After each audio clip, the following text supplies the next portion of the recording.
The early decades of the 21st century will bring forth a profound shift in perspective, not witnessed in science since it was first suggested that the Earth orbits the Sun. This new plateau of understanding will likely diminish our presumed sense of uniqueness and preeminence in the cosmos, and it will also greatly enhance our sense of place within it. Hundreds of exoplanets have already been discovered in our galactic neighborhood. Although we have never actually seen any of them directly, we have been able to infer their existence through the telltale gravitational wobble of stars as planets orbit around them. However, with terrestrial planet finder telescopes, direct observation of these distant worlds is possible. From the faint light these planets reflect, we will be able to determine whether water, oxygen, methane and other molecules exist on these alien worlds. The presence of molecules like water and oxygen in the atmosphere of a planet not only indicate environmental conditions potentially capable of sustaining human life, they are also the signatures of life itself. If most of the stars we choose to observe are found to have planets orbiting them, one can then easily estimate the existence of hundreds of billions of planets in our galaxy alone. We can only venture to guess how many of these planets might also harbor life. Obtaining even indirect evidence for life on other worlds would, no doubt, drastically change our perspective, and our scientific priorities as well. Unfortunately, based on our current level of understanding, we could never hope to visit any of the new planets we will continue to discover. We could never carry enough fuel or supplies for the journey or travel fast enough to reach even the nearest exoplanets within a lifetime. It would literally take thousands of years to make a one-way trip, even at the maximum speeds allowed by our current propulsion systems. Until we overcome the interrelated barriers of gravity, inertia and the speed of light, we will be perpetually bound to the confines of our own solar system. Human progress, and perhaps even the survival of our species, depends on our learning how to control gravity and break the light speed barrier. As preposterous as that may sound to some, there is simply no denying it. Not long ago, the SETI program was considered by many to be on the fringe of what could be considered science, but with the turn of the 21st century, the mood changed dramatically. Even the most conservative of astronomers and cosmologists have acquiesced to the notion that the presence of life throughout the universe is at least statistically probable, even though the likelihood of ever receiving a message from an alien civilization is a bit more of a long shot. But receiving a message from another civilization in the universe would undeniably be the most profound and earth-shattering discovery of all time. For this reason alone we have decided to believe that it is well worth our while to turn a collective ear towards the heavens and listen for one. Our mindset regarding the issues of gravity control and supraliminal travel will eventually begin to evolve as well. We tend to automatically assume that even if gravity control or some version of warp speed were in fact possible, the technological advancements and new physics required to develop such technologies might be centuries off. A pessimist might even say that although gravity control and warp speed are an entertaining diversion for science fiction discussions, it is not worthy of serious contemplation in the real world. It is, however, nothing short of an insult to suggest that humanity is not clever enough to figure out what gravity is, and better yet, how to modify it. And real progress may come much sooner than we imagine if we simply decide to put our minds to it. Einstein's general relativity beautifully describes gravity in terms of a four-dimensional geometric manifold of space and time. Much has been gained through this interpretation, but general relativity has always suffered from a distressing impediment. Quite simply, general relativity has established a set of dead ends that severely limit technological advancement and permanently dash our hopes and dreams of one day exploring worlds beyond our solar system. For those of us who dream of such a future for humanity, general relativity amounts to little more than a death sentence. Sadly, contemporary scientific culture also reflexively shuns any suggestion of gravitational modification or supraliminal propulsion due to the prevailing and misguided notion that gravity, based upon the tenets of general relativity, is metaphysical, and thus any mention of gravitational control by technological means is immediately disregarded as fringe, pseudoscience or science fiction. However, based upon the assumption that gravity and inertia are physical, in the same sense that magnetic force and temperature are physical, Nothing precludes gravity and inertia from potentially being modified through some, as yet unknown means. The question hence becomes one of engineering. Once we decide that such a thing can be done, all we have to do is figure out how. Quinta Essentia, a practical guide to space-time engineering, the series, describes the development of a mathematical method termed electro-gravi-magnetics, so named because it facilitates the representation of gravitational fields in electromagnetic terms. With this approach, we deduce a heuristic representation of the physical processes underlying general relativity and quantum mechanics, and reveal a single universal principle applicable from the subatomic scale to the cosmological scale. Electro-Gravi-Magnetics is a new and powerful tool which scientists and engineers can use to not only understand gravity, but perhaps even modify gravitational and inertial forces. Electro-Gravi-Magnetics characterizes how energy is distributed throughout space in the presence of matter. But most importantly, it treats matter as being part of a matter space-time system. In this view, matter exists only as an inextricable part of the space it inhabits. When the electro-gravi-magnetic method is applied to characterize the dynamics of gravitational systems, it not only becomes possible to validate Einstein's general relativity in a manner that fully incorporates both quantum mechanics and electromagnetism, it leads us to a truly astonishing and elegant conclusion about the fundamental nature of matter. Electro-Gravi-Magnetics is an engineering tool which establishes a framework for representing the space-time manifold in measurable, quantifiable terms, allowing researchers to perform highly accurate calculations and predictions. This forum details how the electro-gravi-magnetic method was developed, and how it has been applied to confirm experimentally verified observations in the subatomic and cosmological realms by deriving them from first principles. The derivations produced by electro-gravi-magnetics are substantially more accurate than those produced by the standard models of particle physics and cosmology. The basis for the electro-gravi-magnetic method rests upon the most fundamental yet ineffable entity in the universe, light. Light is energy, also referred to as electromagnetic radiation, which may be partitioned mathematically into units we call photons. Photons do not possess mass, yet they are able to exert forces on material things through particulate and wave-like mechanisms.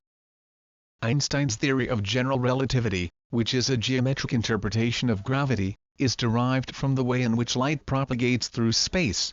The theory of quantum electrodynamics describes the elegant and indissoluble dance of light and matter which literally defines what we experience as the material world. It is the photon, this most pure and elemental essence of the cosmos, that also establishes the basis for what has been termed an optical model of gravity, first described by Sir Isaac Newton over 300 years ago. This optical model has a modern counterpart commonly referred to as the polarizable vacuum representation of general relativity. Light may be considered to be the substance from which space is composed. Based upon principles of quantum mechanics, the cold, dark vacuum of space is in actuality a dynamic and effervescent matrix of energy. In this view, light itself may be conceptualized as a fluctuation in the matrix of space-time. When we consider the fabric of space to be composed of light and not simply a void through which it transits, marvelous insights begin to emerge. It finally becomes possible to pinpoint the origin of gravitational and inertial forces on matter. It becomes possible to unify the ostensibly disparate forces of gravity and electromagnetism. Even the hazy, inexplicable strangeness of quantum mechanics comes into sharp focus, and the baffling consequences of general relativity suddenly become intuitive and comprehensible. This new perspective also suggests that the seemingly immutable forces of inertia and gravity might eventually be subject to manipulation, and that supraliminal travel propulsion systems might one day be feasible. The fundamental incentive driving the development of electro-gravi-magnetics is necessity. If we wish to fully understand and eventually modify gravitational and inertial forces, there is only one thing that we can use to do so, that is, energy. Electro-gravi-magnetics provides a means of depicting the dynamics of mass and space-time solely in the language of energy. Our modern civilization is quite literally built upon a detailed understanding of electromagnetism. Many of our technological devices are based upon the manipulation and modulation of electromagnetic fields and forces. If gravity and inertia can be expressed purely in these terms, it offers a way of potentially modifying or engineering them. If we find that we cannot use electromagnetic radiation to manipulate gravity and inertia, then contemporary physics leaves us no other viable option to choose from. Electrogravi-magnetics is an engineering tool, and as such it may seem somewhat unorthodox to many physicists. However, no new physics has been conjured in order to develop the electrogravi-magnetic method. It is simply a novel application of time-tested engineering principles, physics and mathematics. The primary reason it may seem unorthodox has to do with the way in which problems are approached in physics and engineering. The physicist's natural ally is reduction, where a generalized phenomenon is deconstructed into its basic constituents. An engineer's ally, on the other hand, is an inductive approach integrating basic principles and formulating a systemic solution congruent with experimental observation such that a phenomenon may be reverse-engineered. Based upon engineering methodology, electrogravi-magnetics represents a new way of looking at an age-old problem. It employs conventional, well-founded engineering principles which have never been previously applied to the problem of gravity. Electrogravi-magnetics treats gravity in terms of thermodynamic principles. That is, as being the result of matter establishing energetic equilibrium within the space-time manifold surrounding it. Modeling the dynamics of gravitation in this manner yields profoundly accurate and comprehensive results because electrogravi-magnetics successfully reveals the common ground underlying general relativity and quantum mechanics. Gravity, within the general relativity construct, is metaphysical in that the physical processes underlying it are not explained. For example, general relativity states that matter generates curvature within the vacuum of space-time surrounding it. As objects pass through these regions of curved space, spatial curvature determines an object's motion, resulting in what we perceive to be gravity. However, it must be noted that space-time curvature is a meaningless reference in contemporary context because it is not considered to be a physical thing. In other words, how can the vacuum be curved? How can nothing have shape? Curvature, therefore, is merely a mathematical contrivance acting to describe, not explain, the physical phenomenon we call gravity. Electrogravi-magnetics alternatively presumes that mass energy must do work on the space-time manifold in order to generate the so-called curvature, and that the energy expended on the manifold is electromagnetic in nature. The electromagnetic energy exerted on the manifold changes its configuration such that instead of being curved, space-time becomes refractive in the presence of matter. In this way, electrogravi-magnetics describes gravity as being the byproduct of electromagnetic exchange between matter and the vacuum of space surrounding it. This exchange results in the formation of energy density gradients in the space surrounding matter, which are synonymous with gravitational fields. Objects passing through such gradients behave in precisely the same manner as predicted by general relativity, except that objects and light are guided according to optical principles of action rather than metaphysical geometric imperatives. Ultimately, the key difference between general relativity and electrogravi-magnetics is that electrogravi-magnetics explicitly describes how and why matter generates gravitational fields, general relativity doesn't.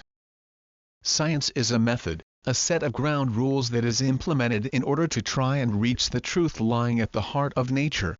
The book of knowledge is forever being rewritten and ceaseless battles are waged over entitlement, ownership, ego and other displaced sentiments which surround and protect the book of knowledge. However, the beauty of science is that no one owns it. The practice of the scientific method is not only open to anyone, it is also our prerogative, and is every bit as much an exercise of free will and self-expression as any art form. Should art be the sole domain of an exclusive caste of self-proclaimed artists? Would we ever allow the simple act of creative self-expression to be subjugated and controlled by others? In order to make great strides in science we must boldly venture into uncharted territory. Groundbreaking scientific developments have never been achieved through rote regurgitation of doctrine. Sir Isaac Newton and Albert Einstein labored great works, not because they recounted the toil of those whom preceded them, but because they presented novel concepts in an elegant manner, unveiling great truths of nature. Einstein's general relativity, as an interpretation of gravity, made quite a splash in its day, and has served its purpose exceedingly well, but just like design or fashion, ideas sometimes become outdated as well. The subjective nature of any theory renders it expressly open to reinterpretation, including general relativity. Science gives us the right to interpret ideas as we see fit, just as long as our new model maintains an equal, if not a more comprehensive representation of nature than the previous one. The famed statistician George Box wrote, essentially, all models are wrong, but some are useful. Since there is no perfect model for gravity, the guiding principle underlying the work presented in the Quinta Essentia series is the desire to represent gravity philosophically, intuitively and elegantly, but most importantly, in a manner that is useful. In order to realize technological advancements in the arena of space-time engineering, such as gravity control and supraliminal propulsion, we must first re-articulate general relativity in a format promoting and facilitating invention. However, in recent years, contemporary physics has demonstrated a dour, intransigent resistance to new ideas and an over-reliance on mathematical sleight of hand. Some physicists seem to believe that the more baroque and convoluted a theory is, the more accurate it must be. Abstruse and untestable theories have been devised conjuring upwards of 20 mathematical dimensions and an infinite number of parallel universes in an attempt to explain something as fundamental as gravity. While such pedantic undertakings are touted as monumental achievements, other unconventional, and perhaps more valid approaches, go unnoticed or are summarily branded as heretical. Is gravity really so complicated that it is beyond human comprehension? Nature may be ornate and complex, but it is not complicated. It is clear to any person pursuant of knowledge that the common thread connecting great truths in nature is elegance. Elegance and simplicity are the hallmarks of truth. The more simple, intuitive and even beautiful the theory, the more true it tends to be.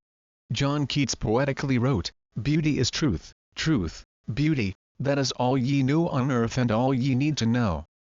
When reduced to its simplest interpretation, truth is revealed most fully. It is our subjective interpretation of nature that is usually at fault when our best theories fall short, not the underlying principles we are attempting to describe with our inadequate interpretation. Chapter 1, Nothing is Everything. Section 1.1, The Void.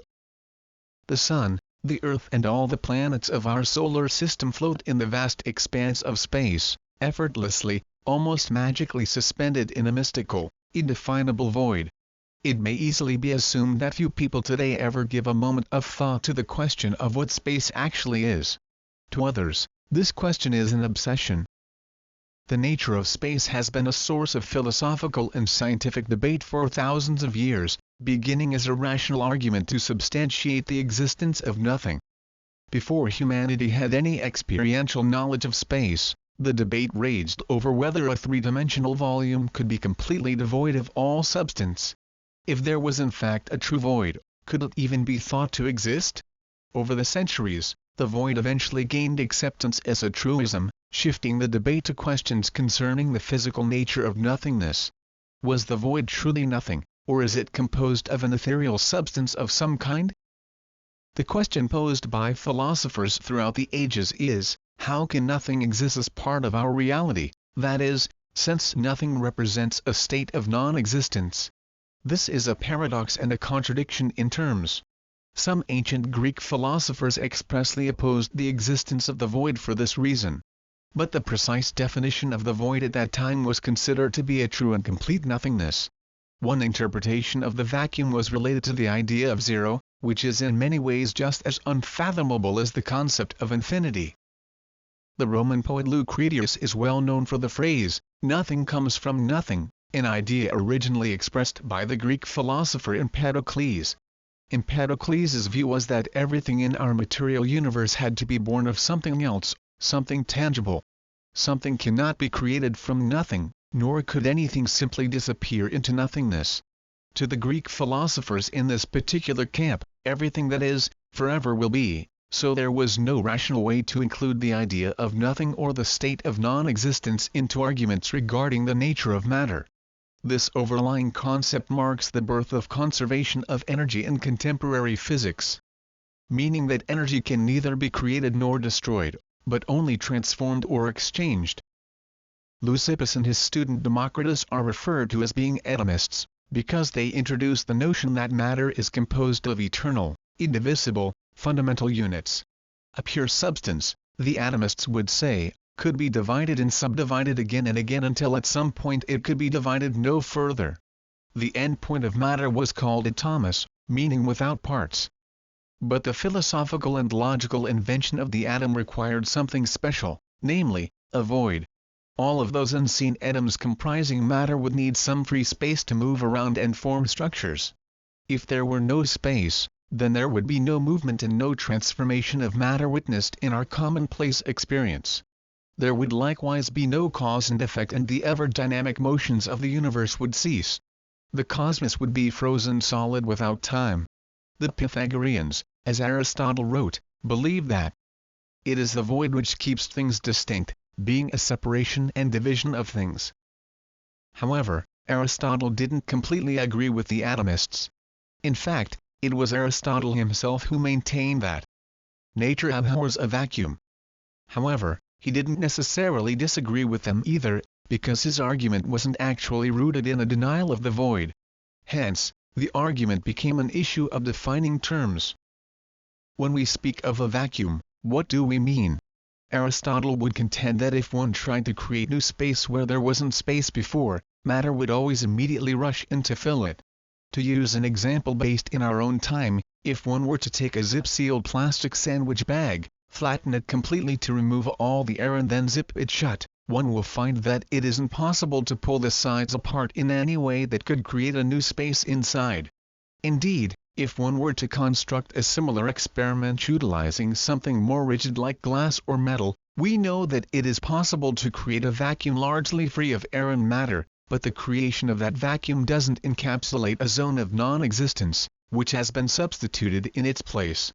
The vacuum between the walls of glass continued to transmit light from one side to the other.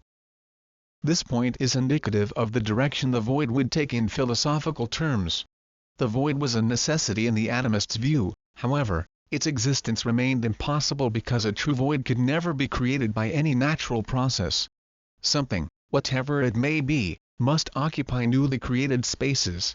But what was it, exactly, that was rushing in to fill the space if it wasn't some form of matter? The spaces permeating objects and separating them from one another must be composed of something for this line of reasoning to be compatible with experience and observation. When a vacuum is created, that vacuum may be devoid of all matter, but according to Aristotle, it must still be something. It was the Hellenistic philosopher, Zeno of Citium, whose teachings mark the beginnings of Stoicism, so named because of the painted porch from which he taught. Like Aristotle, the Stoics also believed in a continuum of matter, or at least an absence of a true void in the presence of matter. They believed that there must be some kind of substance occupying the spaces surrounding objects and completely permeating them, as if to say that all matter was imbibed with a spirit-imparting purpose of being. They called this substance pneuma, which was thought to be a mixture of fire and air, an energizing fluid. But unlike Aristotle, whose void substance was somewhat static and eternal, the Stoics' pneuma was dynamic and protected matter from dissolving into nothingness. It is this concept of nothing, which has its roots in what Empedocles termed the ether, a mysterious and ubiquitous medium which surrounded and permeated matter. This so-called ether, supremely rarefied and quintessential, became the substance giving form to the void. The debate over nothingness, that is, non-existence, became a futile endeavor beyond the realm of empirical study or solution. However, the nature and composition of the vacuum as a real substance termed the ether, would be the focus of debate evermore. Section 1.2, The Platonic Solids. Plato derived a mathematical interpretation of the ether in a similar manner to the atomists by reducing matter into its quintessential, elemental constituents. Study of Pythagorean and Euclidean mathematics quite possibly provided the inspiration for his development of a rather poetic model of the universe based upon geometric symmetry. In his treatise called Timaeus, Plato describes a complete theory of matter based on what he called the 5 perfect solids. These solids represent the only perfectly symmetrical polyhedrons whose outer surfaces are entirely composed of a single type of regular polygon, such as an equilateral triangle, a square or a pentagon. Other shapes, such as the hexagon for example, cannot form a polyhedron with a surface comprised only of hexagons. The first of these perfect polyhedrons is known as the tetrahedron, a three-dimensional shape consisting of four equilateral triangles connected along their edges to form a three-legged pyramid structure. The next order of polyhedron is the octahedron, composed of two standard four-sided pyramids sandwiched together by sharing the square base of each pyramid, forming a diamond shape from 8 triangles. Even though the center of the diamond shape is a square on the inside, the surface is entirely composed of triangles. The third solid is the hexahedron, a simple cube. The fourth perfect solid, composed of 20 equilateral triangles, is the icosahedron. The fifth and most unique solid, the dodecahedron, is composed of 12 identical pentagons, forming a shape approximating a soccer ball. Each of these 5 solids form Plato's version of a periodic table of elements. These elemental shapes were thought to form all material objects in the universe, forming the basis of alchemy, practiced over the next few thousand years. Empedocles, before Plato, held the belief that only 4 elements existed, not including the ether, which formed the basic atomic constituents of all matter. Various concoctions of these 4 elements were thought to create all substances. The 4 elements themselves were earth, air, fire and water. The existence of 5 platonic solids implied that an additional 5th element of matter must exist, called Quinta Essentia, which represented the ether. Plato's Quinta Essentia was the substance that the heavens were made of. It was considered to be eternal, immutable and the source of all things. In fact, ancient philosophers considered the 5th element, symbolized by the dodecahedron, to be so important that its existence was kept secret from the general population. The belief that the ether was a substance, made from the 5th perfect solid, marked a different manner of viewing the ether, transforming the formerly featureless void into the quintessential origin of all things. The Quinta Essentia didn't infuse matter with spirit in the way that the pneuma was believed to, rather, it was considered to be the fabric of the void and the basis of matter. Plato surmised that these 5 elements, unlike Empedocles' 4 elements, could split and merge into entirely new and larger atoms and thus form different substances, whereas the 4 fundamental elements of Empedocles were combined in various recipes to form substances with unique characteristics. In Plato's model, the 5 elements correspond to each of the 5 perfect solids, earth, air, fire, water and ether. Plato describes how the first 4 elements could recombine to form new elements. However, the dodecahedron was unique. The ether could not be broken up into more fundamental subunits or recombined with other elements like the others could. This is due to the fact that the surfaces of the other 4 solids may be further subdivided into 2 types of right triangles. One of these is formed by slicing a square diagonally through its center. The other is produced by dividing an equilateral triangle by drawing a line from one tip through to the center of the base, dividing it in half. What makes the dodecahedron unique in this case is that it is not possible to build a pentagon from just these 2 types of right triangles, as it is for the other shapes. The other elements were malleable, whereas the ether was eternal. Thus, the Quinta Essentia became the fabric of the cosmos upon which all matter was thought to be embroidered. Oddly enough, triangular symmetry is mirrored in the subatomic particles and quarks comprising the atoms as we have come to understand them today. Our contemporary atomic model is composed of 3 subatomic units, that is, protons, neutrons and electrons. Moreover, the proton is composed of 2 up quarks and 1 down quark, whereas the neutron is composed of 1 up quark and 2 down quarks. These quark triplicates, and the triplicate subatomic components of the atom, may be likened to Plato's sub-elemental triangles.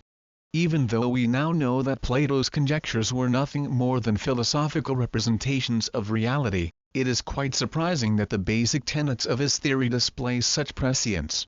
One is forced to consider the possibility of a deeper order in nature which Plato was able to illuminate through his careful study of mathematical symmetry. Section 1.3 The Laws of Motion. Fast forward to Isaac Newton a full 2,000 years later and the ether remains. From Roman times, to the Dark Ages, through the Middle Ages and the Renaissance, the Platonic solids formed the basis of physics and alchemy. the Quinta Essentia remained the key ingredient in the many concoctions of alchemical practice. Furthermore, it was the practice of alchemy, in the Western world at least, which contributed greatly to the development of the scientific method in the field of chemistry. In effect, generating the disciplines of science we know today. In particular, what cannot go unmentioned, in at least some detail, is Newton's philosophical and scientific stance regarding the ether. In his writings, Newton's stance concerning the ether was rather two-sided. On one hand, in his treatise called Optics, written in 1704, he employs the ether as the basis for most of his observations related to the nature of light and optical phenomena. In his Principia, in which he develops the laws of motion and gravitation, the ether is also present as a medium by which force is transmitted to objects separated by some distance in space. On the other hand, in his writings Newton was very careful to remind his readers that he would feign no hypotheses for what the ether could physically be, even though the ether remained the basis for his reasoning throughout. Newton writes in his work, Optics, quote, "A dense fluid can be of no use for explaining the phenomena of nature, the motions of the planets and comets being better explained without it. It serves only to disturb and retard the motions of those great bodies, and make the frame of nature languish. So there is no evidence for its existence. And, therefore, it ought to be rejected. The main business of natural philosophy is to argue from phenomena without feigning hypotheses, and to deduce causes from effects, till we come to the very first cause, which certainly is not mechanical, and not only to unfold the mechanism of the world, but chiefly to resolve these and such like questions. What is there in places almost empty of matter, and whence is it that the sun and planets gravitate towards one another, without dense matter between them? Whence is it that nature doth nothing in vain, and whence arises all that order and beauty which we see in the world?" End quote. Newton felt that the ether should remain in the realm of the occult and metaphysics, even though he consistently relied upon the ether as a physical justification for his mathematical theories. In Newton's laws of motion, gravity was thought to be a force which attracted bodies to each other in the heavens, just as it seemed to do here on earth. Objects invariably fall to the earth, and it was thought that an actual, physical force pulled everything to the surface. It was the force of gravity that pulled the legendary apple from the tree that fell on Newton's head, inspiring him to eventually decipher the laws of gravitation. Even to this day, this colloquial notion of what gravity is, persists in our language. We still call gravity a force, and we still, erroneously, talk about it as though it has the ability to reach out and pull in objects from afar. Gravity in Newton's time was thought to be transmitted instantaneously through space via the ether, imparting a pulling force on other objects. Even though Newton implicated the ether as the medium transmitting the force of gravity, he could not logically reconcile how a fluid-like description of the ether could allow objects in the heavens to move as they do, simply because fluids act to impede the movements of objects. The planets moved eternally and without resistance through the ether, so how could objects move in a fluid without any resistance to slow their motion? If the ether was some kind of substance, it should induce resistance to the orbital motion of planets and cause them to spiral into the sun. Newton recognized that something occupying the spaces between objects accounted for transmission of gravitational force. It just couldn't be fluidic. Otherwise, how could one object like the Earth affect the motion of the Moon so far away with just empty space in between?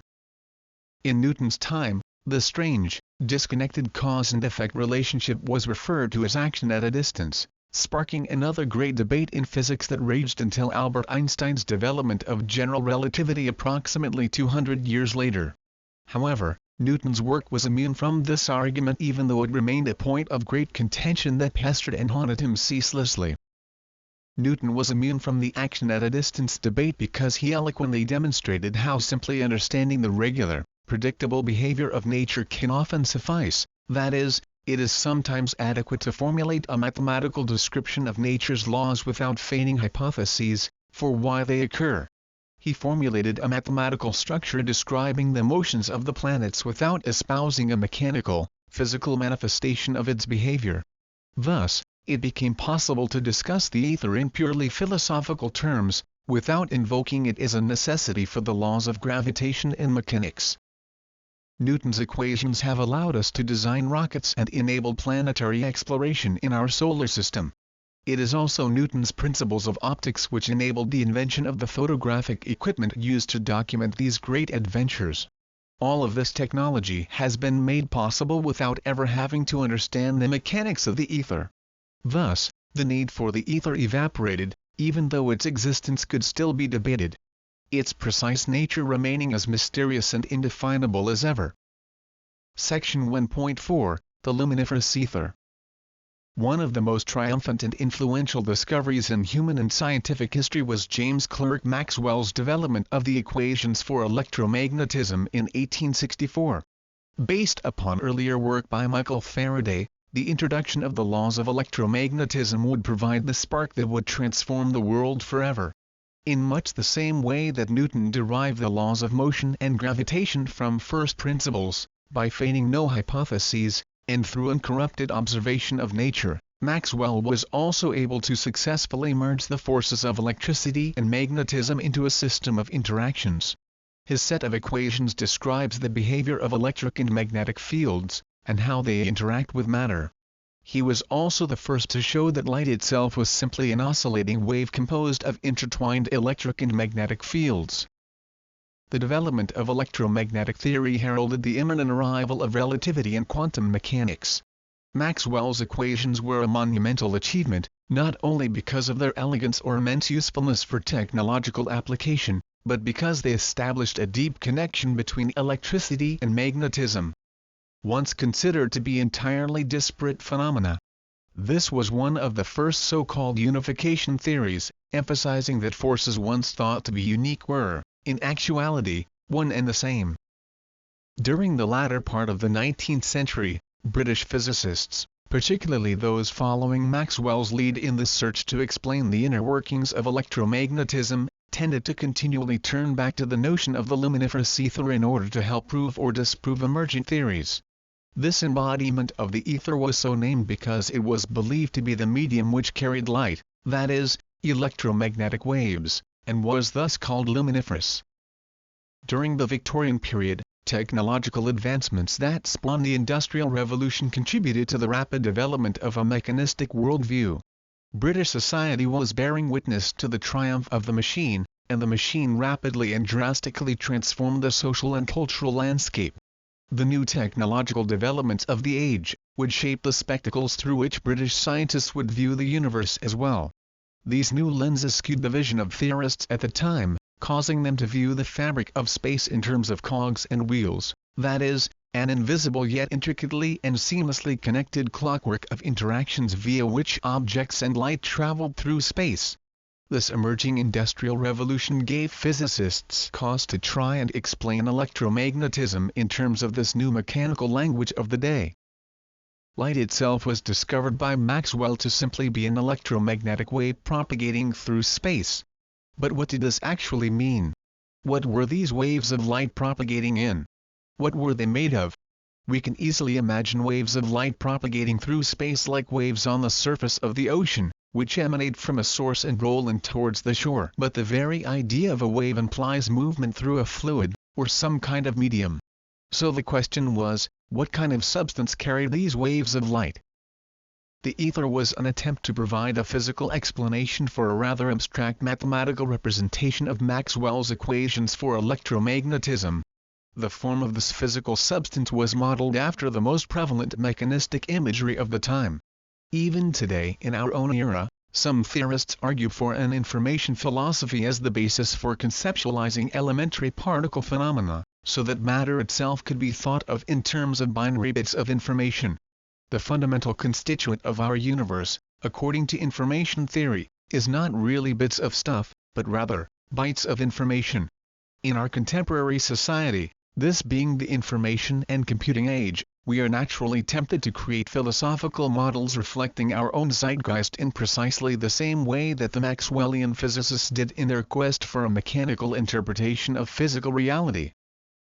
If nothing else, the ether provided scientists at the time with a convenient pedagogical tool for describing the way in which electric and magnetic forces interacted. However, there was a driving desire to actually prove the physical existence of the ether, and in doing so, provide a physical description of the seemingly magical effects of electromagnetism. The Maxwellian cohort was envisioning a poetic and monumental concept that could unify physical phenomenon as purely mechanical movements of the ether, providing a new paradigm fully in line with the late 19th century's mechanical view of the universe. If the problem of the ether could eventually be solved, it would certainly be a scientific triumph to rival all others, and provide instant fame and glory for those who developed it. Any mechanical proof of the ether's structure would also be the perfect way to eliminate the nagging problem of action at a distance, which was a source of debate since Newton's time. The Maxwellians wanted a complete theory that would finally quiet metaphysical questions regarding exactly how not only electromagnetic signals were propagated, but also how planets separated by vast distances in space could interact with one another gravitationally. Following the lead of Descartes, theorists even developed models to try and show how matter itself might be understood as a manifestation of the ether in the form of vortex rings. In this model, atoms may be considered to be tiny stable vortices within the ether fluid. But why hold on to these purely hypothetical models of space if one could successfully predict and harness the phenomenon of electromagnetism through pure mathematical reasoning alone? The fact of the matter was that for some time, the ether models simply supported the theories being put forth. They held up mathematically as a framework for theories that were often too abstract to make any real sense to the average person, or to the average physicist for that matter.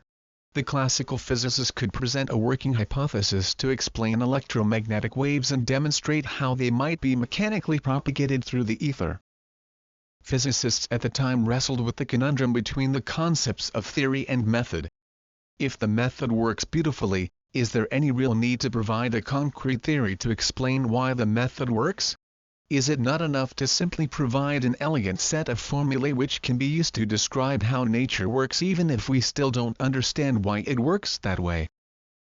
The fervor with which the Maxwellians sought to solve the structure of the ether was largely motivated by a desire to unify physics in its entirety. This desire remains just as strong today as it did in Maxwell's time. Born of a desire to provide an all-encompassing theory of electromagnetism, the ether was invoked because it was convenient, manageable and contemporary. It seemed that a working theory was not only attainable, but almost within reach. Unlocking the inner workings of the ether became the holy grail for the British Maxwellians, not only to make their work on electromagnetism credible, but to also render it immune to doubt and criticism.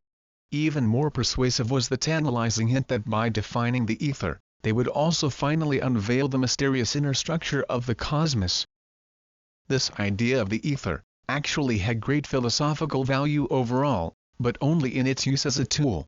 Eventually, with a greater reliance on purely mathematical approaches to the problems of electromagnetism, and due to the results of the Michelson-Morley experiment, the ether was eventually abandoned.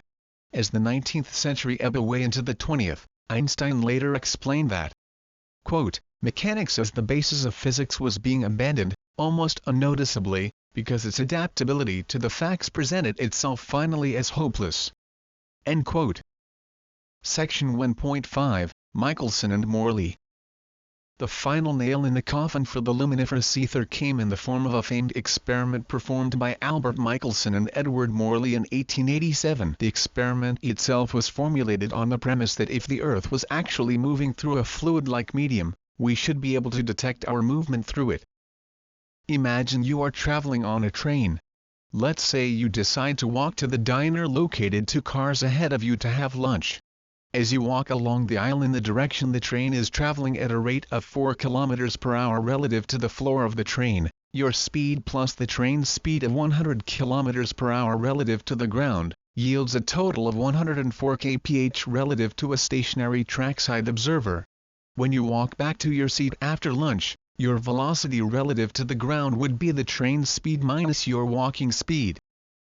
If the ether existed in the form envisioned by the Maxwellians, then the speed of light through the ether should be shown to have a velocity relative to some ground speed of the ether. Michelson and Morley tested for the presence of the ether by sending out 2 perpendicular beams of light from a single point source, which were reflected by mirrors back to a single detector. The design of their experiment relied upon the wave-like nature of light. In 1803, Thomas Young demonstrated that when light was directed at an opaque screen with two slits cut in it, the two beams of light coming through each slit would interfere with one another to form a pattern on the wall behind the screen, known as the two-slit experiment. Young discovered that light was wave-like such that waves of light could interfere with each other just like waves on the surface of a pond, creating peaks and troughs of interference.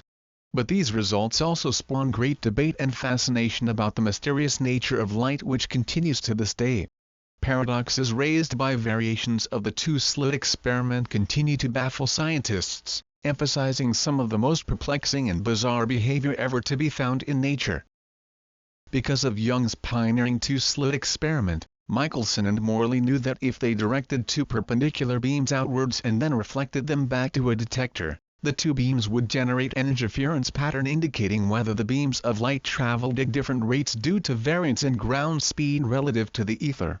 Taking into account the rotation and relative motions of the Earth around the Sun, they demonstrated that no matter what relative direction the beams of light were traveling in, no interference pattern was generated indicating a preferred direction, or flow of the ether. This experiment silenced the debate over the notion that there could be a mechanical, fluidic ether filling space, or one that acted as the medium through which light propagated. But Michelson and Morley more accurately demonstrated that there is no preferred reference frame from which to measure the propagation of light signals. It is this idea that became the springboard for Einstein's relativity theory, where light speed is constant and everything else, including time, is observed relative to the speed of light. Section 1.6, Spacetime. Michelson and Morley may have disproved the existence of the mechanical, luminiferous ether, in such form as it was thought to exist in Maxwell's era, but this didn't stop another more contemporary version of the ether from emerging with a vengeance. Einstein is at least partially responsible for both destroying the rusty, mechanical ether of old and replacing it with a brand new ether all his own.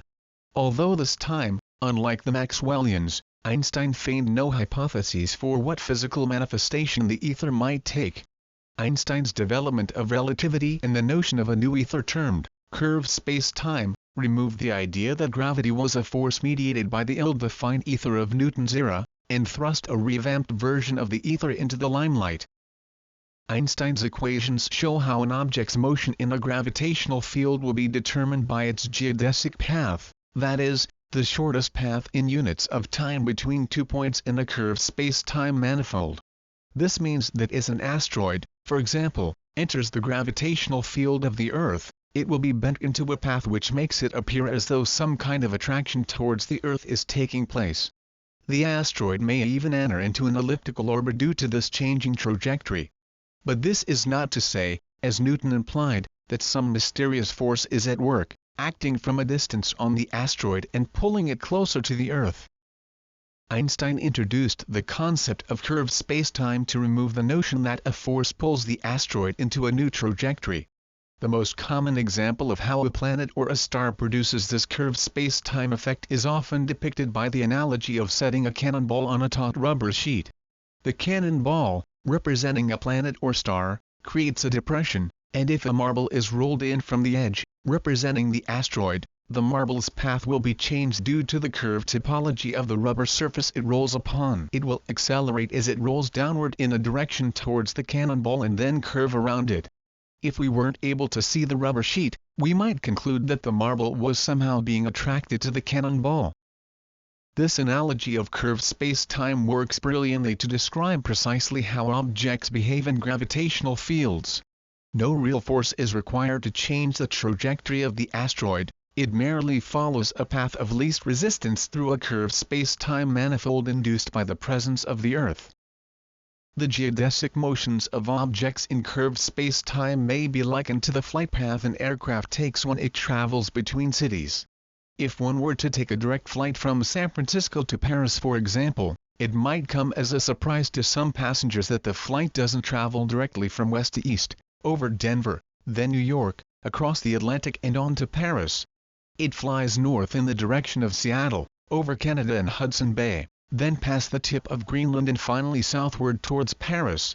At first glance, this route seems very odd and inefficient, But if you were to use a piece of string to try and find the shortest length connecting San Francisco and Paris on the globe, you will notice that the polar route is indeed the shortest and thus, most efficient path. This path is considered to be the most direct route on any curved three-dimensional surface. In the case of relativity, the curvature of space-time is four-dimensional, including the three dimensions of volume and the fourth dimension of time.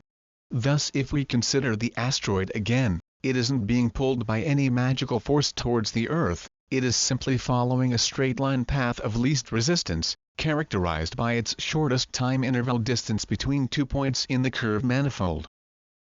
This notion of curved space-time provides the basis for Einstein's general relativity. The equations describing gravitational fields work by modeling this four-dimensional curvature mathematically. This geometric contrivance has led to the theoretical predictions for black holes and other strange phenomena in the universe. But the problem is this. Just what, exactly, is being curved? And if the vacuum of space is indeed a formless void, then how can nothing have a shape?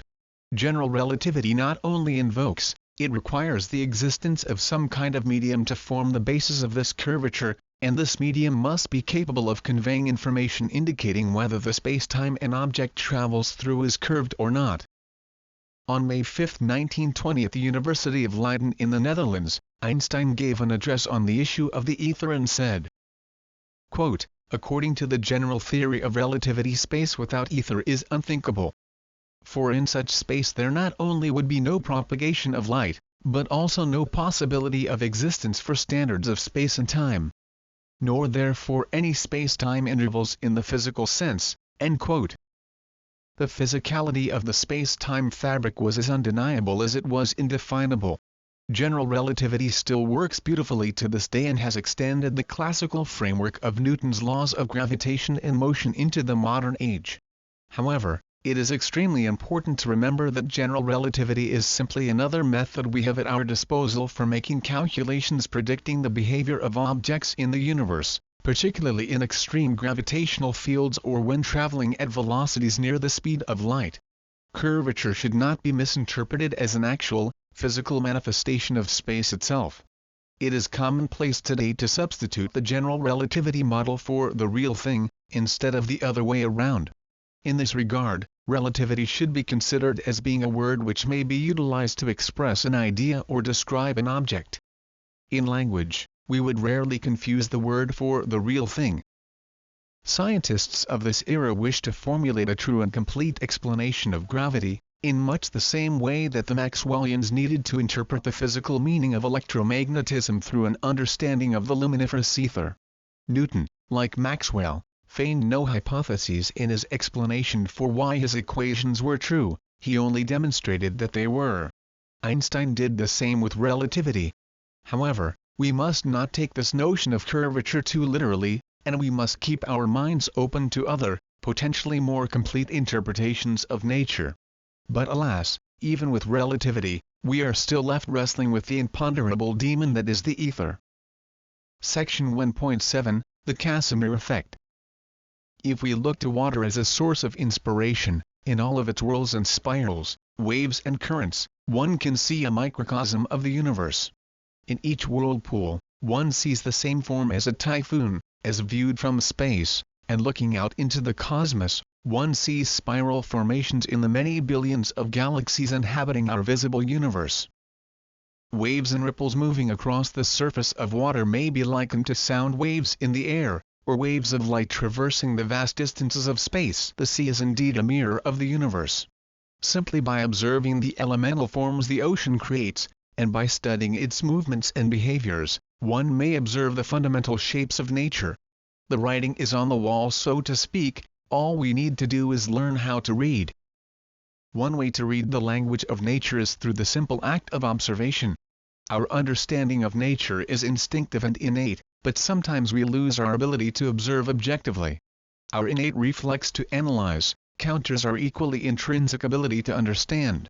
We may become so clouded by our preconceived beliefs about the world that we begin to see only what we expect to see, as if our minds are lenses that have been warped by the weight of rules and expectations.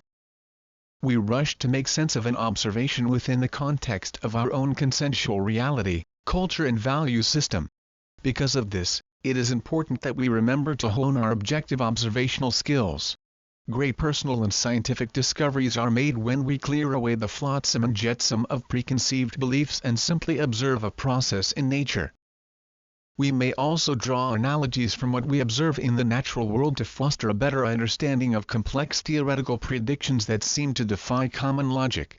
With the advent of quantum mechanics and quantum electrodynamics, our understanding of the inner sanctum of matter has increased exponentially. As our understanding of such highly complex and unseen phenomena expands, it becomes increasingly difficult to find commonplace examples enabling us to make sense of these strange new concepts. Instead of inventing culturally subjective mechanisms to explain the physical world, like the British Maxwellians did in an attempt to explain electromagnetism, we should cite examples from our direct and unfettered experience of nature.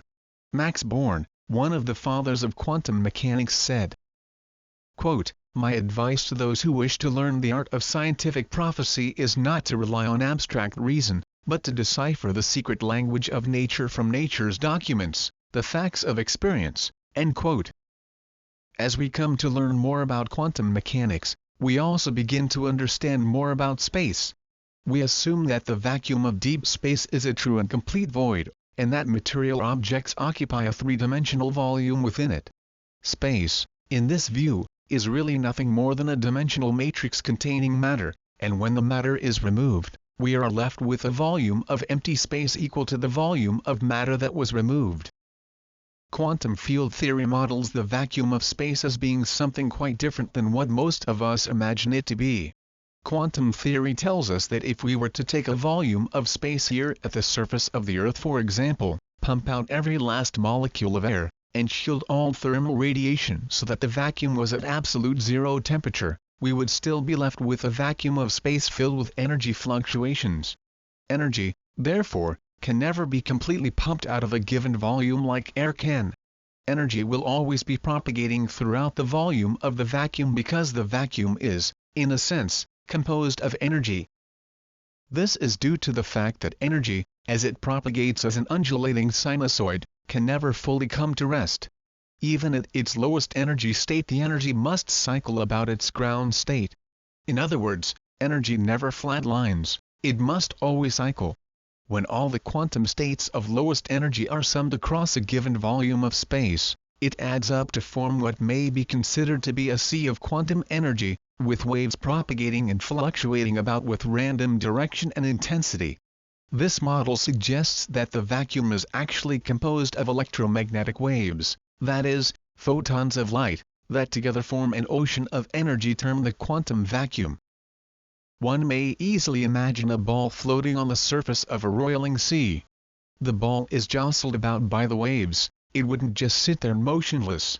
When we think of the vacuum as being an undulating sea of quantum energy fluctuations, it is no longer possible to disregard the effect that the vacuum has on matter, and likewise, the effect matter has on the vacuum.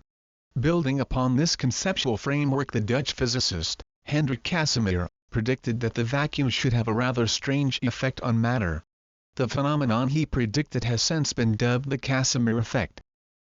The quantum vacuum is composed of a near-infinite spectrum of electromagnetic waves of different frequencies, amplitudes and direction. The quantum vacuum is somewhat like white noise, analogous to the random static seen on a dead television channel. In free space, far from the presence of any matter, the static of the quantum vacuum is uniformly random. The Casimir effect emerges when matter is placed within this finely rippled terrain of the quantum vacuum. The effect is observed when two neutrally charged flat metal plates are placed parallel to one another in a vacuum. A boundary condition is established in this otherwise uniform space, changing the nature of the wave conditions existing in the quantum vacuum. Each plate establishes a boundary, physically separating the region between the plates from everything else outside them. This simple point may seem ludicrously obvious, but the importance of boundary conditions cannot be overstated. They are the essential hallmark of all dynamic systems. Surrounding the plates, and in the space between them, energy fluctuations exist within the quantum vacuum as waves, each moving in a random direction and impacting the surfaces of each plate from all sides. However, the quantum vacuum between the plates begins to calm as the plates are drawn closer together. The calming effect the plates have on the quantum vacuum between them is due to the fundamental nature of photons. Each photon comprising the quantum vacuum is a wave, and quantum mechanics states that it is impossible for a half photon, or any fraction of a photon, to exist. Each photon can only exist as a whole wave represented by a complete 360-degree cycle. Thus, no fractional quantum vacuum modes, or modes with wavelengths longer than the gap, can exist between the plates. For example, 1/3 of a wave can't exist, or if the distance between the plates is 1 micrometer, then only modes with a complete wavelength less than the plate separation distance may physically occupy that space. As the plates are drawn very close together, more quantum vacuum modes become excluded from existence between the plates, and conversely, more modes exist outside the plates than in between them. Thus, a net difference in energy density between the inside and outside regions is established. In effect, quantum vacuum pressure builds on the outside of the plates, pushing them together with a force inversely proportional to the separation distance. That is to say, as the gap between the plates gets smaller, the force pushing on them becomes greater. However, this Casimir force is only observed when the distance between the plates is exceedingly small. Likewise, the magnitude of the force pushing them together is equally minute. It wasn't until 1997 that the attractive force Casimir predicted was actually confirmed by 2 independent experiments. The first measurement was made by Steve Lamoureux, then at the University of Washington in Seattle. The measurement was taken utilizing a slightly curved gold-plated lens mounted on the arm of a torsion balance. The lens was gradually moved towards a flat plate, and as the lens face attached to a balance arm was brought within fractions of a millimeter of the plate, the torque produced by the attractive Casimir force between the lens and plate was measured by the change in electrical force required to compensate for the torque being produced. Umar Mohyeddin and Anushree Roy independently confirmed the Casimir force measurement just a year after Lamoureux published his results. In an experiment similar to that of Lamoureux, Mohyeddin and Roy used an atomic force microscope to measure the Casimir force. The Casimir effect marked a key turning point in the philosophical debate on the true nature of the vacuum. Casimir's discovery provided strong evidence, in the form of a physical, measurable force, that the so-called empty vacuum of space is in fact something more resembling a plenum of energy. Just as a boat is moved by the waves of the ocean, matter suspended in the quantum vacuum sea affects, and is affected by, the vacuum surrounding it. From this sea of energy, an ocean of possibilities emerges. For when we consider the vacuum to be something rather than nothing, it suggests that the vacuum itself holds the key to understanding the concrete physics behind the abstract interpretation of general relativity. Chapter 2, All Things Being Equal. Section 2.1, The Cosmic Counterbalance. For thousands of years the ether has been invoked as a means of explaining various physical phenomena. But all attempts to explain the ether have been relegated to the realm of speculation and philosophical exercise. There is nothing shameful about conjuring up the ether to make sense of the world. Our understanding of nature seems to require some kind of medium acting as a background for the exertion of force and movement. Birds in the sky fly by manipulating the air, fish swim by manipulating the water surrounding them, and human beings walk by pushing off the solid ground beneath our feet. All these natural actions are balancing activities, and we observe this balancing of forces in every moment of our existence, whether we are consciously aware of it or not. Newton learned from Galileo that the nature of gravity was to cause objects to always fall at the same rate of acceleration regardless of their mass. He applied this observation to objects that not only fell, but to objects that were thrown as well. Newton found that it was indeed possible to mathematically predict how far an object could go and where it would land if thrown or ejected with a given amount of force. For example, if one fires a cannon, the distance the cannonball travels before it falls to the ground is dependent upon the angle at which it is shot, the mass of the ball itself, the force with which it is shot, and the constant acceleration of gravity acting on it, not taking into account friction from air, etc. The same is true for a bullet for that matter, or any object one might wish to launch, throw or shoot. The revelation enabling Newton to demonstrate that it was gravity keeping the planets in orbit, and not some mysterious or divine structure of the heavens, was born of his ability to predict the precise behavior of falling objects. Newton wondered what would happen if a cannon atop an enormous mountain reaching high into the sky, fired a cannonball with any amount of force he wished. He demonstrated mathematically that firing the cannonball straight ahead with sufficient force, the ball wouldn't land until it reached halfway around the globe, or with even more force, fully around the globe.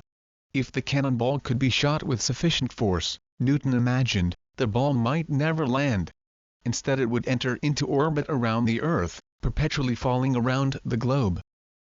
In a flash of brilliant insight, he likened this to the motions of the planets as they orbit the Sun, and to the motions of the Moon about the Earth.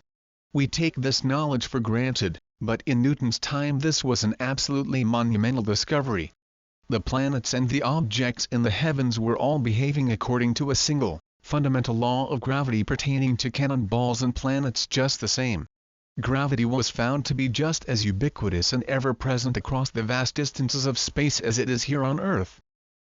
In Newton's time, gravity was regarded to be a literal force. We continue to colloquially use the expression, the force of gravity, but we now know that this is not an accurate description.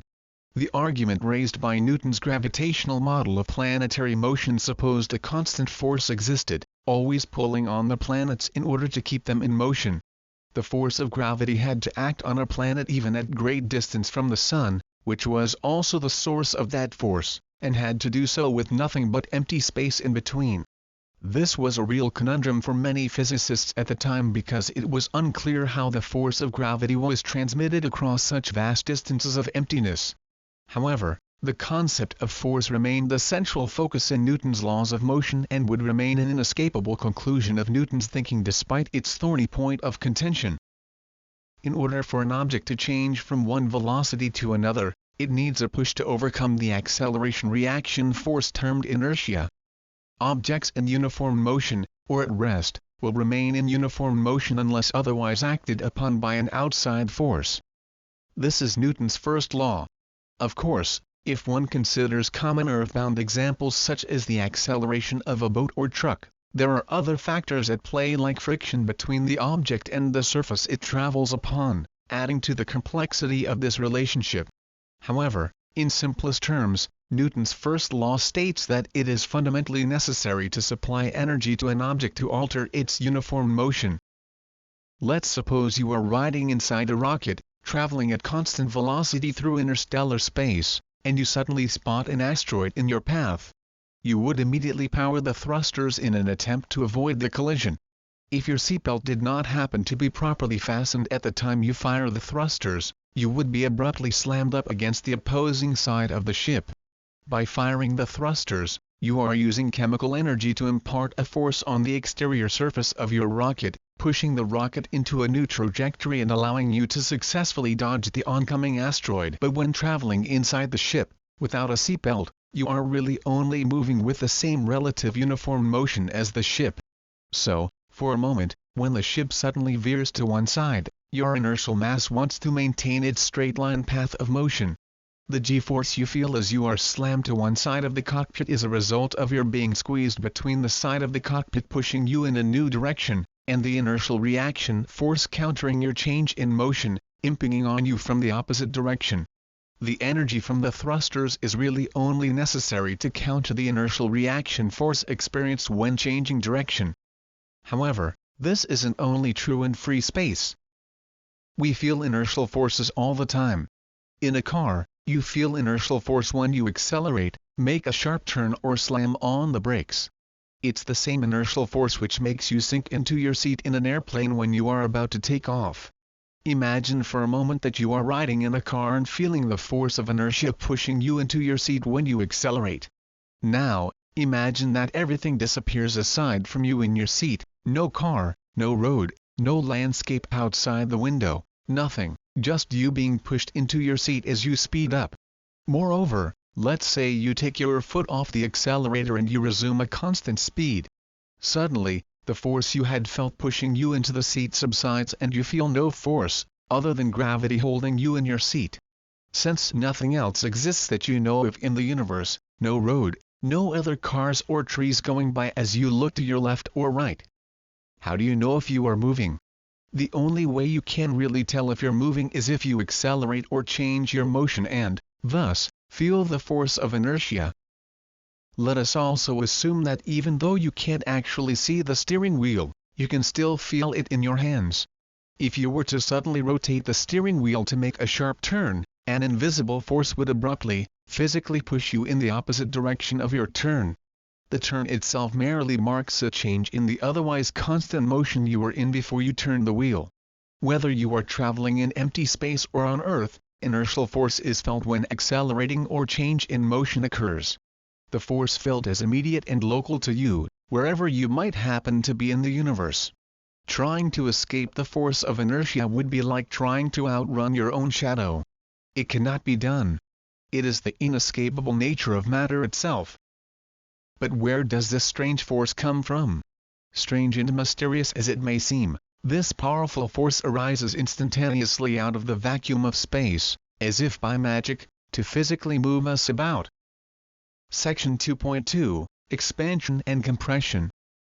How is the universe arranged so that we feel no force when we are stationary or in a uniform state of motion, but we suddenly experience a force when changing from one state to another, no matter where we may happen to be? Why does matter resist acceleration if there is nothing in the way to impede it? And how is it that objects feel the force of gravity in space, separated from other objects by vast expanses of nothingness? These questions hint at a connection between the forces we have labeled gravity and inertia. This connection is, in many respects, responsible for the development of modern physics. The Czech-Austrian physicist, Ernst Mach, proposed a possible mechanism for inertial force and its connection to gravitation in the late 1800s, whilst Einstein was only in his teens and beginning to explore the frame of thought that would lead to the development of relativity a decade or so later. In fact, it was Einstein himself, in describing Mach's ideas on the subject of inertia, coined the term Mach's principle. Mach's principle is based upon the notion that all matter in the universe is connected by an invisible bond. Mach surmised that objects felt forces countering their acceleration because all objects were linked together by a web of gravitational interactions. If one imagines an infinite universe with matter in the form of stars and planets peppered throughout space, one may assume a fairly uniform average distribution of matter throughout the cosmos. All of these planets and stars, Mach reasoned, would radiate gravitational fields into the space surrounding them. Mach figured that if all the gravitational fields from all the matter in the universe were averaged across space, then at every place in the universe one should feel the effects of this unified field. No matter where one might find oneself in the universe, one would always feel a gravitational resistance opposing any change in motion. It is as though matter is locked in a gravitational web, and when an object attempts to change its position within it, the web compresses in the direction of acceleration and is stretched out behind it. Mach is historically noted primarily for his development of Mach numbers, that is, the Mach scale, predicting what we understand today as being the sonic boom. Mach also studied the work of Christian Andreas Doppler in great detail. Doppler, another Austrian physicist, is noted for the Doppler effect. As an ambulance races along, its siren emits waves of compression in the air. These waves rush at high speed to our ears, and we detect and interpret these compression waves as sound. The rate at which the sound waves travel through the air is generally constant, so the additive motion of the ambulance causes the waves to be compressed in its direction of motion. As the ambulance approaches, the siren sounds higher in pitch than it does as it passes by. As the ambulance rushes past, the sound of the siren will quickly bend down to a lower pitch. Because the sound waves are compressed in the direction of motion, the waves are squeezed together, increasing their frequency. The more sound waves heard per second, the higher the pitch will be. As the ambulance drives past, the sound waves left behind are stretched out and reduced in frequency, thus we hear the pitch bend down to a lower register.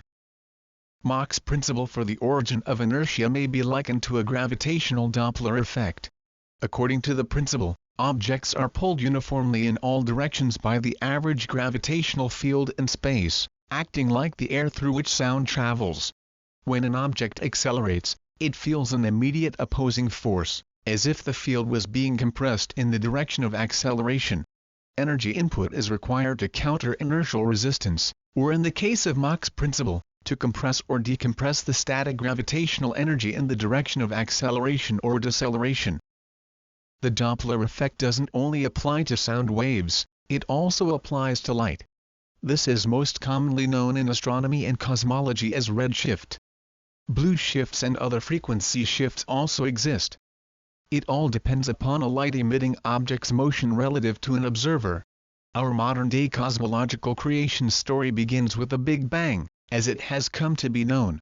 This paradigm states that the universe was born of a single, unfathomably powerful explosion which gave rise to not only all the matter and energy in the universe, but the universe itself.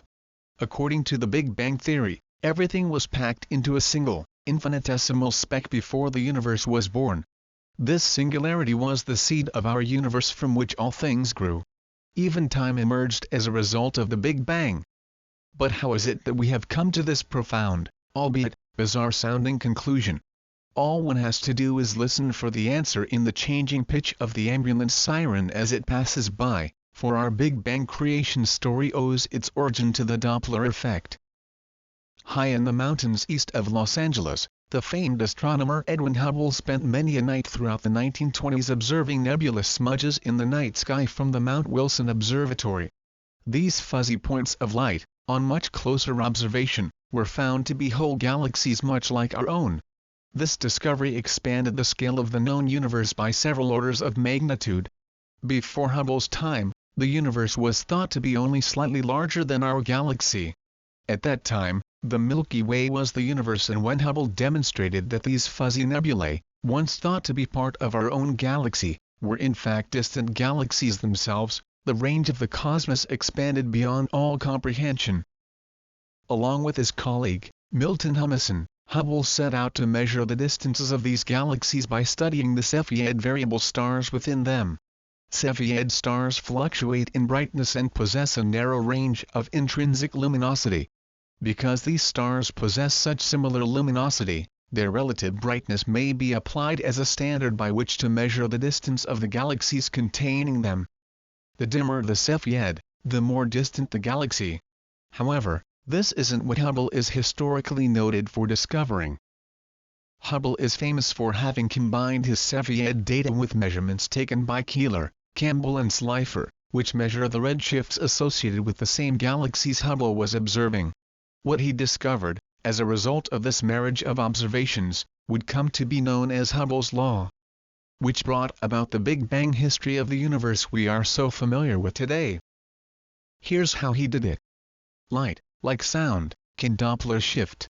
As a light-emitting object moves through space, the light emanating in the direction of movement is compressed in frequency. Hence, light waves compressed to a higher frequency are shifted towards the blue end of the visible spectrum. Similarly, light emitted in the trailing direction of the object's motion is decompressed and shifted towards the red end of the visible spectrum. Hubble noticed that the light coming from the most distant galaxies, based upon his Cepheid data, were more red-shifted than ones close by, and the magnitude of redshift was directly related to the galaxy's distance from Earth, implying that all the galaxies in the heavens were moving away. However, the implication was not that the galaxies are moving away from us, per se, but the space itself, in which we reside, is expanding in all directions. Strangely, this requires that every point in the universe represents the point of origin of the Big Bang. Thus, all matter in the universe was not ejected from a central point into a pre-existing expanse of space such that it moves away from an origin. Instead, the fabric of space is expanding, carrying along the matter-forming stars, planets and us. Distant galaxies appear to be the most red-shifted because the space between them and us has expanded more than galaxies closer to us. Mach's view of inertia implies that an object's motion relative to the fabric of space, that is, a pan-universal gravitational matrix, is the root cause of inertial forces. However, this view continues to sound, walk and talk a lot like the ether model of old, as if to say that an object's movement through space induces a wake, requiring energy input to counter the opposing force as it moves along. This presents a problem because we know that objects traveling with uniform motion do not experience inertial forces. If Mach's principle were true, then objects should experience an inertial force at all times, whether they are moving uniformly or accelerating. The force of inertia, however, is only experienced upon acceleration, which simply refers to a constant rate of change in motion. But how is this so? What strange property of the vacuum could cause this peculiar physical phenomena? When we move at constant speed we don't feel anything, even if we are moving incredibly fast. Yet once we change our rate or direction of motion, we suddenly feel a force. When a ship cruises through water, the engine must be constantly running, providing the force to push the water out of the way and keep the ship moving. But, adding energy to keep an object in uniform motion simply isn't necessary in space. Once you give an object a push in space, it will maintain that rate of speed, in open, flat space, indefinitely without needing a constant force behind it to keep it moving. However, if you want to speed up, slow down, or change the direction of an object, then energy will be required to counter the physical, powerful force of inertia, arising as if out of nowhere. Nature tells us that uniform motion is relative, but acceleration is, in a manner of speaking, absolute, because you can feel it. The physical nature of inertia has remained a mystery for eons. Historically, inertia is considered to be an intrinsic property of matter, full stop, no explanation required. However, inertia, with its uncanny nature, holds the key to understanding the physicality of space itself. Elucidating the inner workings of inertia will lead directly to the most complete generalized understanding of the universe ever to be gained by humanity. Although Mach's principle of inertia was never formally developed into a quantitative, physical theory, there is a strongly compelling aspect to it which cannot be disregarded. Despite its inadequacies, Mach's conceptualization was at least partially correct in its premise that inertia was a manifestation of the same force we experience as gravity. Section 2.3, The Principle of Equivalence. The primary basis for this idea of self-consistency between inertial and gravitational force has a long-standing history and very solid foundation. So solid, in fact, that this connection provided the basis for Einstein's theory of general relativity. The concept is termed the equivalence principle, and states that the inertial force of acceleration in free space is the same as the gravitational force experienced on the surface of the Earth. The origins of this idea go all the way back to Galileo, who showed that if you drop a very heavy object like a large stone, and a light object like a pebble at the same instant, they will hit the ground simultaneously. This observation seems counterintuitive because one might naturally expect that the heavier object would fall faster and hit the ground earlier than the pebble. On the Earth, of course, the air provides resistance to falling objects, and we observe that a piece of paper or a feather falls slower than a boulder. However, this isn't due to gravity or the relative mass of the objects. It only has to do with the air having to be pushed out of the way as objects fall through it. However, on the Moon, no atmosphere exists to impede the acceleration of falling objects. During the Apollo 15 moon landing, the astronaut David Scott tested Galileo's conclusion by dropping a falcon feather and a geology hammer at the same time, and was able to reassure any skeptical viewers that light and heavy objects fall at the same rate due to gravity. The hammer and the feather landed at precisely the same time. Gravity's effect on mass is what we call weight, but weight is not synonymous with mass. David Scott, although he was the same size and composed of the same quantity of matter on the Moon as he was on Earth, he weighed less on the Moon. This is due to the fact that on the Moon, gravity is weaker than it is on Earth. Weaker meaning that the acceleration of gravity on the Moon is less than on Earth. Weight is a measure of the force required to counter the apparent acceleration of gravity. This is Newton's second law, expressed by the equation, force equals mass times acceleration, which can either be caused by inertial acceleration in free space, or the acceleration of gravity. For example, as the Apollo 15 rocket was launched, all the astronauts experienced intense g-forces and were much heavier than when the rocket sat on the launch pad. The rocket's acceleration during launch is added to the effects of gravity. Therefore, the total acceleration impinging on the astronauts means that the force required to counter the combined acceleration is greater. This larger counterforce is felt as weight. So, the greater the rate of acceleration, the heavier a given mass appears. When we talk about gravity, we're talking about acceleration. When you drop a ball, it doesn't fall at 9.8 meters per second, it falls at 9.8 meters per second. Let's say you are standing next to a long, straight stretch of road line with reflector posts spaced 10 meters apart. A car driving along at uniform velocity might be covering a distance of 10 meters between each reflector post, per second, based on your stopwatch. The car's speed would then be measured to be 10 meters per second or 36 kph. Then you watch another car start from a stationary position and accelerate at a constant rate. You might measure that. In the first second the car travels only 1 meter, 10 meters in the next second, 20 meters in the third second, 40 meters in the fourth second and so on. The car would therefore be accelerating at a rate of 10 meters per second. Acceleration can be measured in reverse as well. This occurs when one applies the brakes in a car to slow down. A constant rate of change applies to both cases, and is called acceleration whether the car is speeding up or slowing down.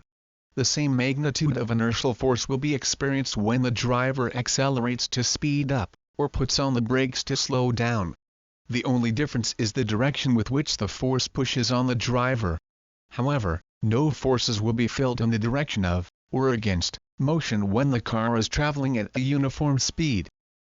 Gravity is synonymous with inertia because it is a sensation of being accelerated even though you may be sitting stationary in a chair. And because gravity is acceleration, the feeling of force one experiences while being held stationary at the surface of the Earth is the same force one experiences due to inertia if one accelerates at the same rate in free space.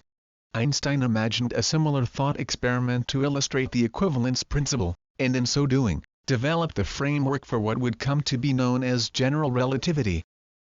Imagine you are in a large box, like an elevator, without windows, and you cannot look outside to determine anything about your movement within the environment.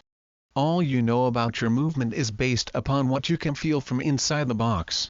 While standing inside a stationary box at the surface of the Earth, you feel the acceleration of gravity pushing you to the floor at 9.8 meters per second squared. Now imagine that you are floating around weightless inside the box, which itself is floating in empty space. Then suddenly the box begins to accelerate in one direction so that the opposing side of the box moves up to touch your feet. Let's say the box begins accelerating through space at a rate of 9.8 meters per second. Without knowing anything about your environment, you are quickly able to stand upon the floor. What you would feel in that instance would be indistinguishable from what you would feel standing stationary on the surface of the Earth. The inertial force of acceleration is the same, whether you are accelerating through free space, or sitting stationary in a gravitational field. When Einstein applied the equivalence principle to his geometric interpretation of curved space-time, he was able to demonstrate in a very elegant manner why gravity is, in effect, the same force as inertia. Let's go back to the explanation of curved space-time and geodesic motion mentioned earlier. As an asteroid enters the Earth's gravitational well, its path will be bent around the Earth according to the most direct geodesic path possible within the curved space-time manifold. The asteroid, however, doesn't actually experience a force as its trajectory is altered. To the asteroid, it is simply following the path of zero resistance in a curved topology. Let's also imagine that the asteroid enters into orbit around the Earth. Even though it travels in an ellipse circling the Earth, it still feels no force keeping it in that path. If the asteroid approached the Earth on an impact trajectory, heading directly towards the Earth, even though it is being accelerated by gravity, it would still not feel any force. The asteroid is simply falling along with the acceleration of gravity, like a feather floating on water, pulled along by the swift current in a river. If you held the feather stationary so that the current rushed along underneath it, the feather would then feel the resistance of the current, and a force would be required to resist the feather's natural tendency to move with the flow. Similarly, the asteroid would require some counterforce to push it away from an impact trajectory. An impact trajectory is a geodesic path, just like an orbital path, and a force would be necessary in order to push the asteroid into another orbit or out of orbit altogether. Einstein demonstrated that any diversion from an object's geodesic path of motion in a curved space-time manifold results in an inertial reaction force. If you are traveling through free space and you decide to change your direction, you will feel an inertial reaction force. Simply put, if you don't go with the flow of the space-time topology surrounding you, you're going to feel an inertial reaction force. And anytime you want to change your path, you will need to expend some energy to do so. Think of space-time as a landscape of hills and valleys. An object's geodesic path through that landscape is like the path of a river following the lowest possible elevation within that landscape. The river, or a feather floating on the river, will naturally want to flow from high to low with the current. If you decide that you want to push the water up and over a hill, it's going to require some effort. When gravity is considered to be a well in space-time and not a force in its own right, an object floating in a gravitational current of least resistance will only require energy input in order to move itself out of its natural path of least resistance. Einstein tells us that gravity is nothing more than space-time curvature. Inertia is experienced when changing the path of motion against the natural path of least resistance within the landscape of space-time. It is even possible to describe the strange predictions made by general relativity using this kind of imagery. No doubt, one of the strangest predictions made by general relativity is the existence of the black hole. Black holes are the result of the gravitational collapse of the most enormously massive stars. As a massive star pulls in more and more matter from its surroundings, it can eventually reach a point when it can no longer hold itself up against the gravitational field it generates. At this point, the star will collapse under its own gravity to form a warp within the fabric of space-time so deep that nothing entering this gravitational well can escape, not even light. As matter or light falls towards the black hole, it will be forced to follow such a steeply curved, inwardly bent topology in space that it could never acquire sufficient energy to escape the well. Perhaps an easier or more intuitive way to describe what is going on here is by way of fluid dynamics. Sound waves travel much more quickly in water than they do in air because the molecular density of water is higher than air. This simply means that molecules of water are much more closely packed together per unit volume than air molecules. The speed of sound in water is approximately 1,500 meters per second, roughly 3 times faster than in air. Let's assume for the sake of argument that we may substitute the idea of space-time curvature for an accelerated flow of water from left to right towards the central drain pipe of a fluid model black hole. Let's also substitute the light waves traveling through space for sound waves in the fluid, and imagine that we are traveling in a submarine suspended in the water. We will also send out sonic pings allowing us to echolocate objects so that we don't collide with other ships in our vicinity. Each of these sonic pings will radiate outwards in concentric rings away from our ship. But what will happen to the sound waves we emit as we pass by a black hole and travel through its gravitational current? As we move closer and closer to the drain, that is, the black hole, we reach a point where the flow rate of the water around us starts to surpass the speed of sound in water. If an observer in a boat on the surface of the water happens to be listening to our ping signals, far from any gravitational current generated by the black hole, the observer will hear the pings get progressively lower and lower in pitch, that is, lower in frequency, until they eventually come to a stop. Even though our submarine is still sending out pings, the flow rate of the fluid we are immersed in has surpassed the speed of sound and the signal can no longer escape to the surface. The boundary point at which this occurs is termed the event horizon of the black hole, and refers to the point of no return where the black hole becomes black, the point which light can no longer be detected by outside observers. In the case of a real black hole, the event horizon marks the boundary at which the acceleration of gravity surpasses the speed of light. In this case, using fluid dynamics to describe the more bizarre predictions of general relativity yields the same results as the framework of curved spacetime.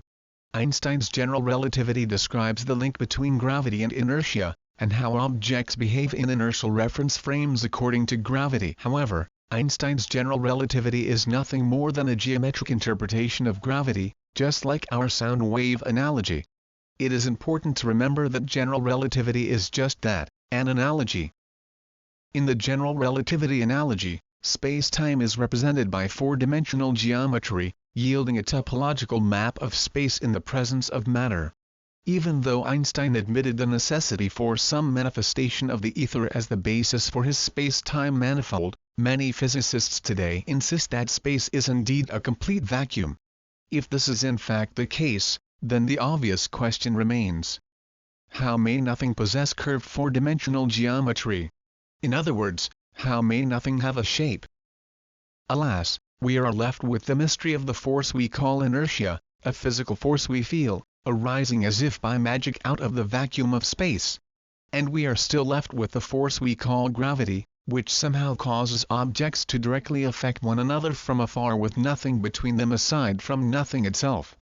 In this regard, it is important to remember that general relativity is merely a highly effective descriptive tool, not a literal, physical explanation of nature. Section 2.4, Mass-Energy Equivalence. Shedding light on the fact that general relativity is merely a descriptive tool is not meant as a criticism or denial of either special or general relativity. Indeed, Einstein's theories have proven themselves to be some of the most magnificent predictive tools ever constructed, directly responsible for revealing some of the deepest and most compelling aspects of the universe ever to be imagined. The most far-reaching of these, and arguably the most famous in the history of physics, is the notion of mass-energy equivalence described by the equation energy equals mass times the square of the velocity of light. The expression E equals mc squared is misunderstood by many people to mean mass-energy conversion, that is to say, when one form of stuff we call matter is converted into another form of stuff we call energy. We have become well acquainted with this erroneous idea because of the atomic bomb. We have witnessed firsthand that a staggering amount of energy may be unleashed from a mere handful of matter in an intensely violent explosion. However, the expression E equals mc squared literally, or more properly, refers to mass-energy equivalence. In much the same way that the equivalence principle implies that inertial and gravitational forces are one and the same, so are mass and energy. It is important to begin on this semantic point, with this conceptualization firmly in mind. That matter may be described, expressed and calculated in terms of its energy alone. One of the most difficult concepts to grasp in relativistic physics is the notion of mass-energy equivalence as a literal expression. E equals mc squared is without a doubt the most famous equation in history, but very few people actually know what it truly means. And even now, after having seen with their own eyes the horrifying truth of mass-energy equivalence through the development of nuclear weapons, it seems that very few people fully, intellectually accept the notion of mass-energy equivalence as a literal statement. Even though we have lived with and utilized the E equals mc squared equation, we seem unable to accept that mass is energy and energy is mass. We demand that the explanation for this statement be consistent with our everyday experience and intuition. We inhabit a material world and live out a material existence. We observe with our senses that we and all objects around us have substance. Objects have weight and form, are solids, liquids, gases, and material things are ascribed a three-dimensional volume in space. It is no surprise, therefore, that a literal understanding of mass-energy equivalence is not an easy thing for us to grasp or accept. Our minds are constructed around and have adapted to the immutability of our material universe. Einstein first realized the connection between mass and energy whilst considering inertia, where energy is required to accelerate an object or to alter its geodesic path through curved spacetime. For example, if we want to accelerate a spaceship through empty space, we find that the faster we accelerate it, the more inertia the ship experiences. The relativistic consequence of acceleration causes the mass of the ship to increase. This means that the energy required to change the motion of mass is directly proportional to the mass itself. So, by that logic, mass and energy are equivalent. In a sense, the only literal modeling of nature arising via the interpretation of space-time geometry is that mass is a measure of energy. Relativity states that if you were able to accelerate an object to light speed, which according to relativity can never be reached. An infinite amount of energy, that is, thrust, must be applied to the object. Mass, or weight as we commonly think of it, is defined by an object's resistance to acceleration, its inertia. This is why mass is relative, and one of the reasons why general relativity is termed relativity. The mass of an object appears to change based upon your motion relative to it. If all of our measurements are relative to our own apparent speed or position, then what, exactly, can we measure with any certainty? In this relativistic reality, the only parameter physicists and engineers can actually measure is force.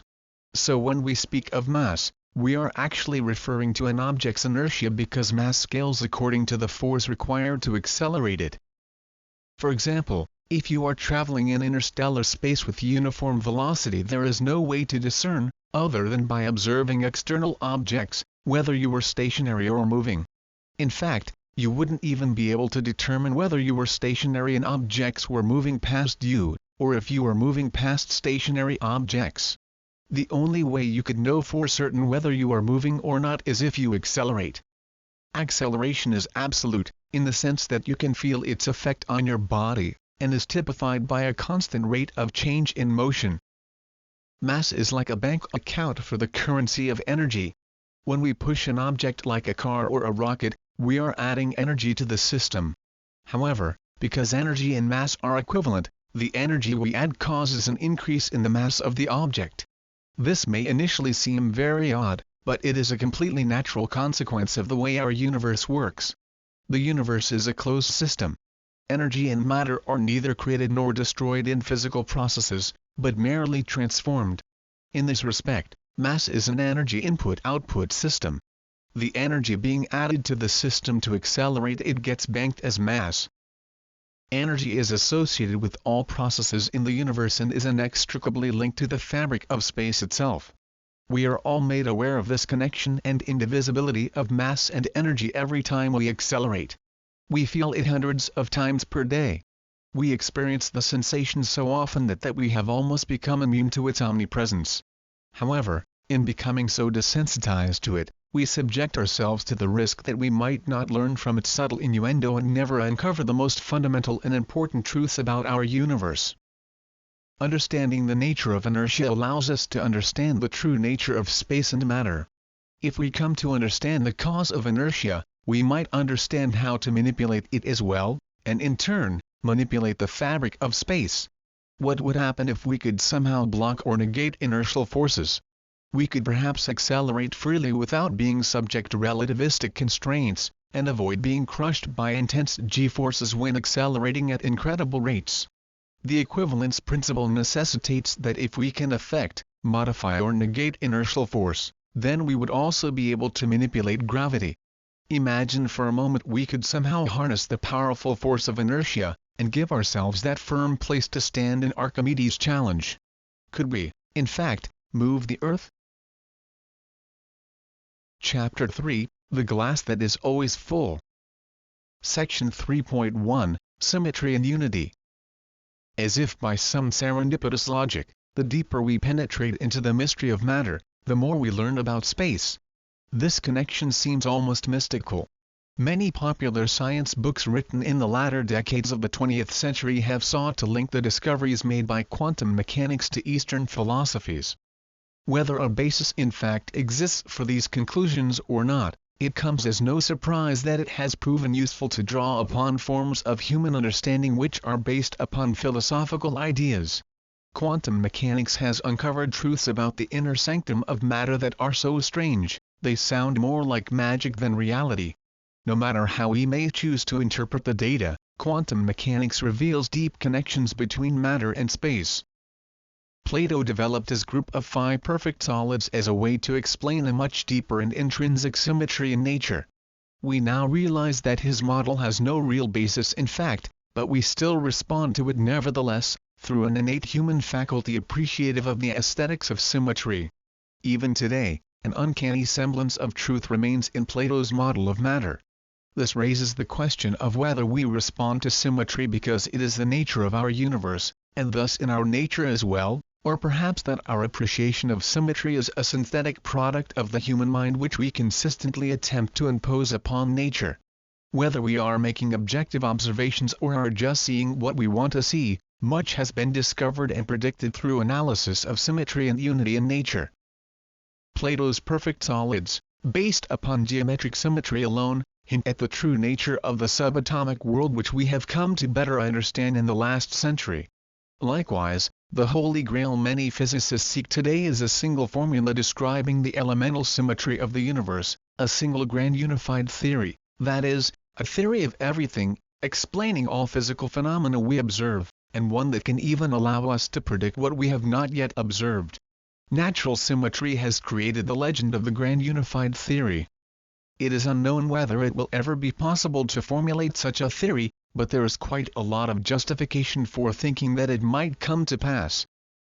We understand that mass and energy are equivalent, just as gravitational mass and inertial mass are equivalent. Faraday coined the term electromagnetism as a result of having unified electricity and magnetism, formerly thought to be distinct forces of nature. It is this discovery, however, that marked the birth of our modern civilization. The modern world is literally built upon the foundation of electromagnetism, and it is manifest in virtually every aspect of our modern lives. It was Faraday's successor, James Clerk Maxwell, who discovered that light is an exquisitely intertwined pair of electric and magnetic waves. Richard Feynman and Murray Gell-Mann further demonstrated that an interaction involving the weak field, which helps hold atoms together, was simply another aspect of electromagnetism, now referred to as the electroweak interaction. Feynman and Gell-Mann's discovery was born of the belief that because the mathematics of their theory was so elegant and beautiful, and based upon symmetry, that it should be correct, even though they lacked key experimental evidence at the time the theory was being developed to prove it. Feynman's theory, as it turns out, has since proven to be one of the most precise and accurate theories ever developed. And all this is due to what was originally a faith-based approach to physics, reliant solely on principles of symmetry. Science will often yield, without much resistance, as theoretical physicists make new claims which are initially, or at least partially, based on mere aesthetic appeal. The favorable compatibility of prediction and observation, based upon symmetry, has proven itself to be an arrangement worthy of trust and is continually reinforced as we grow closer to achieving unity. Section 3.2, Exploring the Microcosmos. If mass is so inextricably linked to the fabric of space, then similarly, shouldn't space lend itself somehow to the nature of mass as well? Our bias as material beings in a material universe has given us the somewhat erroneous impression that our investigation into the nature of matter is a one-way street ending in the foggy cul-de-sac of quantum mechanics. But what have our deep investigations into matter revealed about space? Let's start with the atom and work our way down. Let's pretend that we are in a spacecraft that can change in size from the scale we live in, down to infinitely small dimensions. As we shrink ourselves down to millionths, then billionths of a meter in size, and zoom in on a tiny fragment of matter, we begin to see the vague outlines of individual atoms. The atoms themselves would likely appear to have a fuzzy or hazy surface because the surface of an atom is nothing more than a cloud of electrons buzzing around a nucleus center deep within the interior of each atom. We may imagine that the electrons themselves are tiny pinpoints of negative charge encircling the massive nucleus. If we measure the electron fog we just traveled through at the surface of the atom to be 1 kilometer thick, we would have to travel another 50,000 kilometers until we reach the nucleus. One of the most startling aspects of the atom, and matter itself, is that it is composed up of mostly empty space. The nucleus is comprised of positively charged protons, clumped together with generally equal numbers of neutrons, which carry no charge. The proton and neutron are roughly equal in mass and are each far more massive than the electron. But unlike the electron, which is a fundamental subatomic particle, protons and neutrons may be further deconstructed into more fundamental particles called quarks. Protons are composed of 2 up quarks and 1 down quark, and neutrons are composed of 1 up quark and 2 down quarks. A remarkable symmetry emerges, allowing physicists to predict the existence of many other particles. Firstly, simple symmetry exists in the arrangement of charge within the atom. A balanced symmetry also exists in the configuration of quarks within the protons and neutrons. Many subatomic particles exist, but quarks, for example, cannot exist in the standard energy conditions of our everyday environment.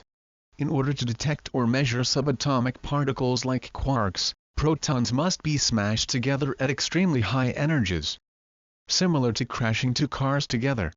Crash them together at a slow speed and they may just bounce off one another with minor damage, but crash them at enormous speeds and they will explode into bits. Higher-order particles like quarks are generated as a result of such collisions, existing for fractions of a second, and only in the high-energy conditions created by colliding particles at velocities approaching the speed of light. As the energy is turned up on these collisions, the array of particles produced becomes more varied and bewildering.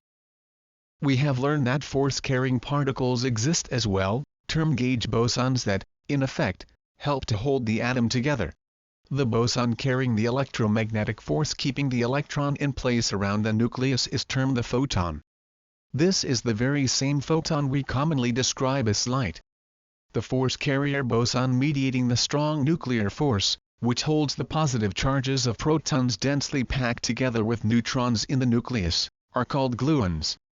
Although it has never been experimentally measured, the standard model of particle physics predicts the existence of the graviton as well, which is much like a photon except that instead of mediating electromagnetic force, the graviton is thought to mediate gravitational attraction.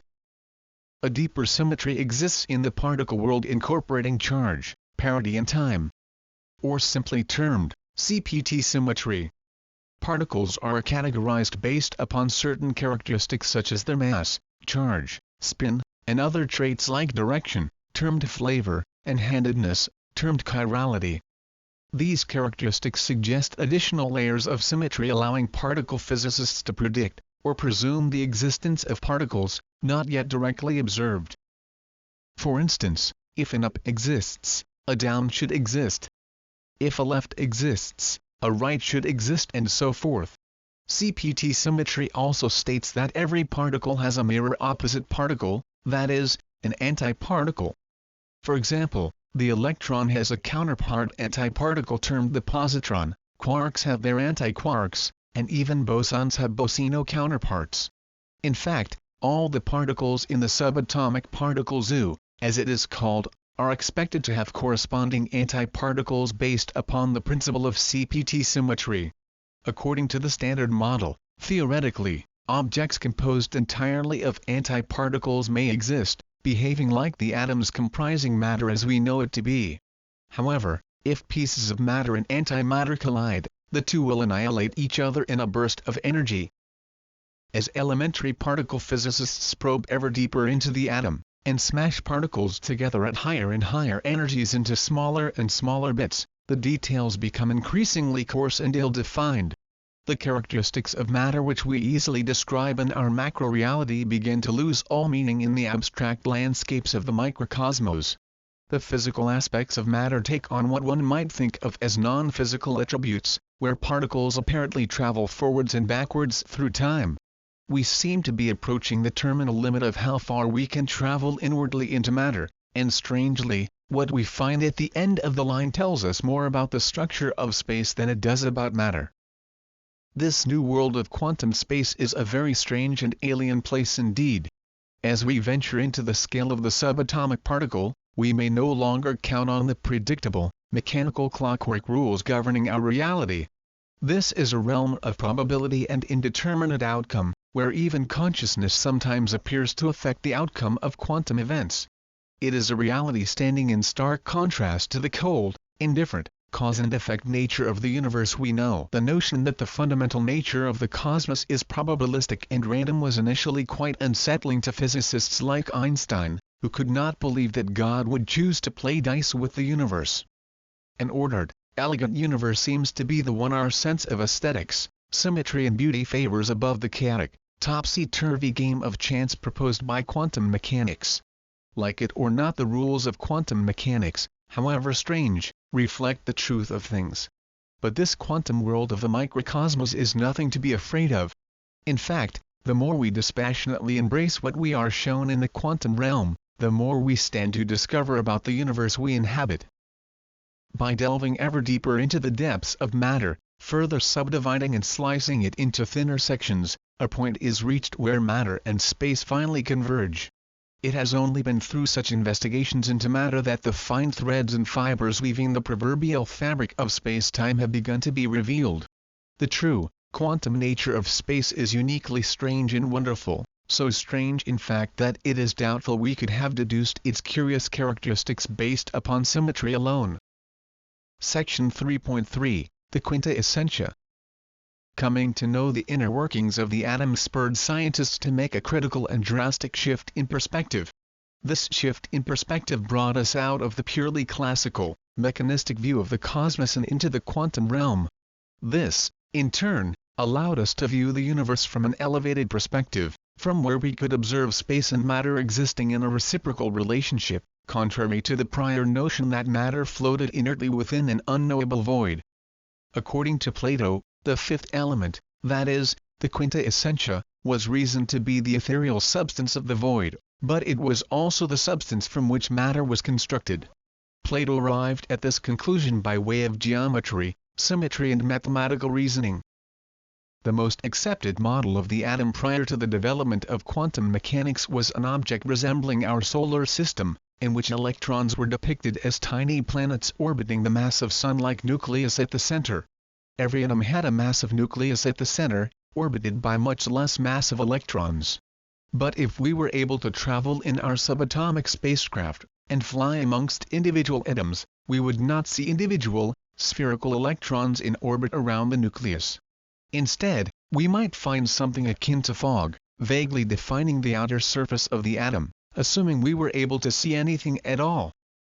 An imaginary dividing line exists separating our macro-reality from the subatomic realm.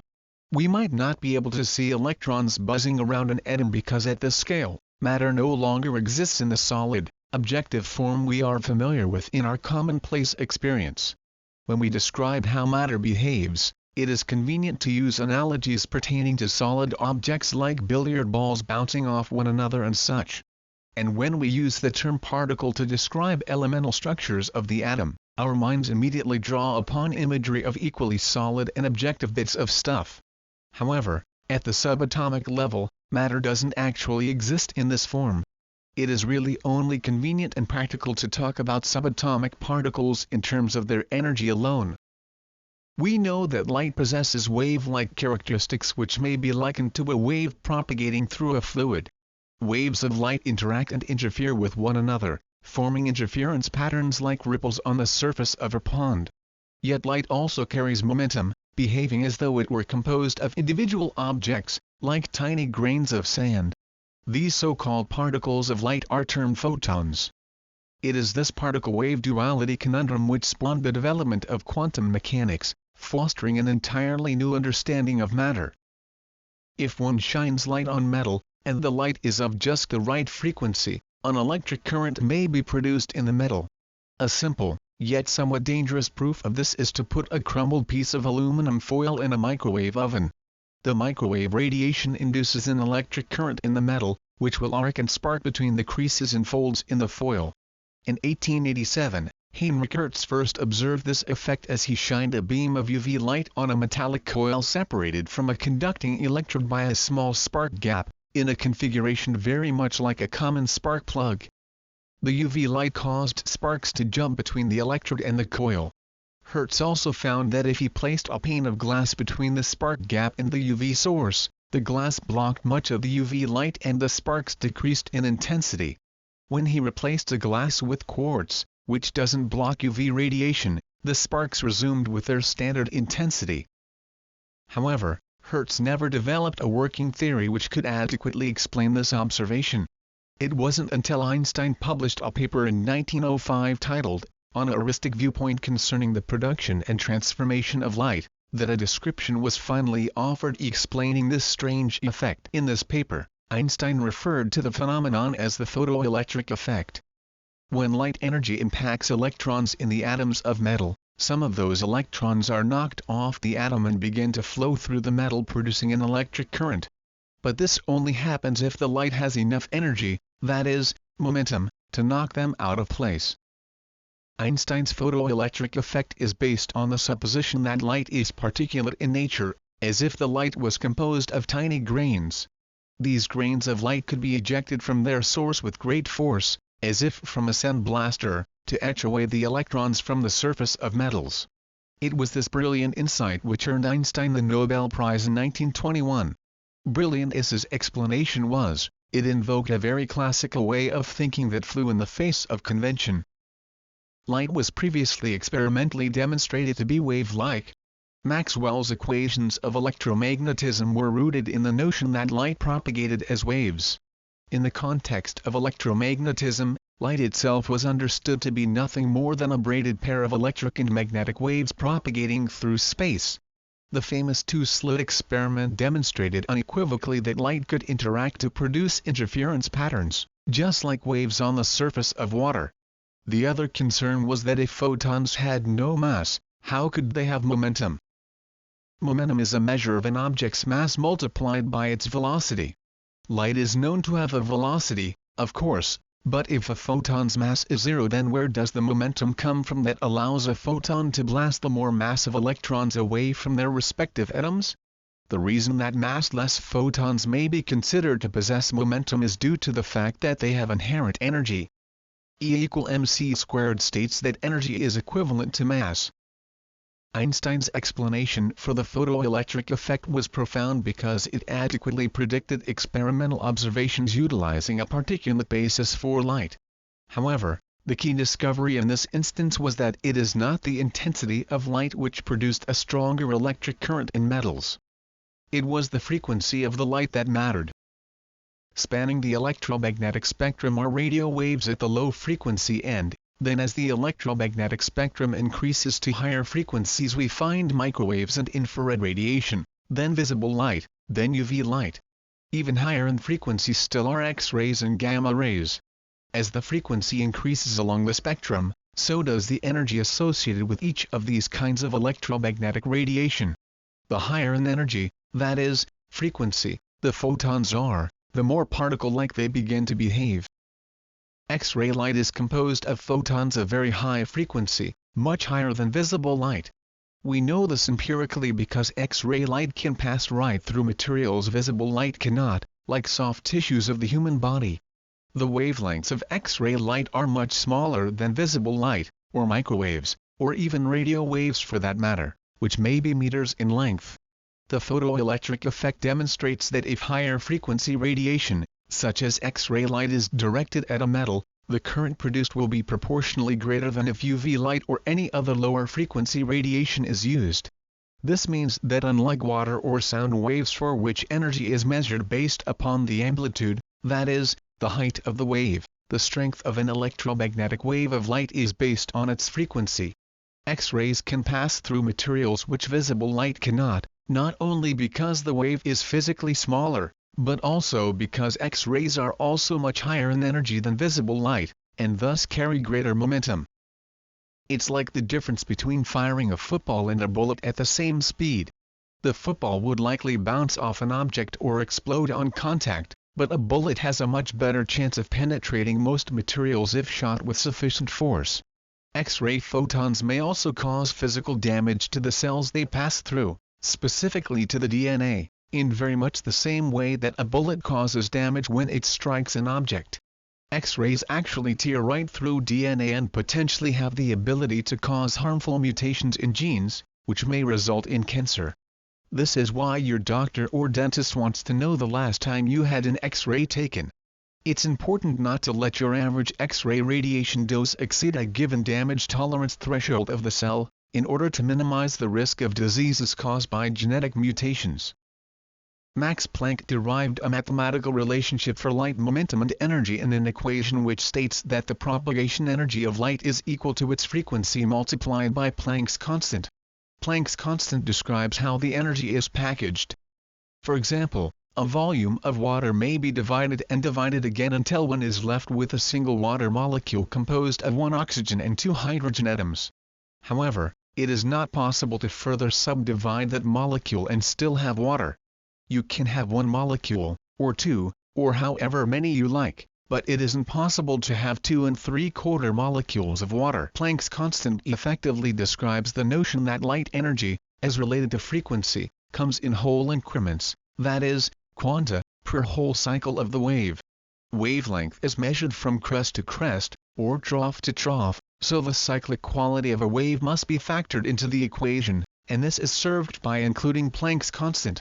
The most important point to remember is that the frequency of light is synonymous with its energy, just as mass is synonymous with energy in Einstein's mass-energy relationship. Armed with this understanding, it is now possible to appreciate atomic construction.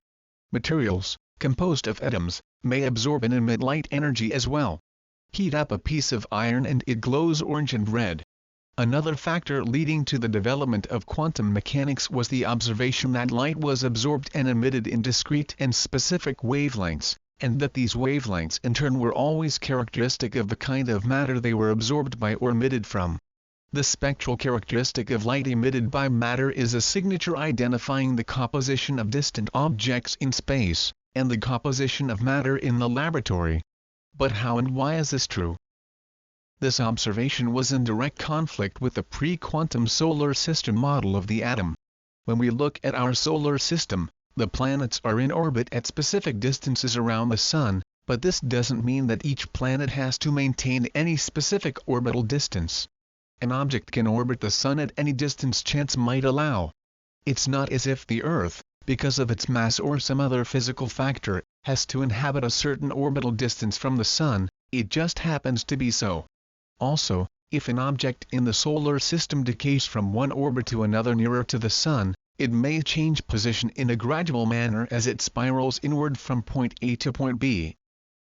This, however, isn't the case for electrons surrounding the atomic nucleus. Electrons only orbit at discrete, quantized levels. They cannot exist at any in-between distance from the nucleus. If the orbit of an electron decays and changes from one orbit to another, no intermediate position exists that an electron may occupy. It exists at one point at one moment, and then instantaneously reappears in a different position. It is as if at one moment you might be sitting at home reading the newspaper, and then suddenly find yourself at the cafe down the street. All this sounds truly bizarre, that is, unless the notion of particle-wave duality is considered. When Louis de Broglie was a student at the University of Paris in the early 1920s, relativity and the photoelectric effect were new concepts beginning to take root in science. Based upon relativity, he learned that E equal mc squared, and because of this, massless photons possess momentum because they possess intrinsic energy. He also learned that E equals hf, from the photoelectric effect, and that a photon's frequency was a measure of its energy. De Broglie astutely realized that energy was equal to these two, apparently different things, namely frequency and mass. So if photons of light possess frequency, then could things with mass, like electrons, also have characteristics of waves?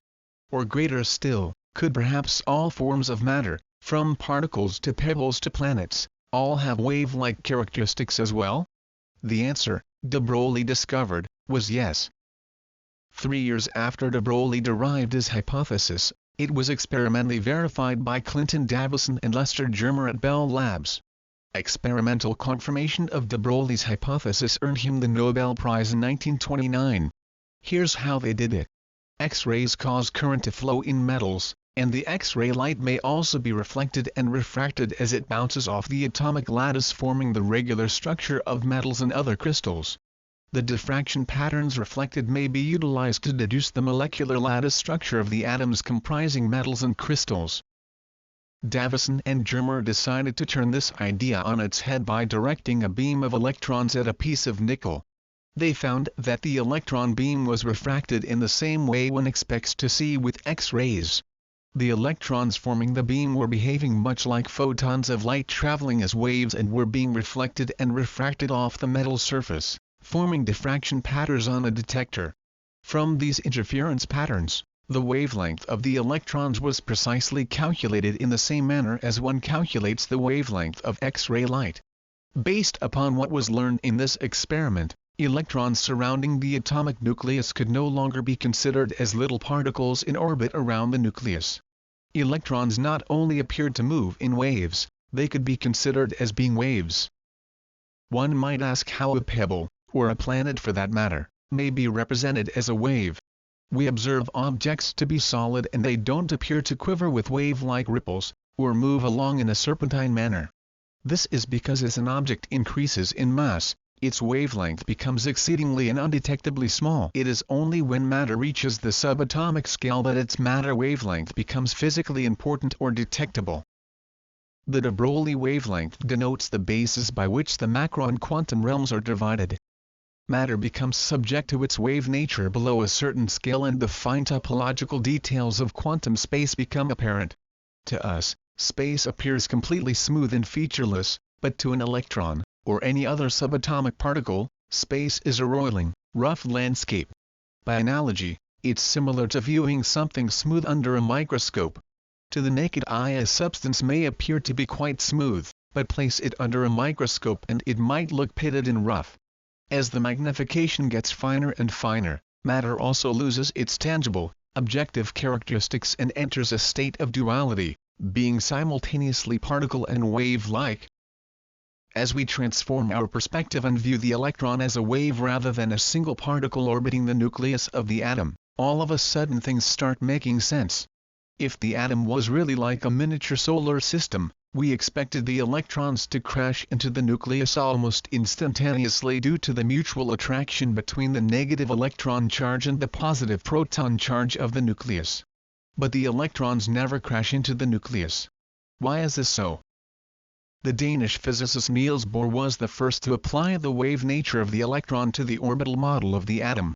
Bohr reasoned that the wave nature of matter explains how and why atomic electrons maintain stable orbits. If we consider Planck's constant, we recall that energy comes in bits, that is, quanta, based upon the cyclic nature of the wave. Bohr found that electrons occupied discrete atomic orbitals directly corresponding to complete cycles of the electron wavelength. Moreover, the electron wavelength of each orbital was associated with a specific amount of energy. Imagine the classical model of the atom once again, with its electrons orbiting in circular paths around the nucleus. If one cuts a circular path at a specific location, unwinding it into a straight line of precise length, the orbital path becomes analogous to a guitar string held fixed at both ends. Between the fixed endpoints of the string, fractions of waves cannot exist. It's like our collection of water molecules.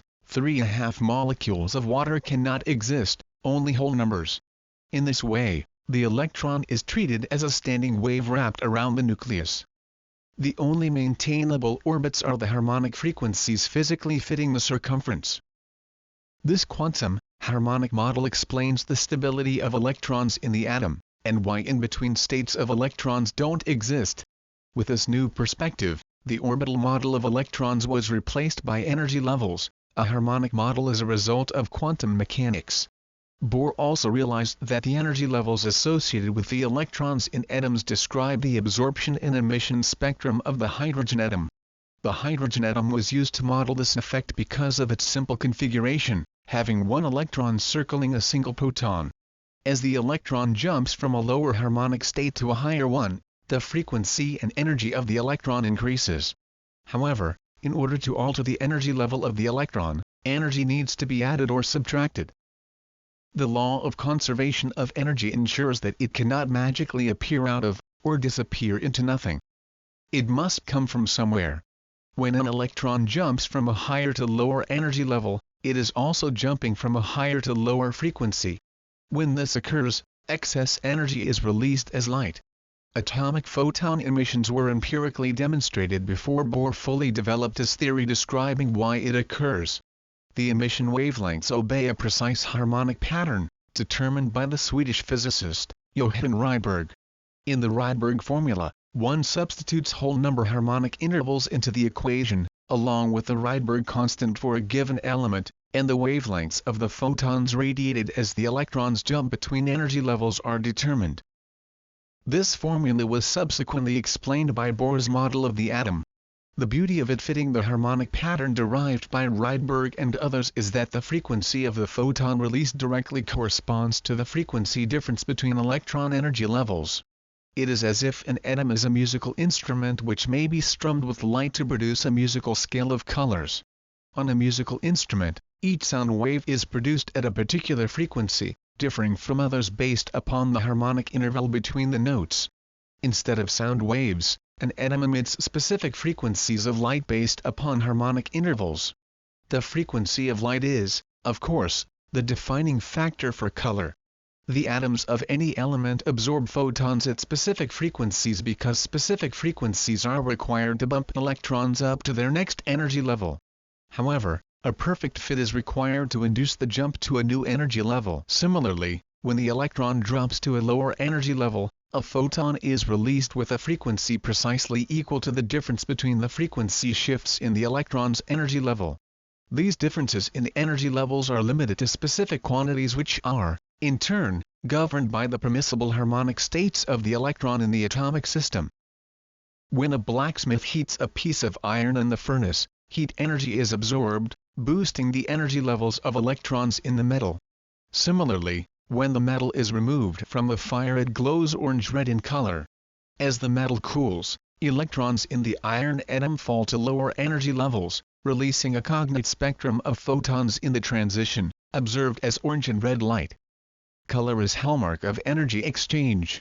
In fact, all the colors in the material world are born of this indissoluble interaction between energy and matter.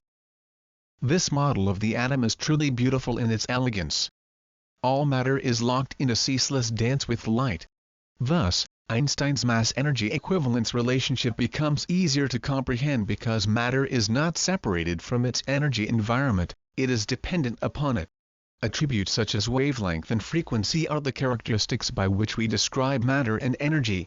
Although macroscale matter may be described in mechanical language, the language of the subatomic world is energy.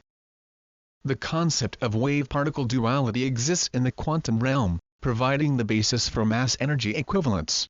This matter-energy relationship is revealed at the subatomic level because subatomic matter may only be adequately described in terms of energy relationships. Energy is the currency of the cosmos, and energy is constantly being shared and exchanged in a perpetual dynamic interaction with matter.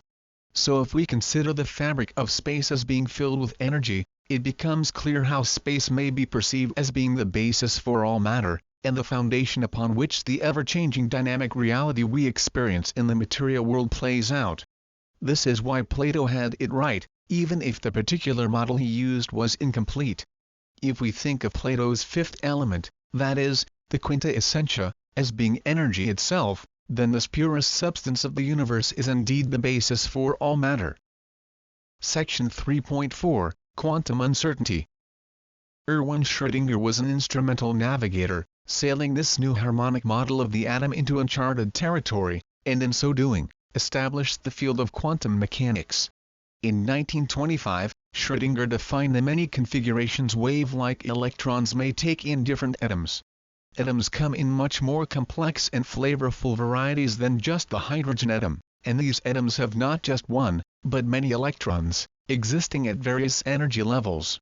Schrödinger was able to unravel the complexities of the atomic animal by demonstrating that electrons didn't always have to occupy the same orbital distance from the nucleus, that is, based upon the outdated solar system model. He determined, rather, that the electron could exist in a variety of shapes and configurations based upon its quantum state. A quantum state defines the characteristics of an electron's energy level, which includes its placement hierarchy, magnetic torque and orbital configuration. The quantum state could also be defined by what Schrödinger termed its wave function. Schrödinger's wave function implies that the electron itself is a continuous waveform and that, for all practical purposes, in all places at once within its quantum state around the nucleus. Schrödinger's wave is not so much a physical wave like on the ocean, but is instead a representation of a statistical potential for where an electron is likely to be detected around the nucleus at any given moment. In the laboratory, certain properties of the electron and other elementary particles may be readily detected and measured. The particulate nature of subatomic matter remains, and is just as valid as our notions of wave functions and so forth. However, if particles may be accurately represented by their wave nature, then why is it that we are still able to measure them as distinct particles? The particle attribute that we detect, as it turns out, may be explained through Schrödinger's wave function and the Heisenberg uncertainty principle. When a particle is physically measured, its wave function is said to have collapsed. The act of measurement destroys the state of the potential into a single point of being. It's a bit like popping a balloon. You may prick a balloon with a pin anywhere on the surface you wish, but the effect will be the same, no more balloon. But unlike a balloon which has a surface, the surface of a quantum state is a transitory illusion. Consider a propeller-driven aircraft or a helicopter. As the propeller blades spin faster and faster, the detail blurs and we end up seeing a ghostly, translucent shape representing the full range of motion the propeller blade traverses as it spins. Now, if you try to throw a dart in hopes of hitting the propeller blade as it spins around, just by throwing the dart within the range of the propeller's movement, there are going to be instances when the dart passes right through and times when the dart hits the blade dead on. It's really just a statistical game of chance. A similar effect is at play when attempting to detect electrons in an atom. Areas exist where we might expect an electron to be, but sometimes it can't be detected. For example, it may be quite obvious that the propeller is spinning rapidly and we might be able to accurately measure its rate of rotation, but at the same time, it would be very difficult to guess, with any precision, the exact position of a single propeller blade at any specific moment. Werner Heisenberg discovered that mutually exclusive bits of information exist which may only be determined independently in a quantum system, as with the spinning propeller. When dealing with quantum systems, one may only accurately determine either position or momentum, but information about both of these characteristics cannot be determined simultaneously. Because of this, an inherent uncertainty exists in measurements. This is referred to as Heisenberg's uncertainty principle. It is not possible to know how a particle is moving and precisely where it is simultaneously, because the act of measurement changes the system. So when a wave function is measured, its characteristics are particle-like.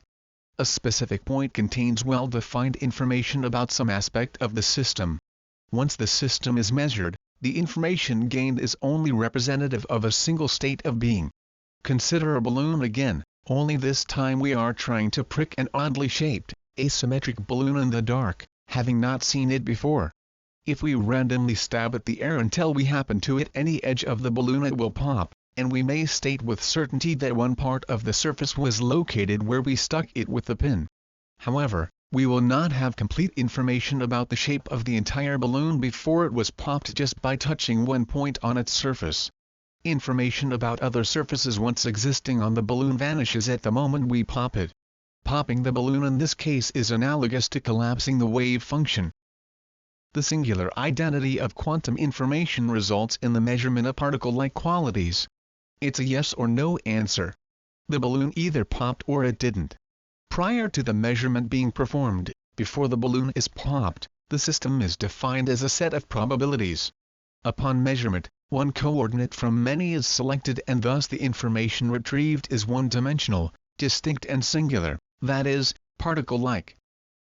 Section 3.5, The Substantive Universe. At the commencement of this chapter, it was stated that much may be learned about the nature of space by delving deeply into the depths of matter. In so doing, we have traveled full circle to find that matter and energy are inextricably locked in a dynamic interplay which, in turn, defines the physical reality of our universe.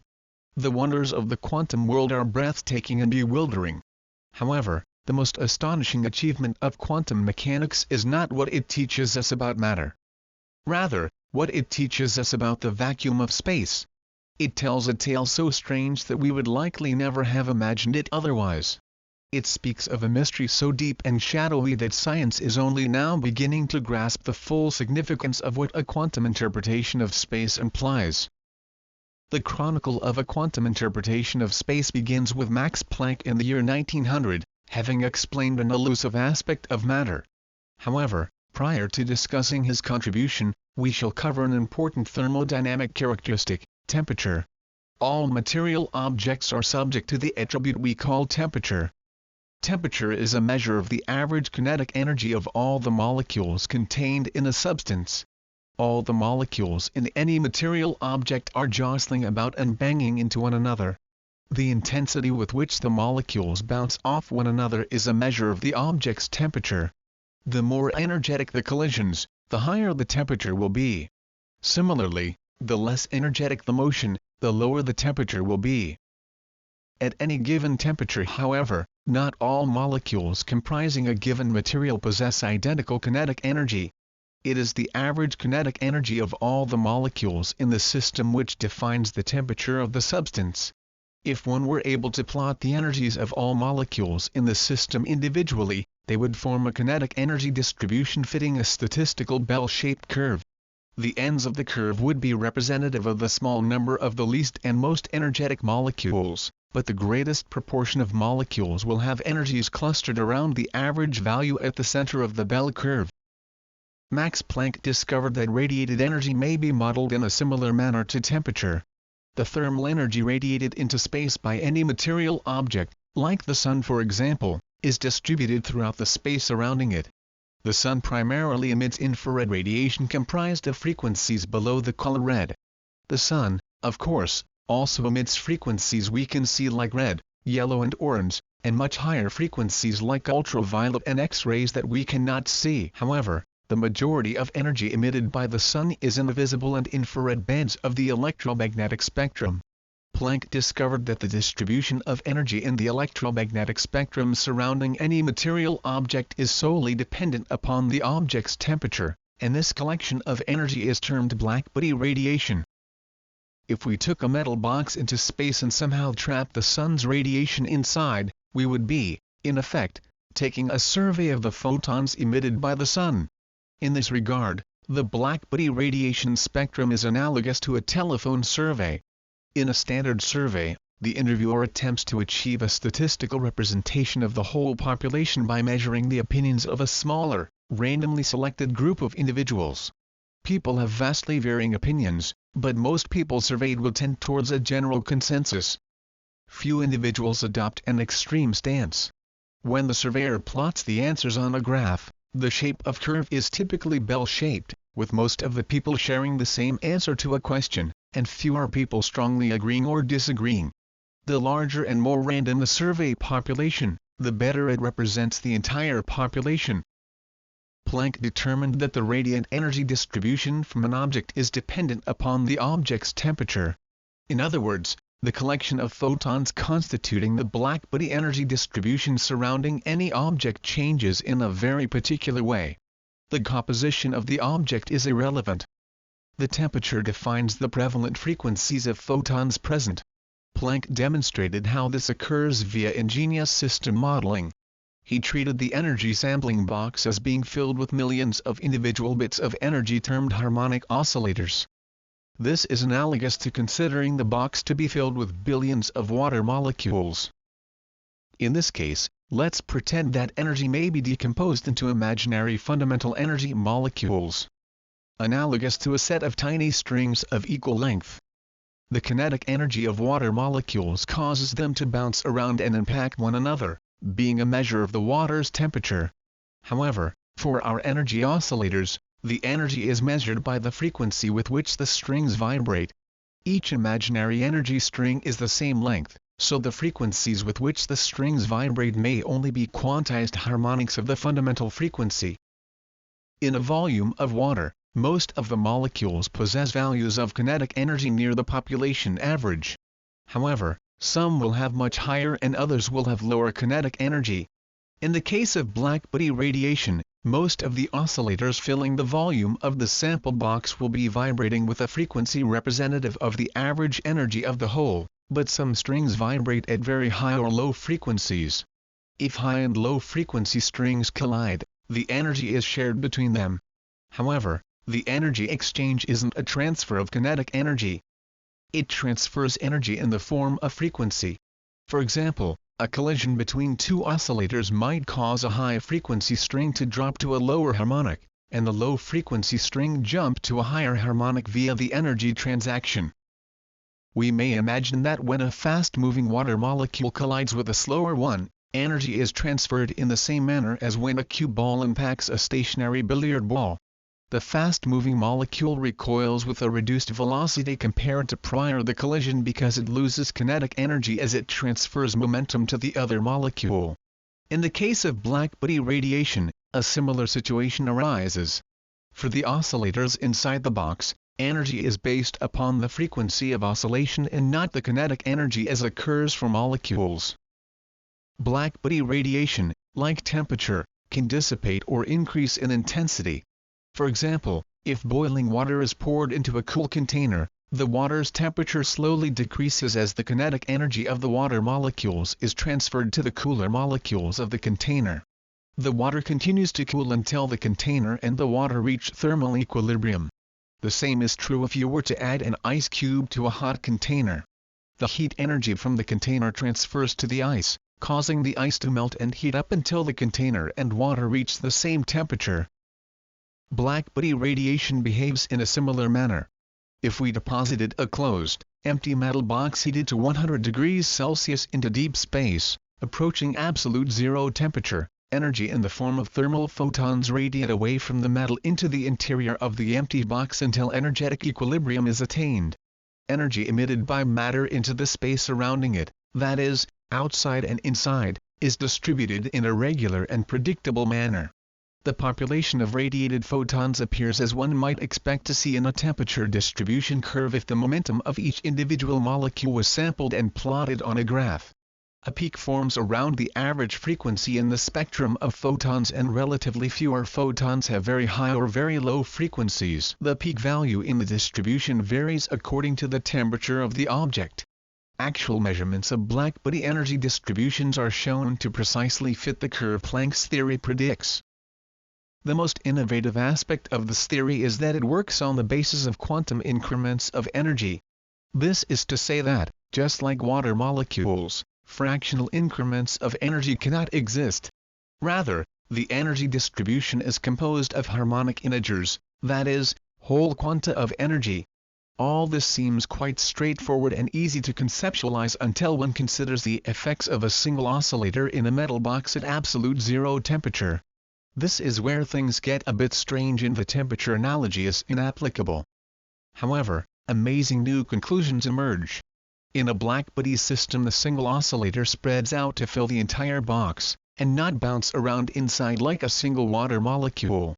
Remember, photons are also waves and a wave is, by its fundamental nature, required to cycle, otherwise it would cease to be. This point is of vital importance. The photon inside the box is not a particle bouncing around, it is a wave. It can never fully come to rest because it would imply that the photon had been destroyed. Energy can neither be created nor destroyed. Hence, the photon perpetually fluctuates around its lowest permissible energy state inside the box. The inevitable emergent conclusion from what we know about quantum mechanics and Heisenberg's uncertainty principle is that any physical system in the universe must possess some minimum intrinsic energy which cannot be removed. This perpetual fluctuation of photonic energy in space is termed quantum vacuum energy, existing even when all thermal motions between atoms and molecules has completely ceased. For this reason, quantum vacuum energy is also termed zero-point energy, emphasizing that the energy comprising the vacuum is present at absolute zero temperature. Where appropriate, we shall refer to the subthermal zero-point energy as quantum vacuum energy to emphasize its derivation from quantum mechanics and its reference to the vacuum. Planck's blackbody radiation principle entails that vacuum energy is intimately tied to mass energy, and that the vacuum energy filling space surrounding matter is equally as important as the matter residing within it. All systems possess a ground state of energy attained by equilibration with its environment. For example, many possible sizes of energy-trapping boxes may exist in space and many minimum energy states may exist within those boxes. A solitary photon inside each variation of box possesses different quantum vacuum energy parameters defined by the box it occupies. Thus, different vacuum states, that is, vacua, must exist, associated with specific classifications of matter, because its presence interacts with the vacuum. For example, a single atom is analogous to an empty box floating in space because it establishes an interactive boundary condition within the quantum vacuum.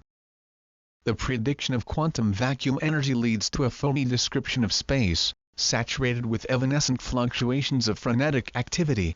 If you switch your television to a dead channel, you'll see thousands of dots of static buzzing about like bees in a hive. This imagery is physically reminiscent of what's occurring at the quantum level in the vacuum of space. A chaotic jumble of fluctuations at all points in the universe, whether in the intergalactic void or the space between subatomic particles.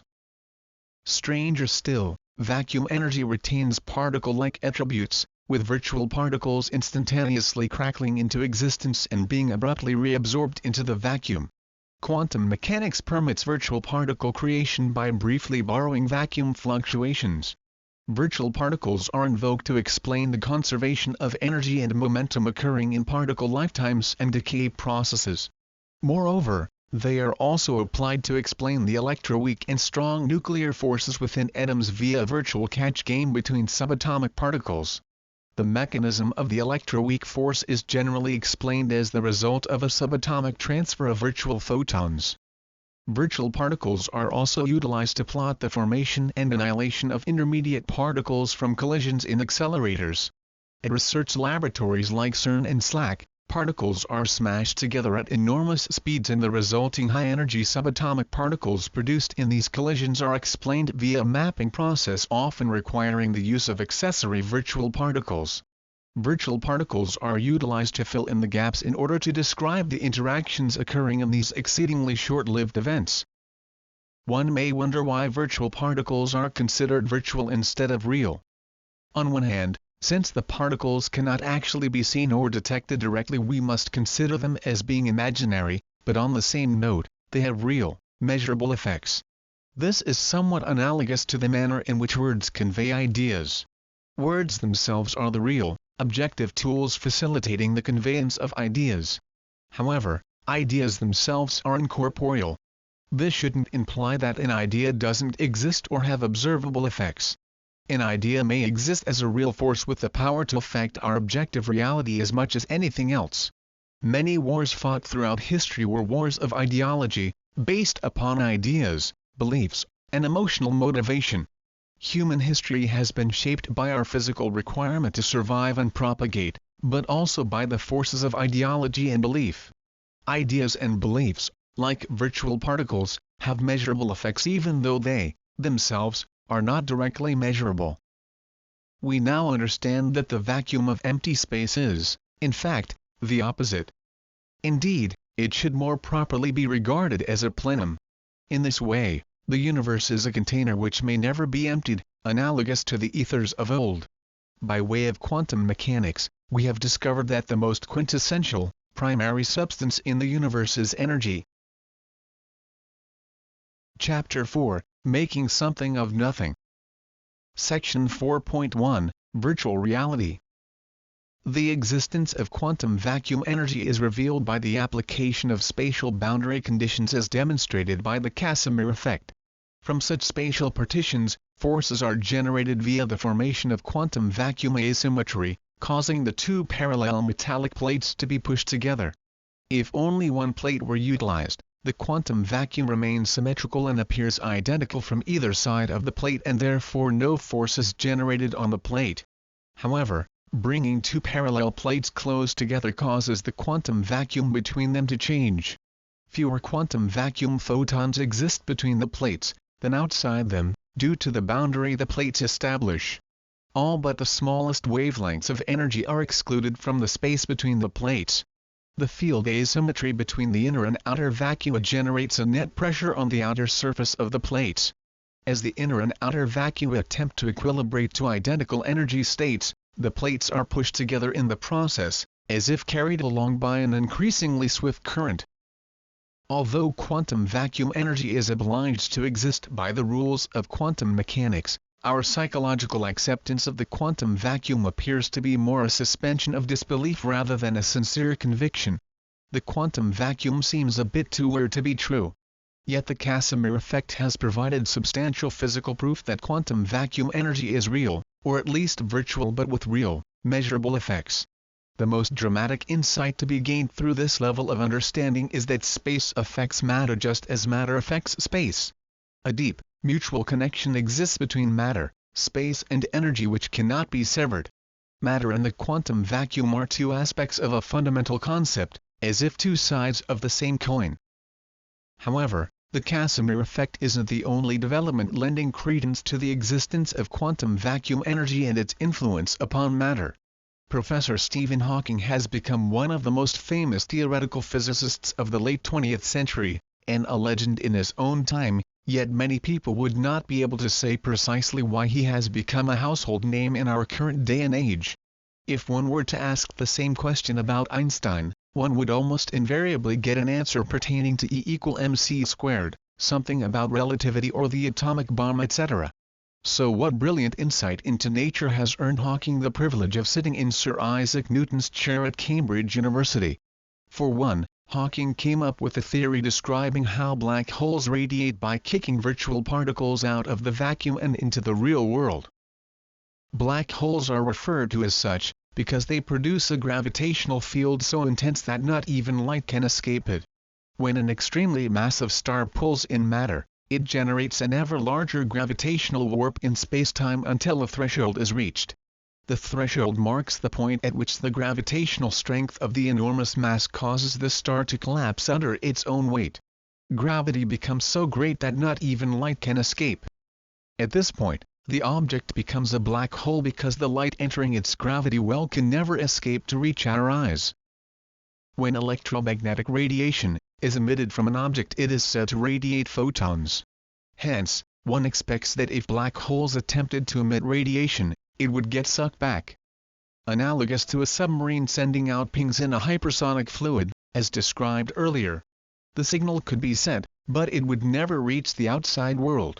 If we were traveling in intergalactic space, far from any star or material object, rogue black holes marauding through space might pose a serious threat to us should we happen to fly a bit too closely.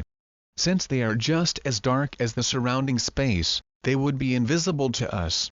When we attempt to hunt for black holes with a telescope, we run into the same dilemma, because we can only infer the black hole's presence through its gravitational effect on other nearby stars.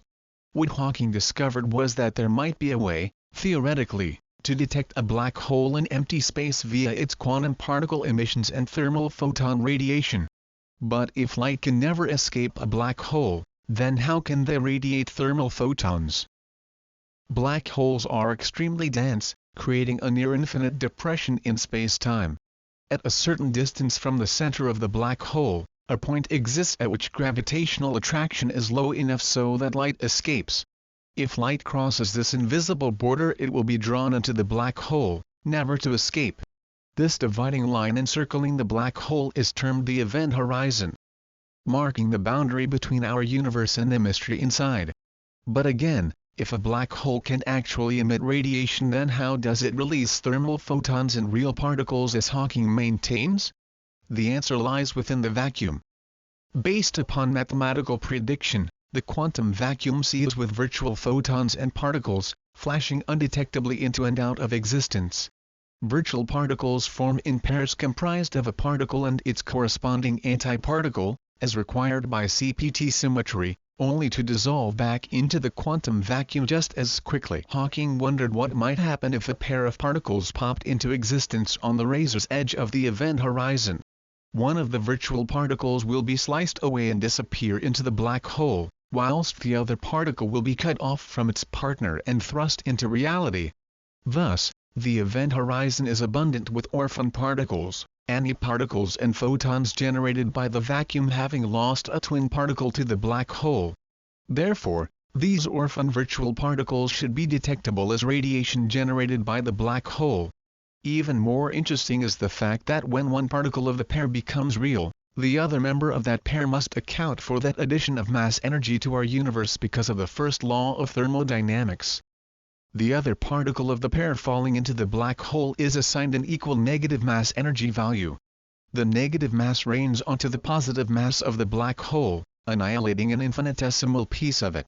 Each of these mass annihilations eat away at the black hole, facilitating a net gain of mass outside the black hole and a net loss inside. Not only appearing to radiate particles and photons, but eventually evaporating the black hole away. Hawking's principle is purely theoretical because we haven't yet detected Hawking radiation. Nor have we directly observed a black hole evaporate or emerge back into our universe as a neutron star. However, it may be possible to substantiate Hawking's principle. One highly noteworthy theoretical prediction by two physicists in the 1970s lends credence to the possibility of detecting photons and particles boosted out of the quantum vacuum and into physical existence. The equivalence principle explains how physical laws are maintained for an object accelerating through flat spacetime or held fixed in a gravitational field of identical apparent acceleration. Thus, if we produced enough thrust to fix the position of a spaceship just above the event horizon of a black hole, the equivalent activity is to accelerate to nearly light speed in free space. It's somewhat like rowing upstream in a swift current. One may have to expend a lot of energy, rowing swiftly in order to simply keep pace with a stationary point on the shore. The physicists Paul Davies and Bill Unruh independently derived a free space acceleration equivalent of Hawking radiation utilizing different modeling systems, at approximately the same time Hawking developed his black hole evaporation hypothesis. Although different approaches were taken, Davies and Unruh determined mathematically that if an observer was accelerated at an extreme rate to nearly the speed of light, the observer would perceive themselves as being immersed in a haze of thermal energy, analogous to the space outside heating up. The effect, although exceedingly slight, may be likened to quantum friction as the observer tears through the quantum vacuum whilst accelerating. Now known as the Davies-Unruh effect. The equivalence principle states that g is equivalent to mechanically induced acceleration. In either case, a force is experienced when an object attempts to deviate from its geodesic path through curved spacetime. When we observe a comet orbiting the Sun, its elliptical path is experienced by the comet as being a straight line of least resistance through curved space. The only way that the comet can move out of its geodesic path is if energy is supplied to counteract inertial resistance as it deviates from that path. An alternative method to change the comet's path would be to place another massive object like a planet nearby, disrupting the space-time curvature and redirecting the comet. In both cases, due to mass-energy equivalence, all that's happening is the addition of energy to the system either through thrust energy or by adding mass energy to a region of space. The Earth may be regarded, in relativistic terms, to reside in a well of space-time curvature. As the space shuttle launches from the Earth's surface, it gradually climbs uphill to get free of the Earth's gravity well. In the case of a black hole, the space-time curvature at the event horizon is analogous to the hill becoming vertical and one requires an infinite amount of energy in order to escape. Similarly, if our spaceship is traveling in a straight line through flat, interstellar space, and we decide we want to change direction, we would need to fire our thrusters in order to change our path. Changing paths always entails accelerating, and by accelerating we are, in effect, curving our geodesic path, and curving our local space-time by adding energy to the system. Just as gravity is discussed in terms of space-time curvature, so is acceleration. As an object is accelerated to near light speed, an apparent near-vertical space-time curvature is experienced. To the accelerated object, it appears to be hovering at the event horizon of a black hole. At the acceleration-induced event horizon, the object perceives space-time to be filling with thermal Hawking-like radiation as virtual photons are thrust into the real world. If the accelerating object was a particle detector, it would begin detecting elementary particles as well. High-energy particle physicists are laboring to find a method of detecting Davies-Unruh radiation in a particle accelerator when subatomic particles are accelerated to near light speed. If this radiation is observed, it will not only provide proof for Davies-Unruh's and Hawking's theories, but it will provide further vindication for the importance and physicality of the quantum vacuum. Gravity and acceleration appear to have an effect on the vacuum, based upon Hawking radiation and the Davies-Unruh effect. In both cases, intense gravitational fields or extreme accelerations force virtual photons and particles from the quantum vacuum into existence. Both of these effects are expressly due to mass and its interaction with the vacuum. Mass warps spacetime to produce gravitational fields and experiences inertial resistance upon acceleration. Both of these effects may be described by evoking Einstein's concept of space-time geodesics. Since the Hawking and Davies-Unruh effects deal with gravity and acceleration respectively, one faces a revolutionary prospect: mass is completely and impartably linked to the quantum vacuum energy of space. We know from Einstein that mass and energy curve spacetime. However, Einstein did not appeal to quantum mechanics as being the mediator of this process. What nature has written for us in boldface type is that general relativity and quantum mechanics, formerly considered to be disparate aspects of the universe, are indeed quite capable of being unified. In fact, relativity and quantum mechanics must already be unified. The physics community just hasn't been able to figure out exactly how quite yet, or have they? Section 4.2, Mutually Assured Construction. If mass directly affects the vacuum through mechanisms such as the Hawking and Davies-Unruh effects, and the vacuum can affect matter through the Casimir force, could it also be possible that the properties of mass are attributable to the quantum vacuum? We have discussed how mass affects the vacuum and vice versa. But in these examples, mass remains independently defined. Recently, scientists have begun to investigate whether the specific attributes defining mass might actually be physical manifestations of quantum vacuum energy. Matter is comprised of atoms, themselves composed of subatomic particles which may be classified in terms of their energy and described as wave functions. Particles also possess charge. For example, a proton carries a positive charge whilst electrons carry a negative charge. Charge is relativistically invariant, meaning that unlike mass, length or time, it doesn't appear to change according to its relative velocity. It is more akin to light, in that it is a standard by which other relativistic effects are measured. But what is charge anyway? What does it mean when someone speaks of positive or negative charge? One might consider it to be analogous to the opposite poles of a magnet, where the northern pole emits a field and the southern pole seems to reabsorb it, like a one-way revolving door allowing passage either in or out. However, this doesn't describe what charge actually is. The truth is that no one really knows what charge is. Charge is certainly a well-characterized attribute, but the question "what is charge?" is presently unanswerable. Some physicists believe that every charge is akin to a miniature black hole singularity, or a dimensionless mathematical point generating or absorbing field energy. Although much debate surrounds the fundamental nature of charge, an electron's charge is characterized by a rather fascinating key attribute. Electrons continually radiate electromagnetic waves, that is, photons, and generate electrostatic fields. Electromagnetic force is transmitted via an exchange of photons. The net charge of a single atom is typically zero because it usually strikes a balance between the number of electrons and protons it carries, so charge effects neutralize. The continual exchange of photons mediates the attraction and complementarities between opposite charges. If a localized accumulation of electrons occurs in a substance, the net field produced is termed electrostatic. When the repulsive force between electrons becomes too great, the charges are to a region of lower potential. For example, sparking or lightning. When an electron is in motion, it radiates an electromagnetic field, measured as a collection of photons.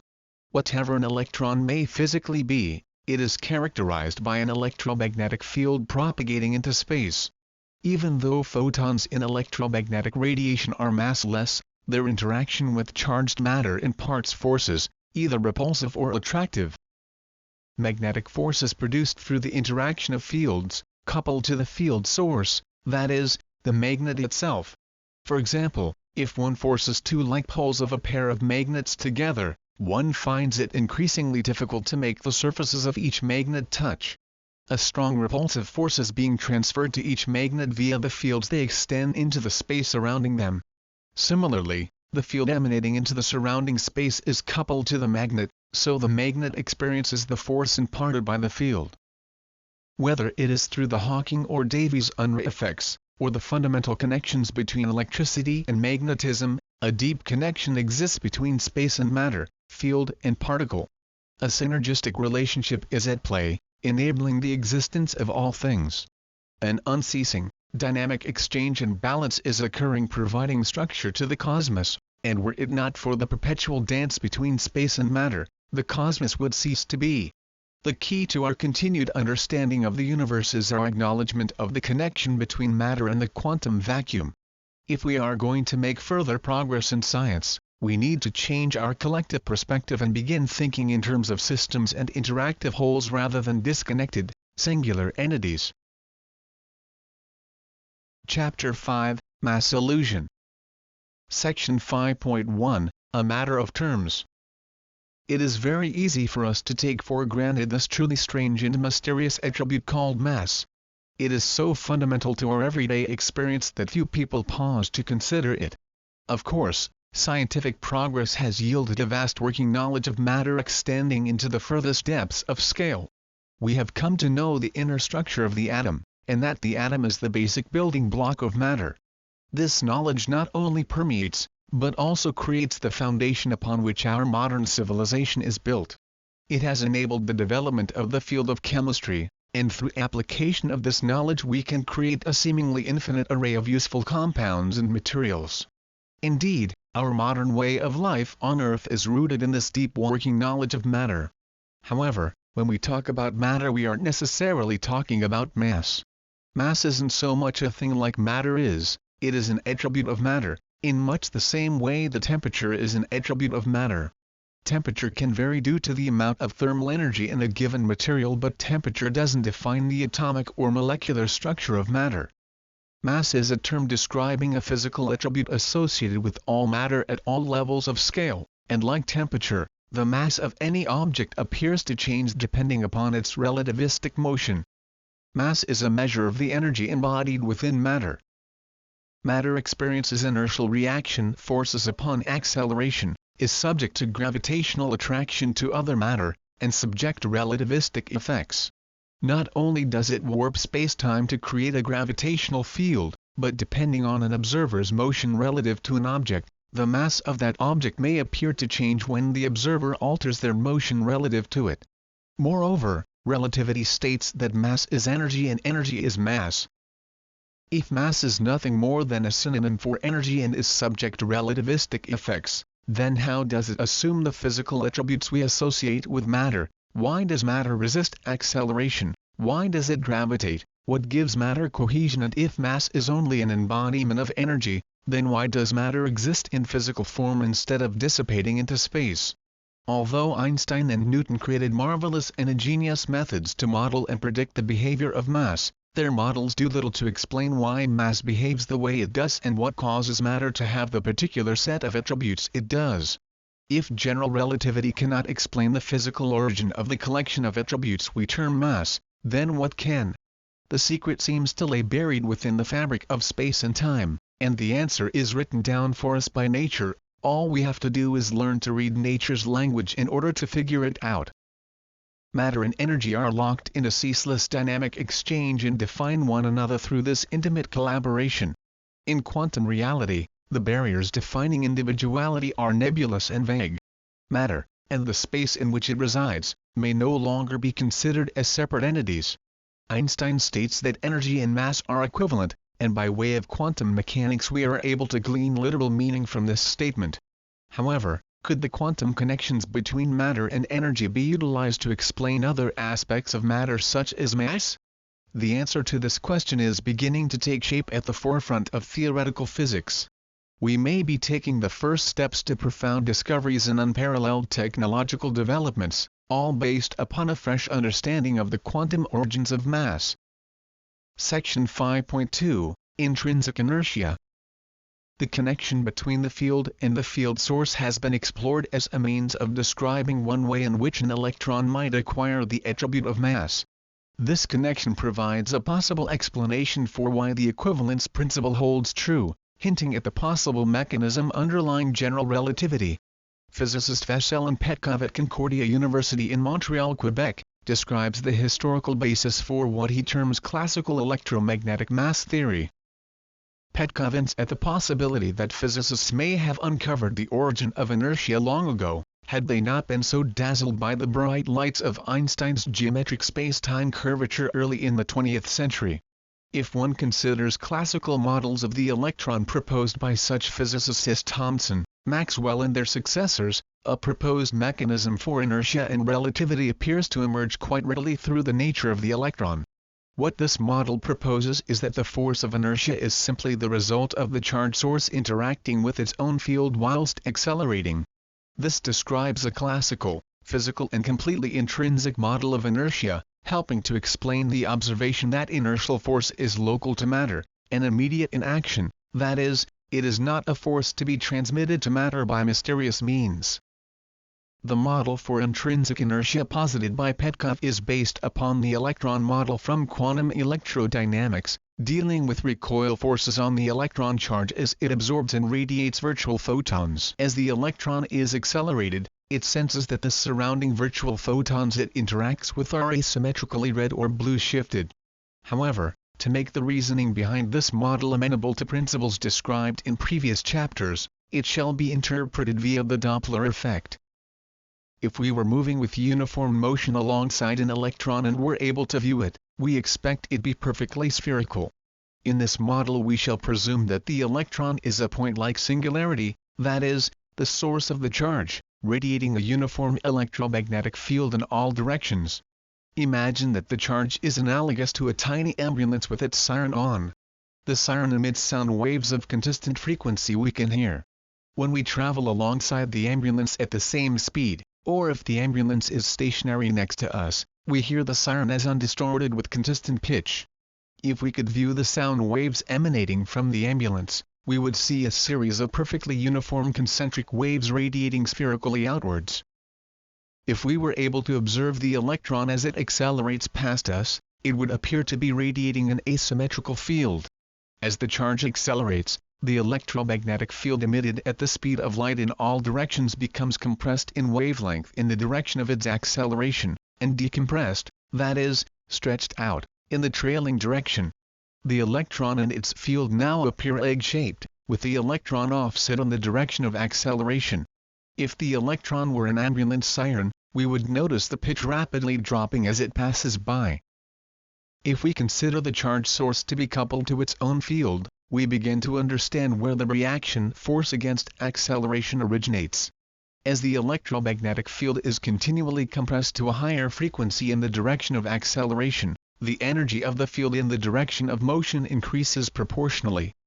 Conversely, the trailing waves are decompressed to a lower frequency and energy. Energy equals Planck's constant multiplied by frequency, hence, the leading compressed waves possess greater energy than the trailing decompressed waves. The electron charge source is analogous to a ball suspended in a two-dimensional box by two springs attached to opposite sides. As the ball moves in one direction inside the box, one of the attached springs is compressed in direction of motion whilst the other is decompressed, that is, stretched out. The total energy between the springs remains constant, but the energy in the springs is shifted asymmetrically, divided between them during acceleration. When one spring increases in energy, the other decreases in energy. When the electron is accelerating, it perceives itself to be immersed in an asymmetric field which is more energetic in the direction of motion. However, the electron seeks existence at its equilibrium state, with neither of its springs deformed and sharing its energy equally in all directions. Whenever compression occurs, the electron experiences a counterforce acting to nudge it into a resting state of equilibrium within its environment. The ball, attached by springs inside the box, moves independently from its frame to a certain extent, but the forces on ball and box cause them to co-move, adjusting to each other as they change position. For example, when the box enters a region of curved space-time, the box, being defined by the universe in which it exists, will deform asymmetrically. If the ball inside the box is held fixed, the springs are forced out of equilibrium and asymmetrically deformed. However, to keep pace with the energy disequilibrium of its surroundings, the ball naturally moves to keep pace, centering itself in the area of lowest energy within the box. The movement of the ball inside the deforming box describes the inertial motion of free fall in a gravitational field. When Einstein developed general relativity, one of the tools he utilized to develop the theory was an elevator thought experiment. An elevator compartment is very handy as a descriptive tool in this regard because it is a method of walling off the universe and considering the laws of physics to exclusively exist in a small, local volume of spacetime. The elevator is analogous to the box, ball and spring model previously described. Inside the elevator, no windows exist such that it is impossible to determine any information about one's location, direction or velocity. Einstein imagined riding inside such an elevator compartment in two locations. One involved being held fixed in the Earth's gravitational field and the other in free space. Let's start by riding inside Einstein's elevator in free space. At first we find ourselves floating about freely inside the elevator. We are weightless and do not experience up or down orientation. However, we have decided that the elevator can only travel up or down relative to the surface of the Earth, so we shall refer to the tiled surface inside the elevator as being the floor. Now let's imagine that we place our feet against the tiled floor to mimic standing upright. To do our experiment, we brought with us a rubber ball to bounce around inside the elevator. In a zero-gravity environment, if we threw the ball in a perfectly straight line to the wall on either side of us, the ball would bounce back and forth several times, striking opposing walls at the same height without ever falling to the floor. What would happen as the elevator started accelerating in what we regard as being the up direction? If the elevator began to accelerate upwards fast enough, as the ball bounced back and forth between the walls, the ball would suddenly appear to fall to the floor. The rate at which it would fall would be precisely the same rate of the elevator's acceleration because the ball isn't really falling in this case.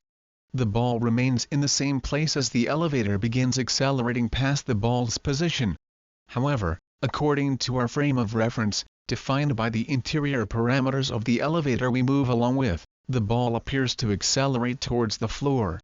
If we trace the ball's path inside the elevator, it appears to fall along a parabolic trajectory, just as it does after being thrown horizontally at the surface of the Earth. If the elevator sat on the surface of the Earth and we threw a ball at the wall, it would bounce off and fall to the floor along the same parabolic trajectory as it would inside the elevator, accelerating in free space at the same rate as Earth's gravity. The idea leading directly to the development of general relativity and the concept of curved space-time was that the ball in the elevator may be replaced with a beam of light. The acceleration required would be much, much greater, but if we could accelerate fast enough, a light beam propagating from one side of the elevator would appear to bend towards the floor along a parabolic path. Paths of light in accelerated reference frames, such as the frame defined by the elevator compartment, are geodesic paths defining the topology, that is, curvature, of spacetime. Inside an elevator floating in free space, the path of light will be a straight line from one side of the elevator to the other. This tells us that the observed space relative to our reference frame is flat. When the elevator accelerates in free space, the path of the light beam bends and our reference frame then tells us that the observed spacetime is curved. Spacetime in a gravitational field always appears to be curved. Curvature defines the depth of the gravitational well produced in space. The more mass of the object, the greater the curvature in the apparent acceleration experienced. Similarly, as acceleration rates increase, the greater the apparent curvature of space will be. The complexities of general relativity reduce us to understanding the pathways of light within our perceived reference frame in space. Now, let's revisit our model of intrinsic inertia for the electron. Whether the electron is moving in an accelerating elevator in space, or falling to the Earth in a gravitational well, it is always moving in accordance with our perceived view of the spacetime around it. To us, an electron may appear to fall to the ground due to gravity, but the electron perceives itself as being in equilibrium with its environment and not experiencing a force causing it to fall. Human experience causes us to believe that the force of gravity is pulling the electron to the floor. No pull, no force and no gravity exists per se. We observe an electron moving in equilibrium with the geodesic path of lowest energy encasing it, which happens to be curved, that is, asymmetrical, in this case. If the electron's field is uniform and it enters a region of space-time asymmetry, such as a gravitational field, it responds to environmental conditions by falling in search of an equilibrium state within that asymmetric spacetime. Similarly, any imposed perturbation of the electron's natural path produced by altering its intrinsic energy to an asymmetrical state within a flat space-time background, requires energy input. When an electron is held stationary in a gravitational well, for example, the surface of the Earth, ambient space-time appears curved and the object continually responds to it. When the electron falls freely in curved space-time, it feels no force because it adjusts to the background field asymmetry. Utilizing the box and spring example, if the box moves then the ball attached by springs inside is compelled to keep pace and co-move within its frame to equilibrate the asymmetric energy of the springs. However, when an object is held fixed within a gravitational field, it senses that the immediate spacetime is always asymmetric. Thus, the curvature of spacetime results in gravity. Objects, no matter how massive, are equally affected by spacetime curvature, that is, asymmetry, because they are immersed in the same gravitational environment. However, the energy required to remove differing objects from equilibrium within curved spacetime depends upon the object's mass, manifest as weight. The acceleration of gravity is constant and all masses equilibrate to local asymmetry at the same rate. The mass of an object is consequential when resisting the acceleration of gravity. A force is required to counter the inertial resistance to the change in an object's natural geodesic path. The greater the mass an object possesses, the greater the force required to counter inertia. So even though a hammer weighs more than a feather when fixed in a gravitational field, because it has greater mass, all matter, regardless of how massive it is, responds to the asymmetry of spacetime by accelerating downwards at the same rate. In this way, mass is a measure of the force required to remove an object from equilibrium within its immediate spacetime environment. The electron self-energy model not only describes inertial and gravitational effects, but also hints at the deeper meaning behind E equals mc squared. Inertial resistance is a measure of an object's mass. The more massive an object is, the greater the inertial reaction force experienced upon acceleration and curvature generated in spacetime. Similarly, the more intensely an object is accelerated, the more massive it becomes because acceleration generates apparent curvature. This is why mass is relative under general relativity. Consider the electron self-energy ball and spring analogy once again.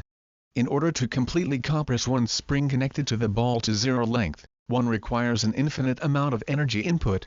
This also implies that the leading electromagnetic field of an accelerating electron approaching the speed of light requires infinite energy. The energy required to compress the leading electromagnetic field increases because the electromagnetic field frequency in the direction of acceleration increases. The inertial reaction force against acceleration becomes greater, which in turn is a measure of mass. The mass increases according to the relationship E equals mc squared. Thus, mass cannot attain the speed of light because it would become infinitely massive. Section 5.3, Extrinsic Inertia. We now understand from quantum mechanics that we must also consider the notion that space is replete with quantum vacuum energy fluctuations. So one might wonder what kinds of forces, if any, an electron experiences as it accelerates through the quantum vacuum.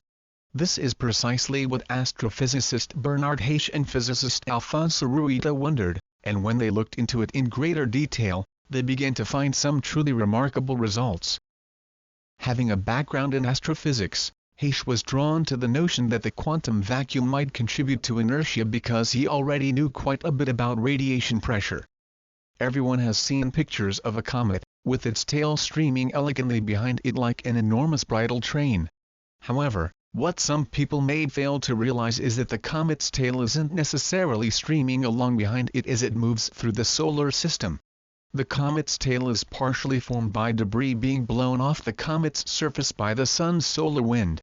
The comet's tail always trails the direction of the solar wind, as if the comet was a cosmic windsock. The solar wind, of course, always blows radially outwards from the sun. However, the thing to remember in this case is that the solar wind isn't really like the atmospheric wind we have on Earth. Solar wind does have a material aspect to it, in that many energetic particles radiate from the sun. In fact, The solar wind is largely comprised of electrons and atomic nuclei of hydrogen and helium atoms that have been stripped of their electrons, that is, ionized gas plasma. But countless numbers of photons are also released from the Sun. Even though photons lack mass, they can still pack quite a wallop because they have momentum. All materials exposed to electromagnetic radiation experience radiation pressure. The atoms comprising any substance may absorb or reflect radiant photons.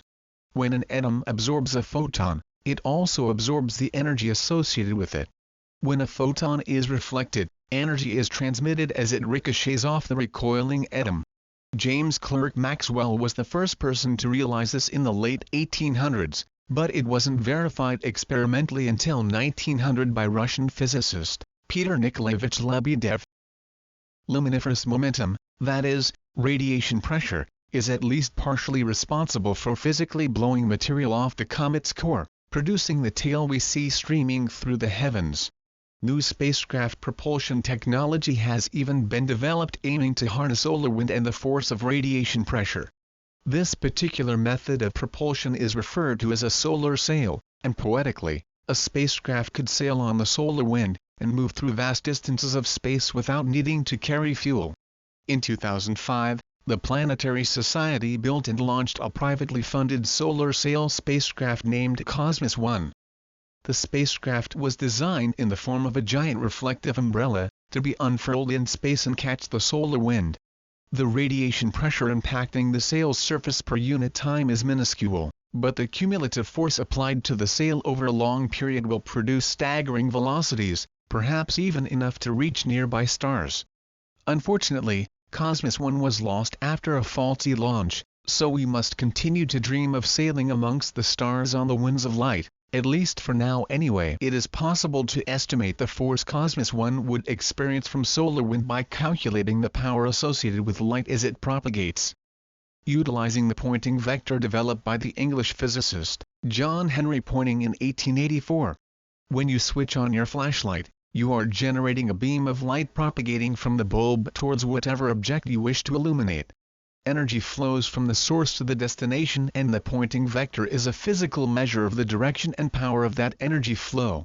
Propagating light comprises electric and magnetic wave components such that the Poynting vector is a quantitative measure of the power flow associated with the combined wave action. In the early 1990s, Hayes and Rueda applied the concept of radiation pressure to the quantum vacuum energy derived from quantum mechanics. The quantum vacuum of flat spacetime comprises a near-infinite spectrum of photons of various energies and random orientations, ensuring that a net quantum vacuum direction does not exist such that it may be disregarded from most calculations. This doesn't mean that the spectrum of quantum vacuum photons doesn't exist. It simply means that the quantum vacuum energy may be considered virtual because a net force does not arise from a random, baseline quantum vacuum. Thus, in free space, the quantum vacuum is said to be isometric, that is, equal in all directions.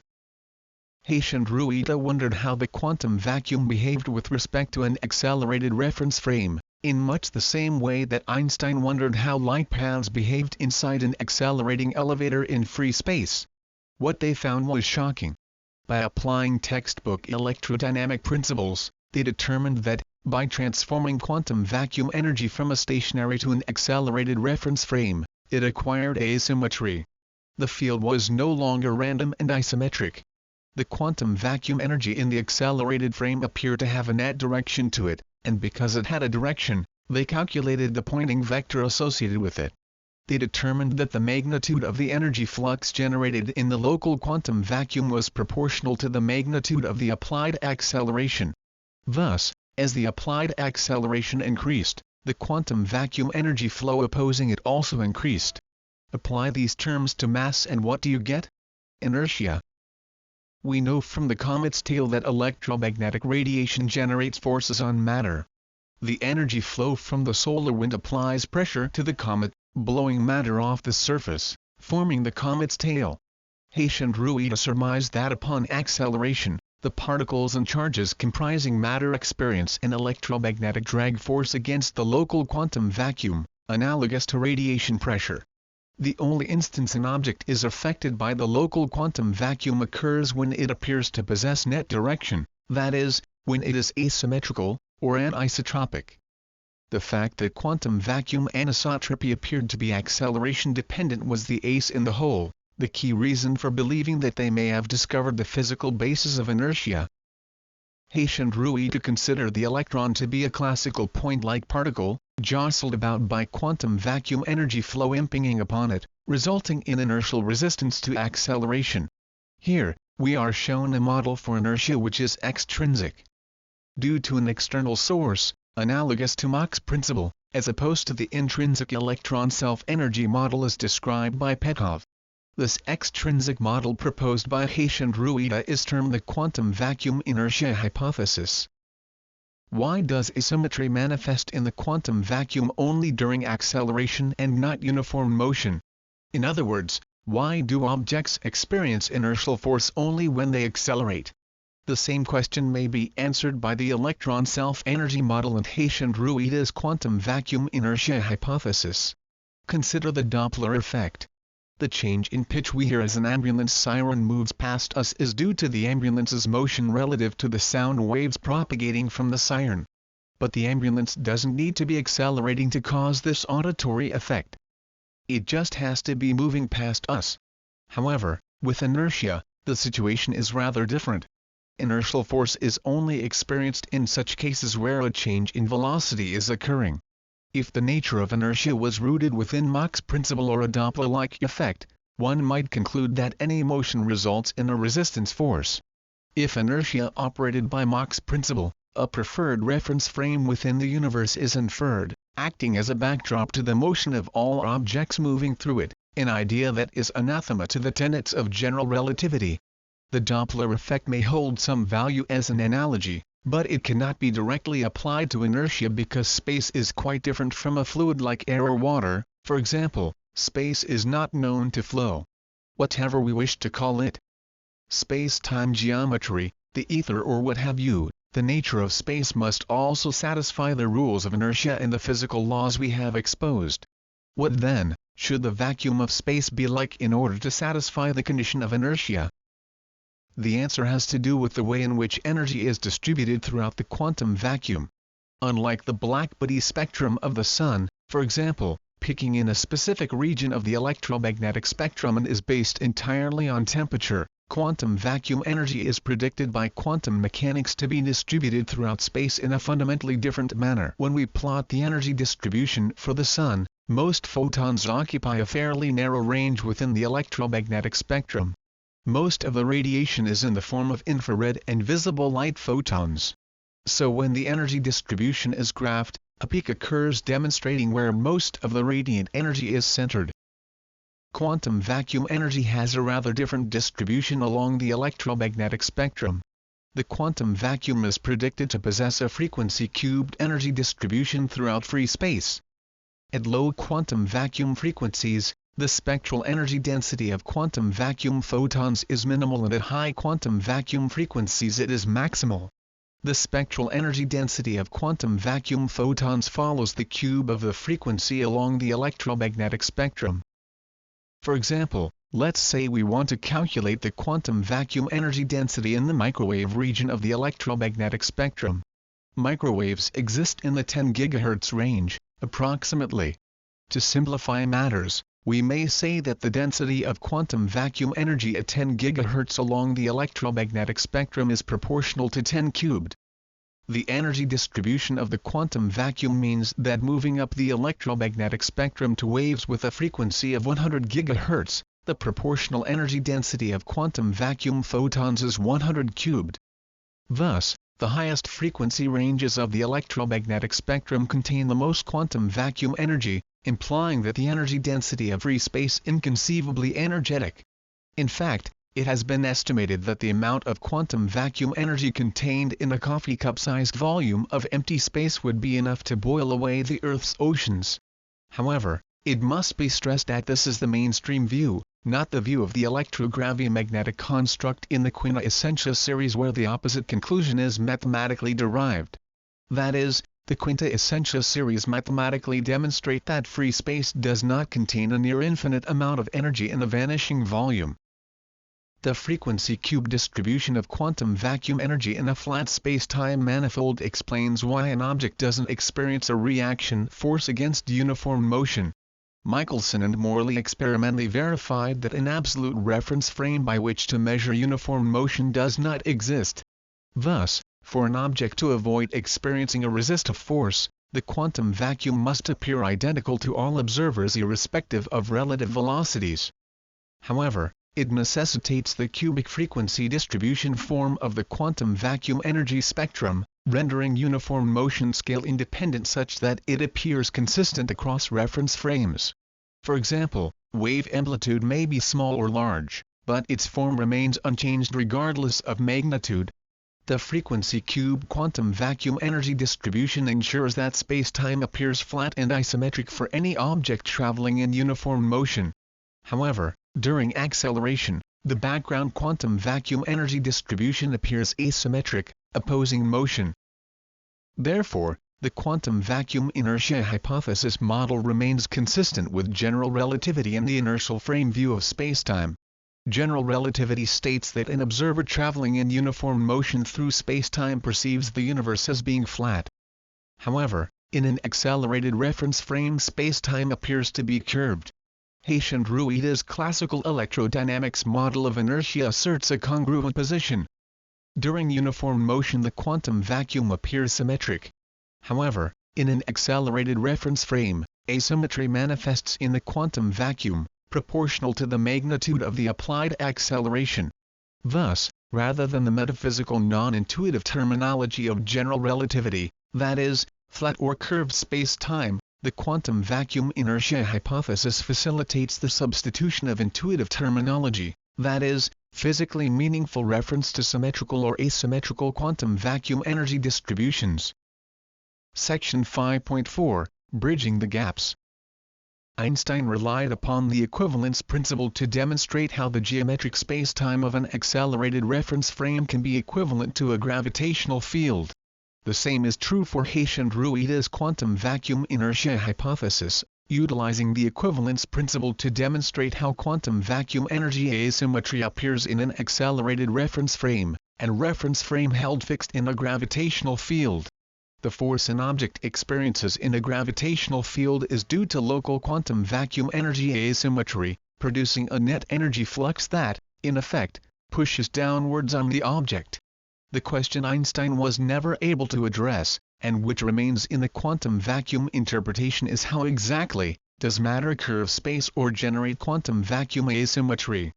Although the mechanistic particulars have not yet been formally conjectured by Hayes and Ruida, they have been able to replace the imaginary four-dimensional geometry of Einstein's spacetime with their own classical, physical modeling of quantum vacuum energy distributions. However, their description modestly insinuates one of the most astounding and profound ideas ever suggested in the history of science.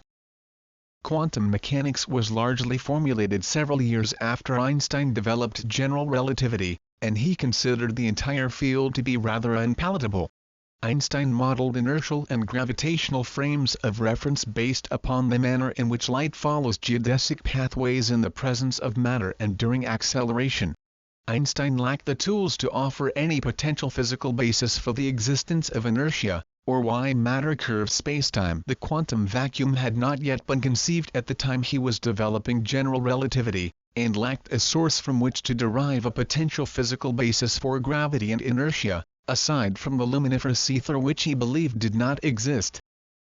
The development of quantum mechanics eventually produced a rift between itself and general relativity which remains solidly in place to this day.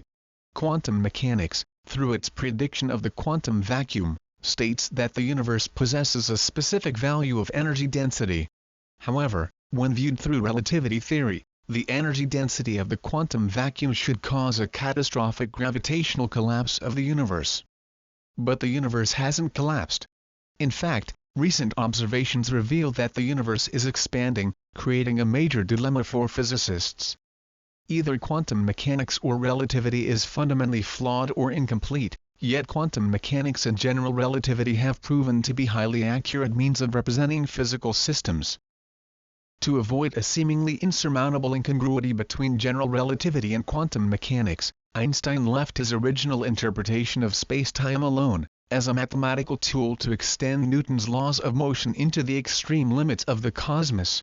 His theory worked so beautifully that there was little need to worry about precisely how it worked so well or why it didn't jive with the emerging quantum view. The beauty and elegance of general relativity has stood impervious to criticism for over a century and gave birth to modern cosmology. It has directly generated some of the most profound questions to be asked and has predicted the existence of otherwise unfathomable objects in our universe such as black holes. Yet quantum mechanics has proven to be equally valuable for explaining observations at the subatomic scale which relativity cannot handle. Therefore, it is only fair to say that both formalisms are equally correct, even though they don't appear to corroborate. The most important aspect of the quantum vacuum inertia hypothesis is not that it provides a physical mechanism for inertial and gravitational forces, which general relativity merely describes, but that it represents the unification of general relativity, quantum mechanics and electromagnetism. It takes the first steps at bridging the gap between these formerly incompatible, yet equally valuable theories. Since Sir Isaac Newton formulated his postulate F equals ma, it has remained just that, a postulate. A tenet in physics, the law governing how objects move. However, the remarkable mathematical feat leading to the quantum vacuum inertia hypothesis was that Rueda managed to derive Newton's postulate from quantum mechanics. If Newton's first law of motion, and thus general relativity, may be derived from quantum mechanics, then in principle these formalisms must already be unified. F equals ma predicts how objects move. Rueda offers an explanation for why objects move in the manner they do by deriving Newton's postulate from quantum mechanics. The quantum vacuum inertia hypothesis yields startling clues regarding the mysterious nature of quantum phenomena. The Hayes-Rueda model assumes inertial force is a consequence of the motions of semi-classical point-like particles, such as quarks and electrons, as they are physically scattered by quantum vacuum fields they encounter. Physical scattering due to quantum vacuum energy implies that charges in subatomic elements are perturbed by the quantum vacuum fields they interact with, such that it is sensed as inertial mass. So in this case, the mass of any object may be considered to be a measure of the energy with which fundamentally massless particles interact with their quantum environment. In this model, particles like the electron are physically jostled about by the quantum electromagnetic fluctuations they encounter, and the intensity of this action is the factor defining the particle's mass. The manner in which perturbation appears to act on the fundamental structure of matter enables Hayes and his colleagues to propose explanations for how certain quantum properties of matter emerge. Why does all matter possess wave characteristics? According to Hayes and his colleagues, it is a function of scale. For example, if a large vessel floats in fairly calm waters with only small waves on the surface, it remains motionless and unperturbed by the action of the waves. However, if a toy boat is placed in the same water, it undulates, jostled about by the small waves it encounters as if weathering a violent storm at sea. The size of the toy boat is on the same scale as the waves it floats upon and it experiences the undulating terrain of the rough and choppy sea surrounding it. On the molecular scale, an analogous effect exists termed Brownian motion. Robert Brown was a Scottish botanist who collected and catalogued thousands of plant species in Australia in the early 1800s. He was highly skilled at microscopy and utilized it as a tool to study plant pollens. In studying pollen grains under the microscope, he noticed that the individual pollen grains appeared to jitter wildly in suspension, yet maintained their overall position within the field of view. He noted that the movement seemed to be an intrinsic quality of the grain itself, resembling a freely moving life form. However, particles only slightly larger than pollen grains do not move in this manner. Like the toy boat, pollen grains are of a particular size, allowing them to experience the kinetic motion of the water molecules. They are jostled about by the molecules of water in which they are suspended. In Brown's time, the cause of this effect was not entirely clear, but thanks to his initial observation, this effect has since been dubbed Brownian motion.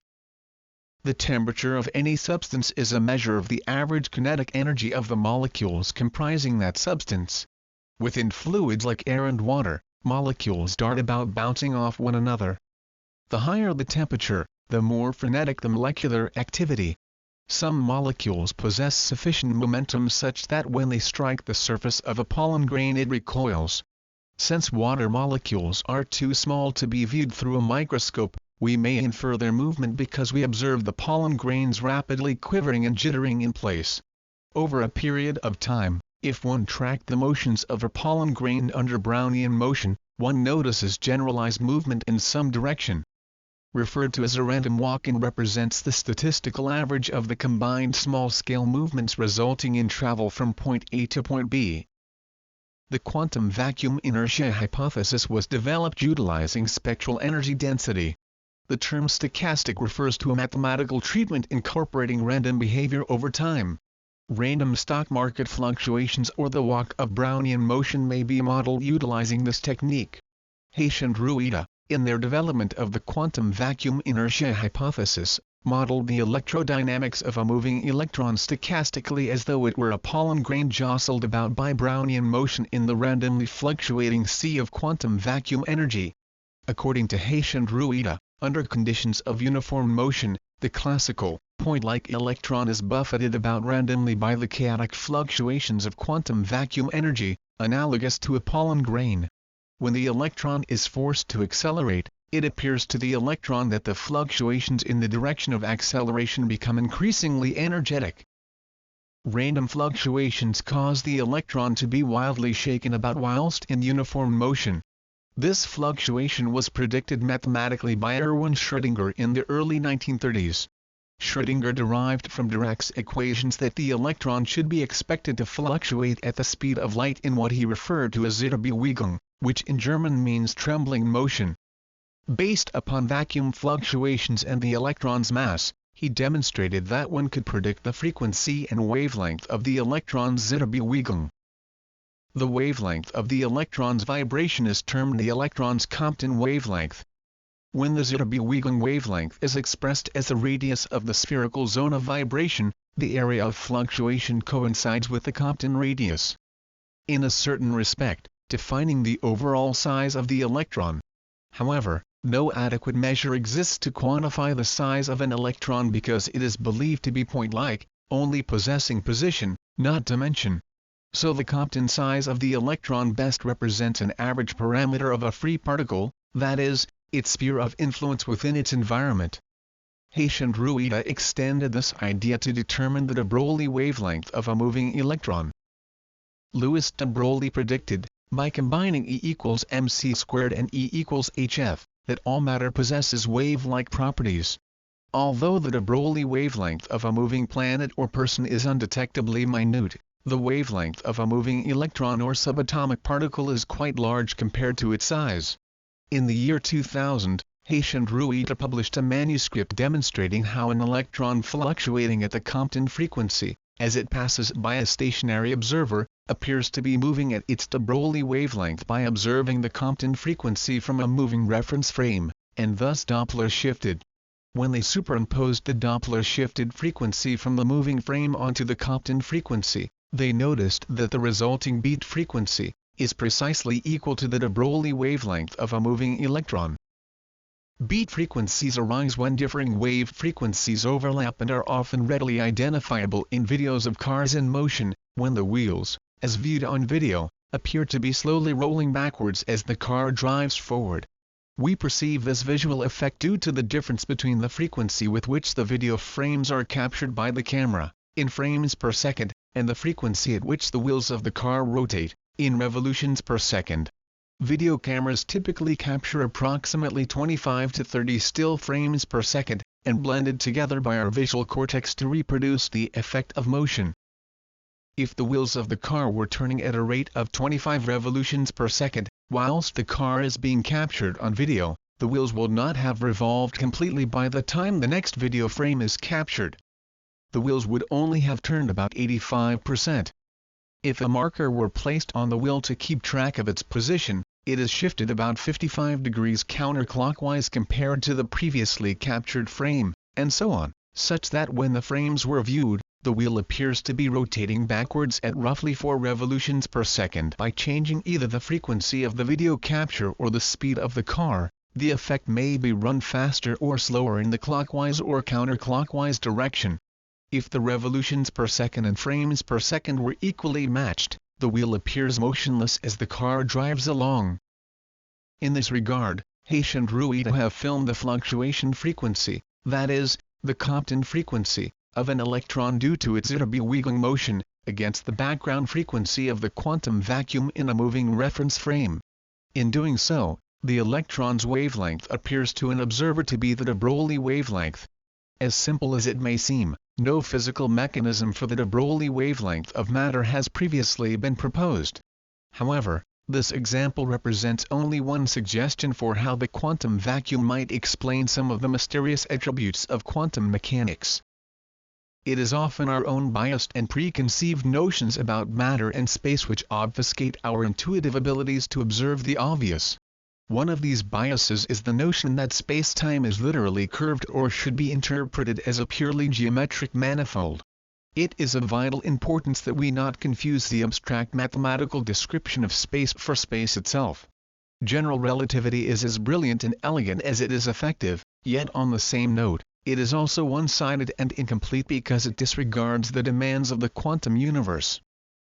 The other cataract clouding the lens of truth is the notion that gravity is one of the primary forces in nature, or a force in its own right. We know that the action of gravity on matter is equivalent to inertial force, and arises by way of apparent curvature, that is, energy asymmetry, in space-time. The root of our problem is that we have defined separate terms, that is, gravity and inertia, for a single phenomena, and find it necessary to cling to such misguided dogma. Einstein's work explicitly states that gravity and inertia are equivalent, and E equals mc squared educates us that energy and matter are equivalent. Perhaps if it weren't for the atomic bomb, we would have just as much difficulty with the notion of mass-energy equivalence as we seem to have with the idea that gravity and inertial forces are, in fact, one and the same phenomena. When we view mass only in terms of general relativity, or only in terms of quantum mechanics, we limit ourselves to a partial and incomplete description of the universe, inevitably leading us in the wrong direction. However, by viewing the problem from both perspectives simultaneously, a wondrous and limitless horizon begins to unfold before us. Chapter 6, The Polarizable Vacuum. Section 6.1, Blind-Sighted. General relativity is a geometric model of gravity such that space-time is represented as a four-dimensional manifold yielding a topological map of space in the presence of matter.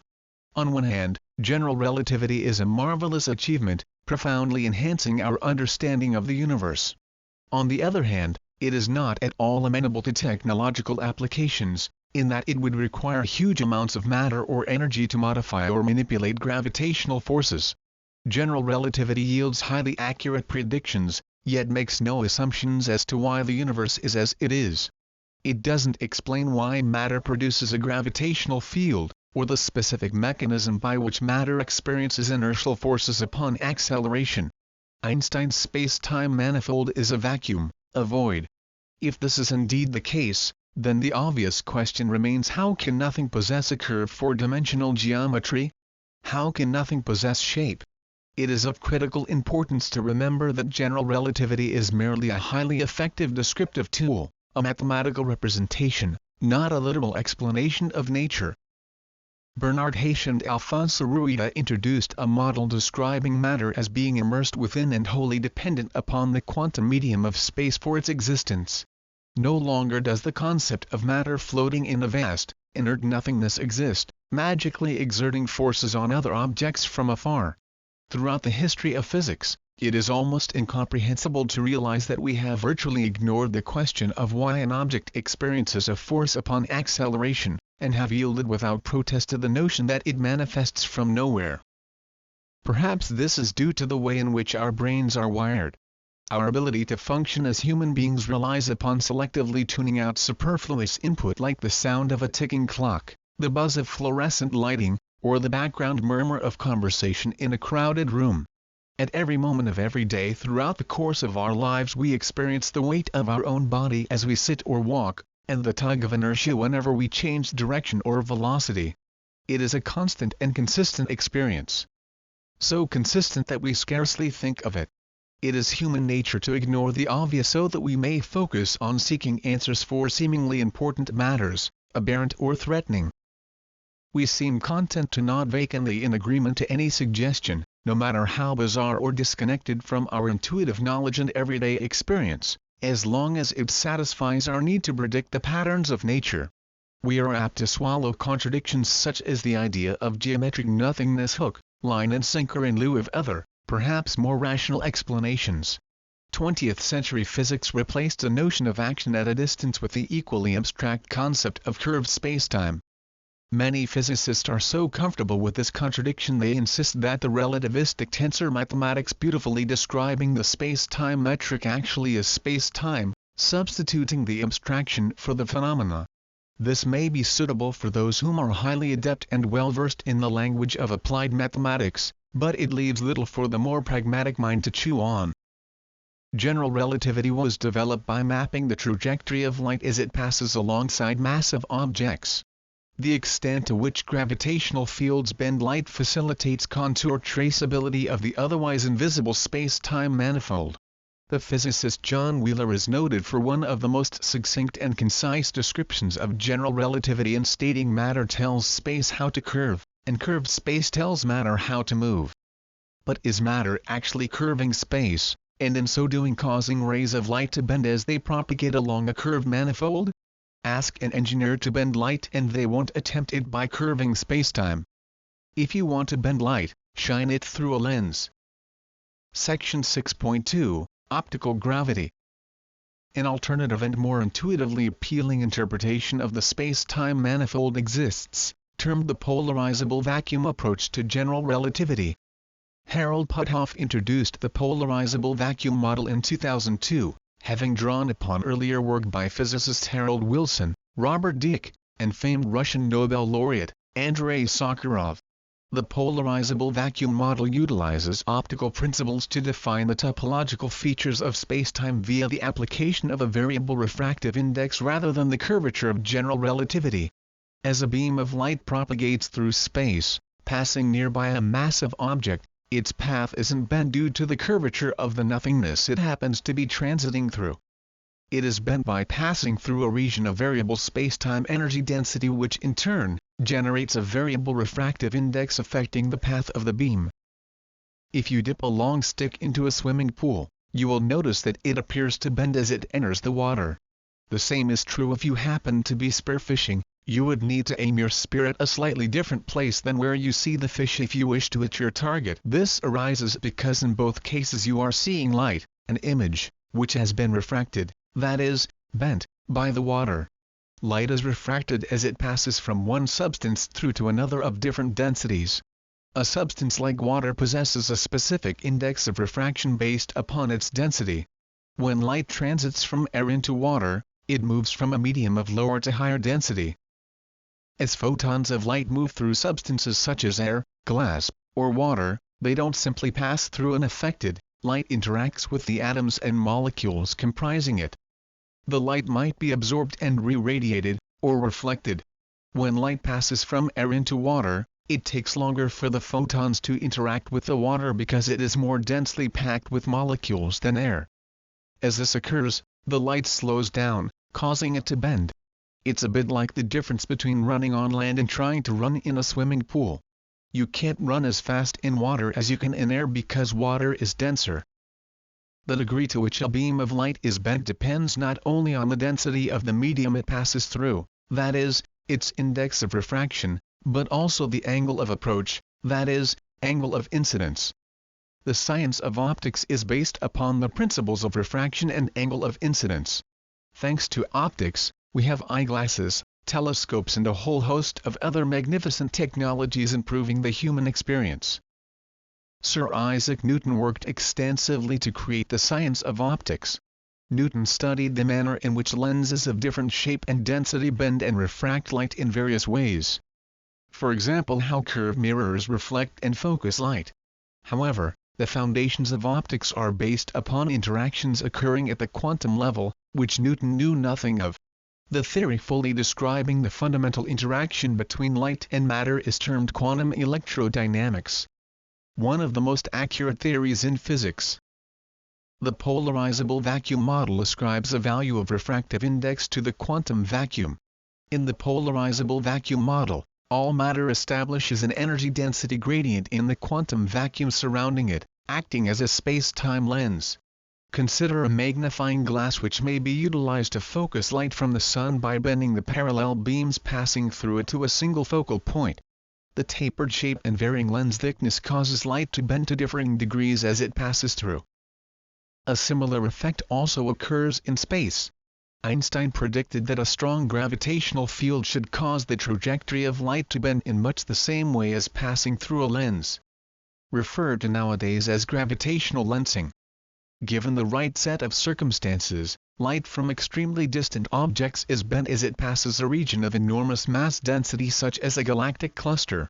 Light from a distant object, for example, a quasar, is bent due to the intense gravitational field of a galactic cluster positioned between the Earth and the quasar, so that it may be seen even though it is located directly behind the cluster.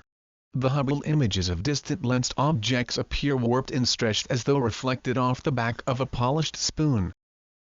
Within general relativity, the space-time geometry of a gravitational field surrounding a galactic cluster is depicted as a depression in the fabric of space. As light passes by this curved region of space-time it bends, resulting in a gravitational lensing effect.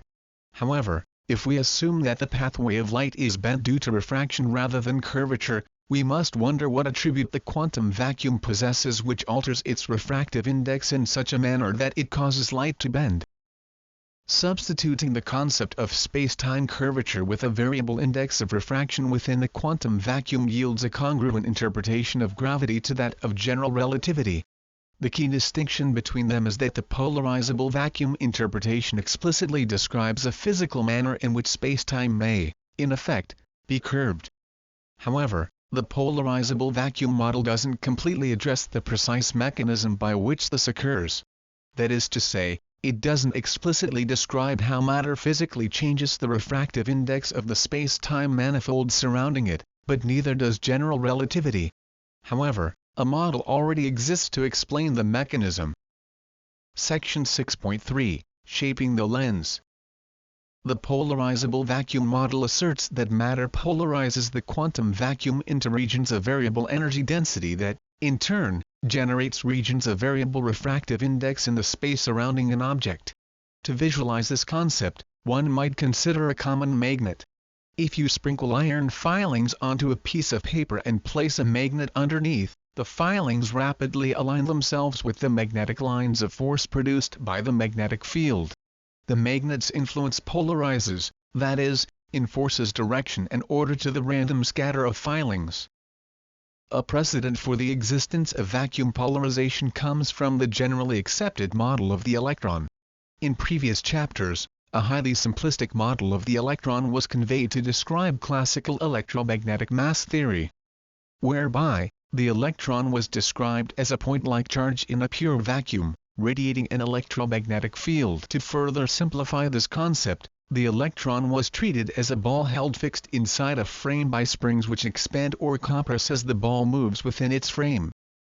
The contemporary model of the bare electron stems from quantum electrodynamics. Hawking and Davy's under radiation are also derived from the principle of virtual particle pair formation. The quantum vacuum is effervescent with virtual particle pair formation and annihilation. Thus, we must consider this effect on the dynamics of all elementary particles, including the electron. The effect of an electron upon the quantum vacuum is termed vacuum polarization. In a volume of space devoid of all matter, the quantum vacuum comprises of a chaotic and equally distributed mix of virtual particle pairs popping into and out of existence. However, drop an electron into the mix and all that drastically changes. Its presence attracts the virtual positrons present in the vacuum, forming a cloud of positive charges surrounding the bare electron, biasing the quantum vacuum by establishing an energy density gradient as it segregates virtual pairs into clustered regions of positive and negative charge. In this state, the quantum vacuum is no longer neutral or uniform, it has been polarized. An explanation accounting for the formation of gravitational fields is that all material objects are composed of atoms which are themselves composed of charges and elementary particles generating their own localized polarizations within the quantum vacuum. The cumulative effect of these densely packed particles and charges generate a large-scale, synergistic polarization in the quantum vacuum extending into space, yielding congruent predictions to general relativity. The polarizable vacuum interpretation combined with the quantum vacuum inertia hypothesis provides a physical explanation for why matter experiences inertial force, revealing the source of gravitational weight. General relativity offers little in this regard. It describes the manner in which energy moves in gravitational fields without a physical explanation for why objects experience weight, or the origin of inertia. General relativity states that inertial force and gravitational weight are generated via a geometric manifold, defined by the geodesic paths of light in curved spacetime. However, objects deviating from the natural geodesic topology require energy input. When an object accelerates or is held fixed in a gravitational field, space-time appears curved and the object experiences a force. For an object moving with uniform motion in free space, or falling along the natural geodesic in a curved manifold, space-time appears flat and no force is experienced. Within the polarizable vacuum model, matter generates a polarized gradient in the quantum vacuum manifesting as a change in the refractive index of space-time. Inertial and gravitational forces are experienced whenever the quantum vacuum appears asymmetrical. When the optical effect of an asymmetrical energy gradient is considered, the manner in which the polarized vacuum affects light propagation comes into focus. As a ray of light enters an area of vacuum polarization, it is affected by the change of refractive index and bends towards the polarization source as if it were passing through a lens. Congruent to the curved path of light predicted geometrically within general relativity. To an observer held fixed on the surface of the Earth, for example, space-time appears asymmetrical and constant acceleration is experienced. Similarly, for a uniformly accelerating observer in free space, the quantum vacuum appears asymmetrical and experiences a force. In both cases, the equivalence principle is preserved and we are equipped with a framework for understanding its origin. Section 6.4, Conflicts. What of the other strange predictions made by general relativity, such as time dilation, mass scaling, length contraction and mass energy equivalence? In order for the polarizable vacuum model to robustly challenge general relativity, it must satisfy all competing predictions which have thus far been experimentally verified.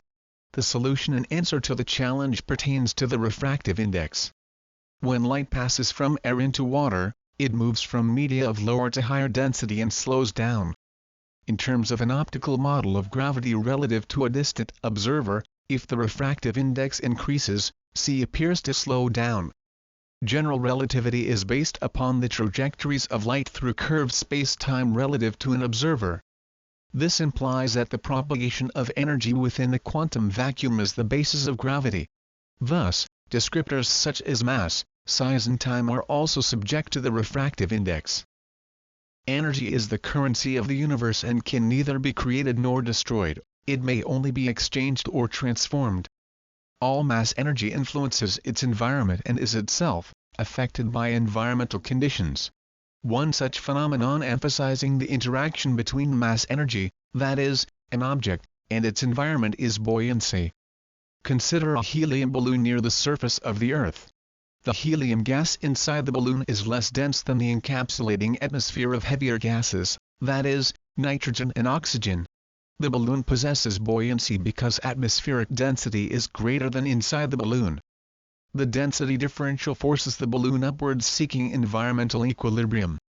That is, neutral buoyancy, such that the pressure inside and outside the balloon are equalized. Because the balloon is elastic, it expands during ascension. Higher atmospheric pressure near the surface of the Earth acts uniformly on the balloon, confining the helium inside to a particular volume. However, with increasing altitude, the atmospheric pressure decreases and less environmental energy is available to contain the gas inside and the balloon expands. A similar concept sustains the polarizable vacuum model of general relativity such that mass-energy equilibrates to the local quantum vacuum energy environment. Hence, objects appear to shrink upon acceleration to near light speed whilst equilibrating, as perceived by a distant observer. However, from the object's own perspective, the universe appears to increase in energy and its size and length does not seem to change. From the distant observer's perspective, the situation is analogous to watching a helium balloon being pulled to Earth from high altitude. At high altitude, the balloon is stretched to a size determined by environmental equilibrium. As the balloon is displaced from its initial equilibrium state by moving into a region of higher pressure, the increase in atmospheric density compresses the balloon. In terms of the polarizable vacuum model, because E equals mc squared, we must consider that mass is a measure of energy and the energy density of the encapsulating space directly affects mass as it equilibrates to the local quantum vacuum energy environment. An object accelerating away from us at near light speed appears redshifted because the frequency of emitted light is subject to the refractive index value. Regardless of the energy density, that is, the refractive index value of the local space-time encapsulating you in a vacuum, the light you emit always propagates away at c. However, to a distant observer, the light you emit appears refracted by the space-time you move through. The tone of the light appears to shift because the observer views the light source as moving into a region of refractive index which is different from the observer's local value. The spectral shift of the light emitted from an accelerating source is solely dependent on the relative difference between the refractive index values of the observer and the source. Consider a light source moving naturally into a region of variable refractive index, that is, a gravitational field. To the source object, nothing appears to change in terms of its own size, the way light moves, or the way time flows. However, to a distant observer, light from the source appears to refract as it moves into the gravitational field. An object moving naturally within a region of variable refractive index experiences no external forces because natural motion in such a case requires moving along a geodesic path in curved spacetime. Thus, the geodesic path of general relativity may be expressed in terms of refractive index, rather than explicitly in terms of spacetime curvature. The primary advantage of the polarizable vacuum model over general relativity being conceptual simplicity. An observer might presume that a force acts on a naturally moving object causing it to shift into a curved trajectory around a planet or star, but the object itself doesn't experience any force. Only when the object is displaced from equilibrium with its local environment does it experience a force. All objects seek the lowest energy equilibrium state within an environment. This is why acceleration requires energy input and inertia is experienced during acceleration. Thus, energy input is required to maintain disequilibrium, and once the energy input ceases, the object resumes a state of uniform motion, in equilibrium. No matter where uniform motion occurs or how fast an object may appear to be moving with respect to its environment, a uniformly moving object will be in equilibrium with the energy configuration of its environment. It perceives the universe as being flat even though it may appear curved to a distant observer. Therefore, we may summarize equilibration in terms of the polarizable vacuum model of gravity and general relativity as follows. Uniform motion equals quantum vacuum equilibrium and acceleration equals quantum vacuum disequilibrium.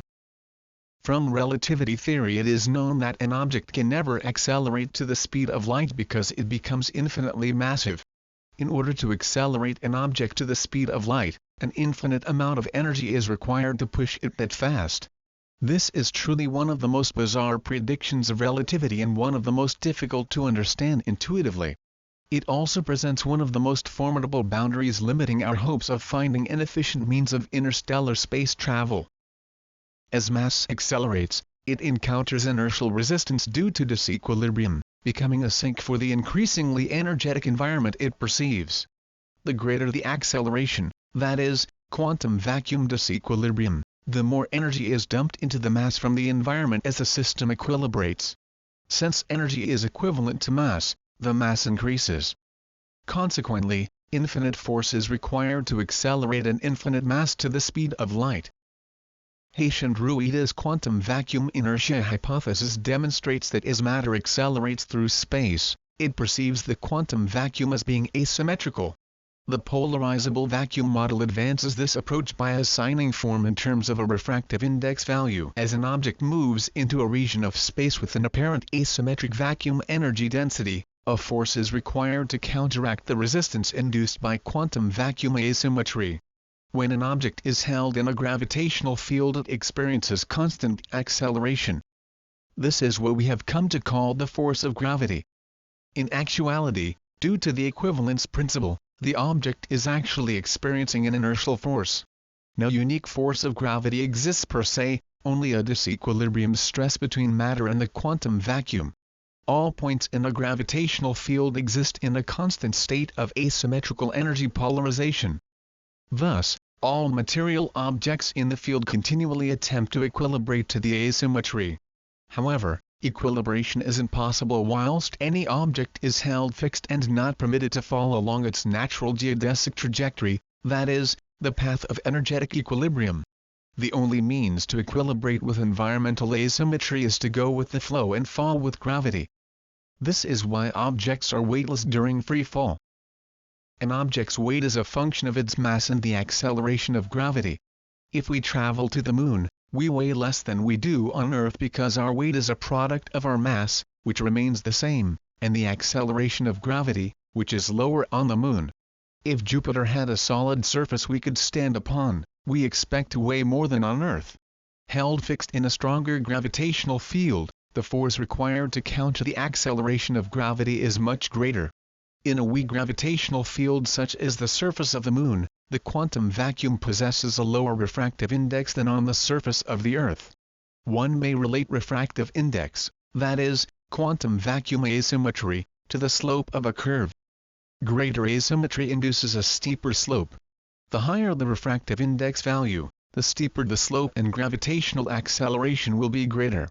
Because mass is a measure of the force required to counter quantum vacuum asymmetry, mass scales according to the local refractive index value as it does under general relativity due to the intensity of space-time curvature. Thus, when optical principles from the polarizable vacuum model are applied to general relativity, physical processes are easier to comprehend. One of the most fascinating aspects of general relativity is the notion that time is enmeshed with space. Not only does general relativity state that mass and energy must be considered mass-energy, it also states that space and time are a singular phenomenon termed spacetime. We measure time as the interval between linked events. In relativity, the speed of light is constant, so time, mass and length may change relative to that constant. Let's consider Einstein's elevator again. In this case, we decide to measure time by measuring how long it takes for a photon to bounce between the walls of the elevator from side to side. Let's also imagine that we have two identical elevators moving parallel to one another through space. At first, they move at the same rate with no difference in velocity between them. The photons bounce back and forth inside each elevator in unison, hitting each wall at exactly the same time. However, when one of the elevators begins to move at a faster rate than the other one, the vertical movements of the elevators must be considered when measuring the total distance each photon travels between each wall. Not only is the distance traveled by each photon measured in terms of the horizontal distance inside the elevator, the vertical distance the elevator travels within that period must be added to that distance. This causes the photon's path to stretch into a zigzag rather than a horizontal line.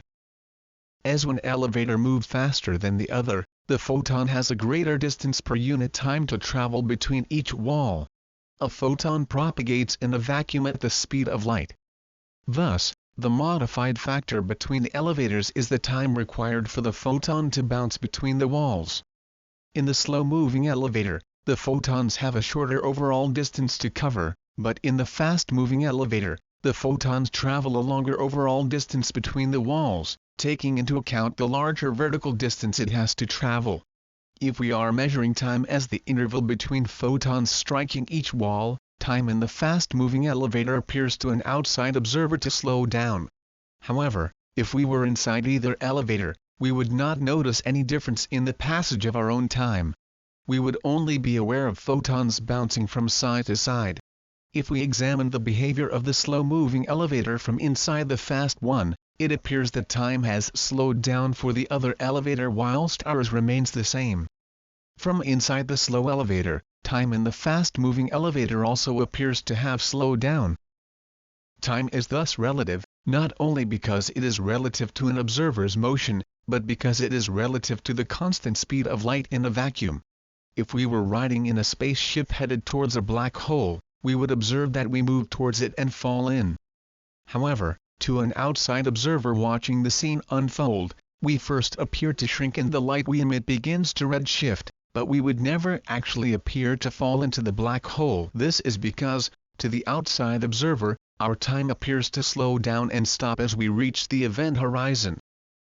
Within general relativity, these strange effects are due to the propagation of light in a curved space-time manifold. In the context of the polarizable vacuum model, these effects also occur but are a function of the refractive index because it affects the propagation of light. Imagine that a region of flat space-time was analogous to a large rug laying flat on the floor. Let's say an ant is walking from one end of the rug to the other, moving at the maximum speed its legs permit, that is, the ant represents a photon traveling at the speed of light. If we scrunch up the rug and measure the time required by the ant to traverse a distance relative to the bare floor, the distance per unit time the ant travels appears to be less than if the rug were lying flat. When the refractive index value increases, quantum vacuum energy density increases.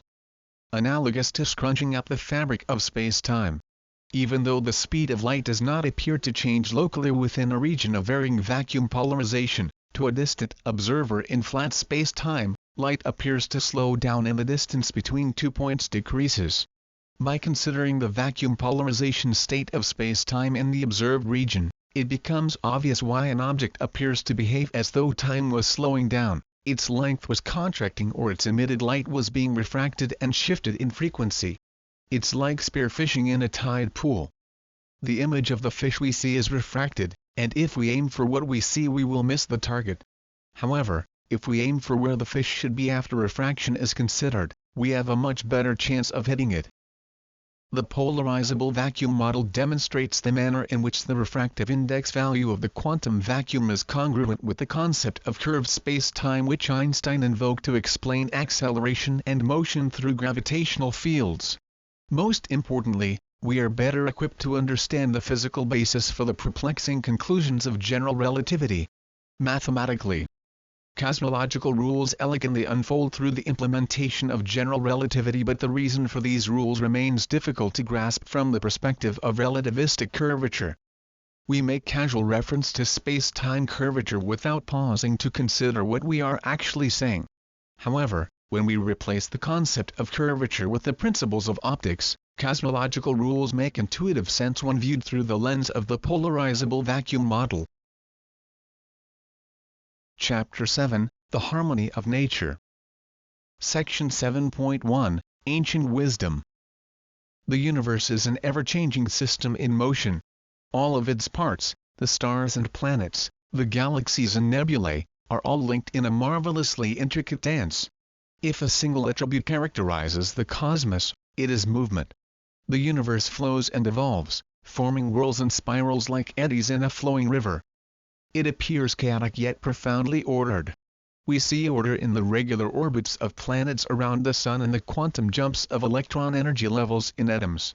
Science rests upon our ability to mathematically predict these regularities in a seemingly chaotic universe. But why is there order in the first place? What is the organizing principle upon which order arises in our universe? One particular principle may be applied to explain the existence of order. Understood philosophically since the dawn of music. It is a principle humans intuitively understand, and our appreciation of it affords a singular distinction in the animal kingdom, that is, harmony. The universe is built upon the foundation of harmonic relationships. Harmony is stability, and stability is order. The cosmos exists through a sympathetic balance of forces. A dynamic equilibrium binding its inner workings in perpetual dance. Nothing exists independently and all things find order and stability through harmonic concordance. The supreme clockwork order of the cosmos is regulated and overseen by an almost musical harmony. Without this harmonic imperative acting to govern the existence of matter and motion, chaos would ensue and the universe would cease to be. This is not simply a philosophical exhortation, it is a physical fact.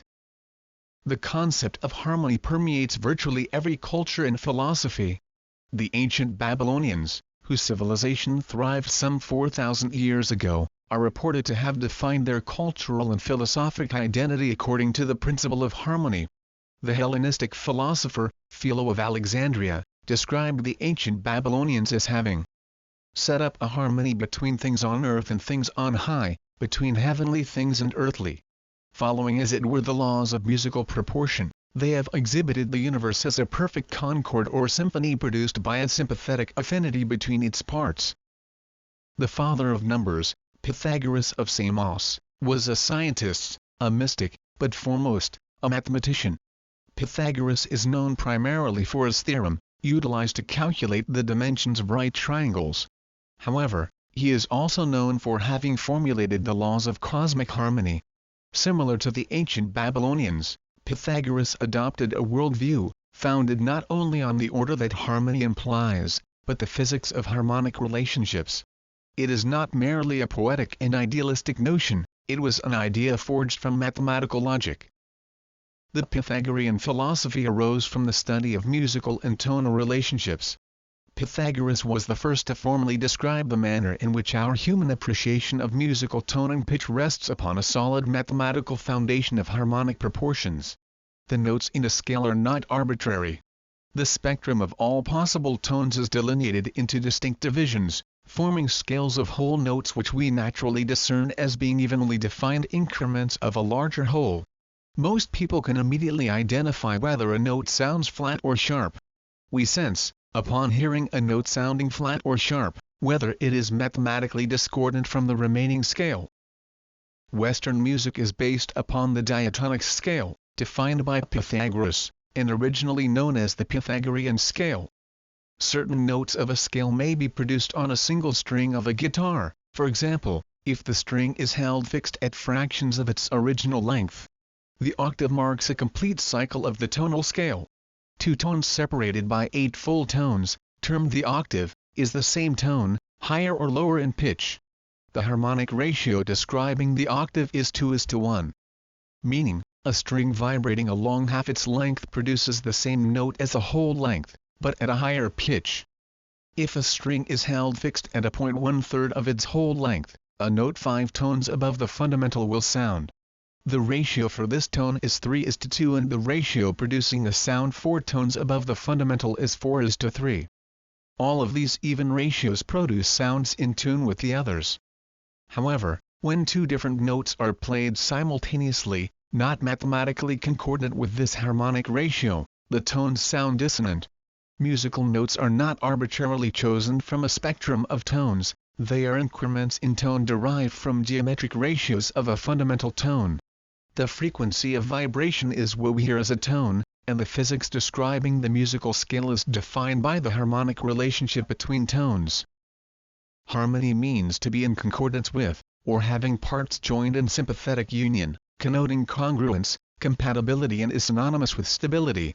The Pythagoreans interpreted numeric harmonic relationships as being implicit in nature such that the cosmos owed its existence to a mathematical imperative. Pythagoras believed that numbers were the only real things in the universe and its fundamental elements, that is, numbers, must fit together harmoniously for order to arise from divine ratios of numbers.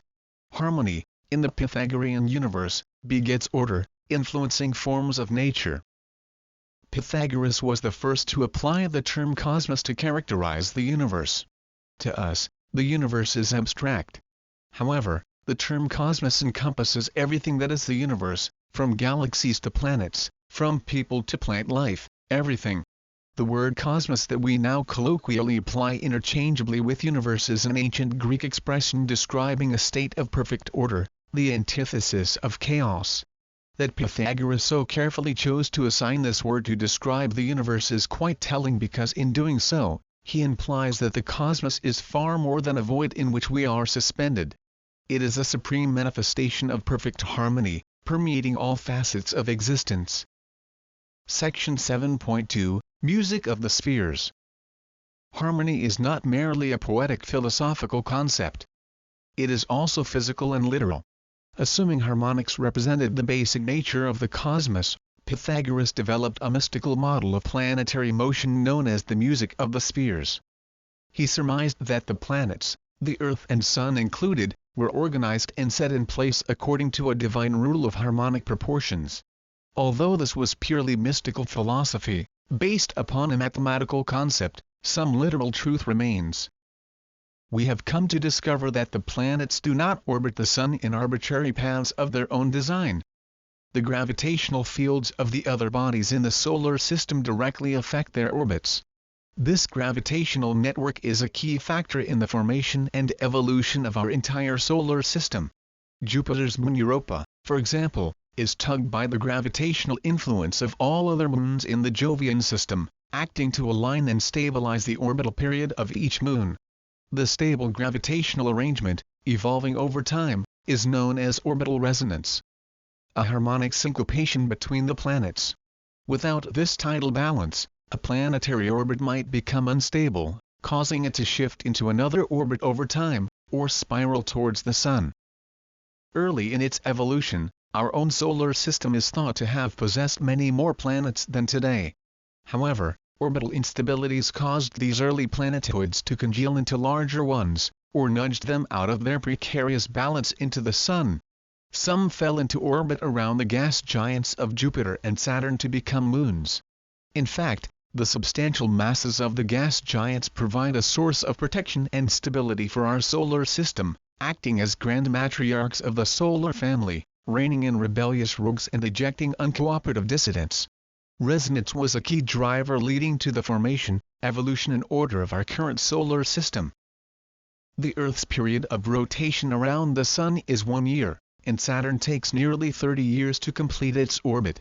The closest planet to the Sun, Mercury, takes roughly 3 months to complete its orbit. Considering the orbital periods in relation to one another, we notice a marked regularity amongst them. For every orbit of the Earth, for example, Mercury orbits the Sun approximately 4 times, and for every 5 orbits of Jupiter, Saturn orbits twice. Quasi-uniform ratios are found amongst the orbital periods of the planets and moons. Alignments of orbital periods stabilize and balance the solar system over time. Rhythm and synchronicity exists, as if the planets are engaged in a grand, cosmic waltz. In some respect, we can draw a connection between Pythagoras' music of the spheres and orbital resonances. To illustrate this point, we shall examine the orbital resonance ratios of Jupiter's moons Ganymede, Europa and Io. The harmonic ratio of these 3 moons is 1:2:4, respectively. For every orbit of Ganymede, Europa orbits twice and Io orbits 4-fold. Harmonically ordered orbits evolve because all objects and systems seek the condition of greatest stability, marked by the state of lowest energy. For example, a ball rolling back and forth in a U-shaped well eventually stabilizes, coming to rest at the lowest point in the well, achieving a state of least energy. Moving the ball up the side of the well requires energy input. Resonant orbital arrangements are self-reinforcing because they often represent the lowest permissible system energy configuration. The orbits of other planets in our solar system have self-organized and evolved over the eons into highly regular harmonic ratios. Not all celestial systems possess highly regular orbital resonances. However, our solar system continues to evolve into a state of increasing stability as time progresses. Harmonization enhances the arrangement of worlds in our solar system, being recognized and appreciated since ancient times. This clockwork syncopation mesmerized early philosophers and physicists such as Johann Kepler. In 1619 Kepler published his work entitled Harmonious Mundi, in which he sought to explain the arrangement of the planets in the solar system as manifestations of the harmonic order described in Pythagoras' music of the spheres. He surmised that each planet was placed in the heavens according to an organizing principle stipulated by the geometric conventions of Plato's 5 perfect solids. In Kepler's model, the circumference of each planetary orbit was prescribed by the ratio resulting from fitting the 5 perfect solids inside one another. In Kepler's model, A cube with a sphere fitting snugly inside indicated the orbital circumference of an arbitrary planet. Within that sphere fits another solid such as a tetrahedron. Within the tetrahedron fits a sphere limited to the interior dimensions. The sphere could contain another perfect solid and so on. Each sphere, as Kepler believed, defines the orbital circumference of each planet. Even though Kepler's speculative model was ultimately proven incorrect, his work in this area eventually led to the development of his famous three laws of planetary motion. Maintaining their rank as the gold standard of basic celestial mechanics to this day, Kepler derived his laws by envisioning a divine harmonic order in the universe. This idealistic frame of reference laid the groundwork for Newtonian mechanics and provided undeniable evidence for a heliocentric model of the solar system. Section 7.3 The Quantum Harmonic Axiom. Harmony implies stability. This is not only true in philosophical terms, it also applies to physical systems. Matter exists in the universe because elementary particles are products of an inherent harmonic order. Atoms are composed of three particle constituents: the proton, neutron and electron. The proton and neutron are themselves composed of three quark subunits. The structural composition of atoms is never arbitrary. Symmetry and uniformity exists at every level of scale. Simple and consistent mathematical rules of symmetry always apply, giving rise to the existence of matter. A simple rule, such as the number of electrons in an atom, dictates how an individual element reacts and combines with others to form a varied array of molecules, in turn, form all substances in the universe. The stability and homogeneity of matter and its predictable chemical behavior is a manifestation of the underlying mathematical order upon which it is constructed. The energy levels of electrons surrounding the atomic nucleus are harmonically defined. Atomic electrons may be considered to exist as three-dimensional probabilistic standing waves surrounding the nucleus.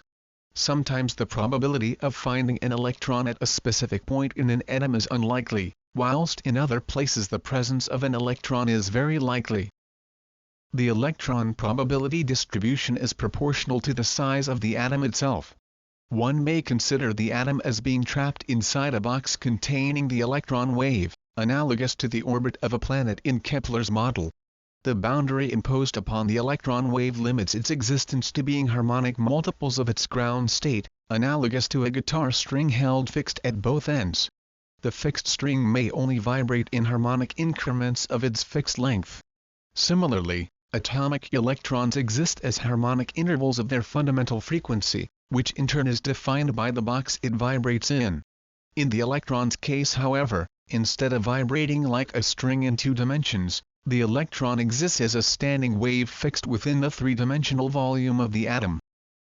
These harmonic frequency intervals are termed eigenfrequencies, derived from the German word eigen, meaning same. The electron eigenfrequencies, that is, eigenstates, are quantum and discrete, representing whole harmonic multiples of the ground state energy. It is this harmonic organization principle that led to the development of quantum mechanics. In order to better explain this concept, we shall turn to the model of black-body radiation. Max Planck demonstrated that thermal radiation may be described by a spectral relationship. The distribution pattern of the black-body radiation spectrum is characterized simplistically as a bell-shaped curve, and the majority of photons surrounding a hot object possess roughly the same energy. The prevalence of photons with higher or lower energy diminishes either side of the spectrum. Planck treated each photon as a harmonic oscillator, analogous to a tiny string in space, each one vibrating at a specific frequency. Planck concluded that the range of permissible oscillation frequencies was not continuous, but limited to integer multiples of E equals hf, that is the frequency multiplied by Planck's constant. Thus, a black-body radiation spectrum is not randomly defined. It represents a distribution of discrete frequencies with variable prevalence along the spectrum. The maximum permissible spectral limit is termed the Planck frequency. For example, the majority of radiant energy from the Sun occurs in a relatively narrow bandwidth of wavelengths. When graphed, the prevalence of photons in a given energy range forms a skewed bell-shaped distribution termed a black-body radiation curve, that is, photon energy surrounding a hot object cannot oscillate at random frequencies.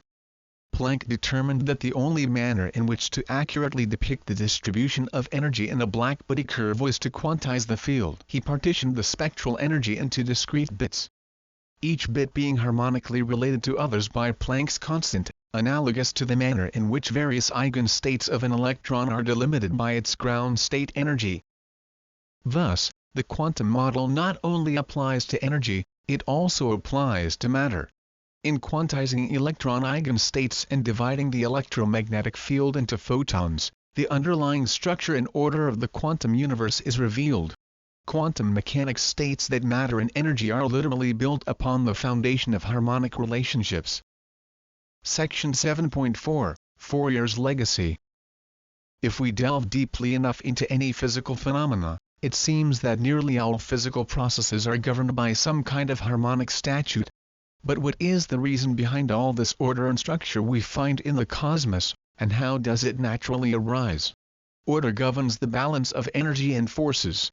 An unstable, disordered system is like a boulder precariously balanced on the tip of a mountain peak. A boulder that has come to rest on the valley floor after having tumbled down the mountainside denotes a stable system at its lowest energy state. Analyzing orbital resonance in planetary motion, we find configurations evolved to represent the most energetically stable and efficient arrangement possible. Each planet contributes gravitational influence to the system. The resulting tidal forces provide a positively or negatively reinforcing effect upon the elements of the system. A complete cycle of a planet around the Sun is termed an orbital period. Cyclical motions of any kind, such as the swing of a pendulum, may be represented as sine waves possessing frequency and amplitude. To increase the amplitude, that is, height, of the pendulum's swing, energy may be added in the form of a push to the pendulum's direction of motion. When pushing in syncopation with the motion of the pendulum, the amplitude of the swing increases. Similarly, to decrease the amplitude of the swing, a push may be applied which is out of phase. Doing so saps the kinetic energy of the motion and the pendulum will eventually come to a stop. The energy dynamics of this process may be represented mathematically by the simple addition and subtraction of waves. Adding two waves of equal length and amplitude peak to peak forms a resultant wave possessing the same length, but double the amplitude of the composite waves. This is termed constructive interference. Conversely, if two identical waves are added peak to trough, the waves cancel each other out. This is termed destructive interference. This scheme for adding and subtracting waves has been greatly elaborated upon in the world of mathematics to encompass all manner of wave interactions. Many different waves may be combined to produce a single composite waveform, which may be readily decomposed into a set or spectrum of individual waves.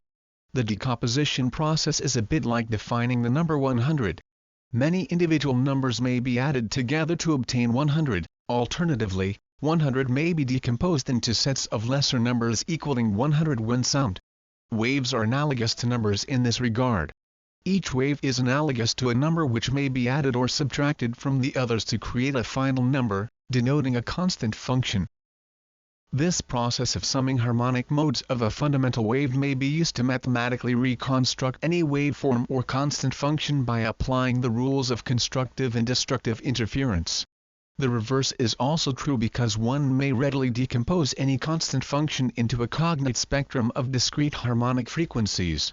The process of waveform dissolution is termed spectral analysis. Having broad applications and is commonly utilized in electronics, optics, acoustics, image processing, computer data compression and more. Spectral analysis began in the early 19th century under the French mathematician and physicist Joseph Fourier. He developed the mathematical process for compiling harmonic waves into a method nowadays termed Fourier series. The operation facilitating spectral decomposition is termed Fourier transformation. Sir Isaac Newton learned that if he shined white light through a glass prism, it spread into a rainbow of colors, demonstrating that sunlight is composed of many wavelengths. In terms of spectral analysis, sunlight is analogous to a constant function compiled from the superposition of a spectrum of light waves. Nowadays, spectral analysis is utilized to mathematically compile or decompile electromagnetic fields. Thus, The Fourier summation of sinusoids may be utilized to construct a constant function by the mathematical superposition of the harmonics associated with a fundamental wave, that is, the lowest frequency in the spectrum. A periodic square wave may be represented as harmonic multiples of the fundamental frequency utilizing Fourier series. As the number of summed modes approaches infinity, the Fourier representation utilizing sine waves becomes, in this case, a perfect square wave of unit amplitude. It is possible to mathematically visualize the difference between stability and instability, in terms of order and disorder, utilizing Fourier series. Let's look back to the orbital resonances of Io, Europa and Ganymede.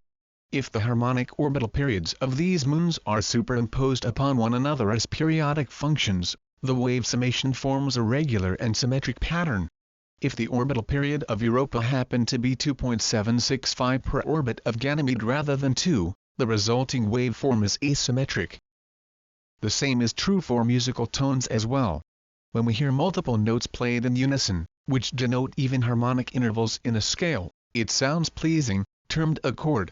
If one of the notes possesses a wavelength which is not an exact harmonic increment in the scale, the chord sounds dissonant. Mathematical and harmonic symmetry is often congruent with aesthetic value.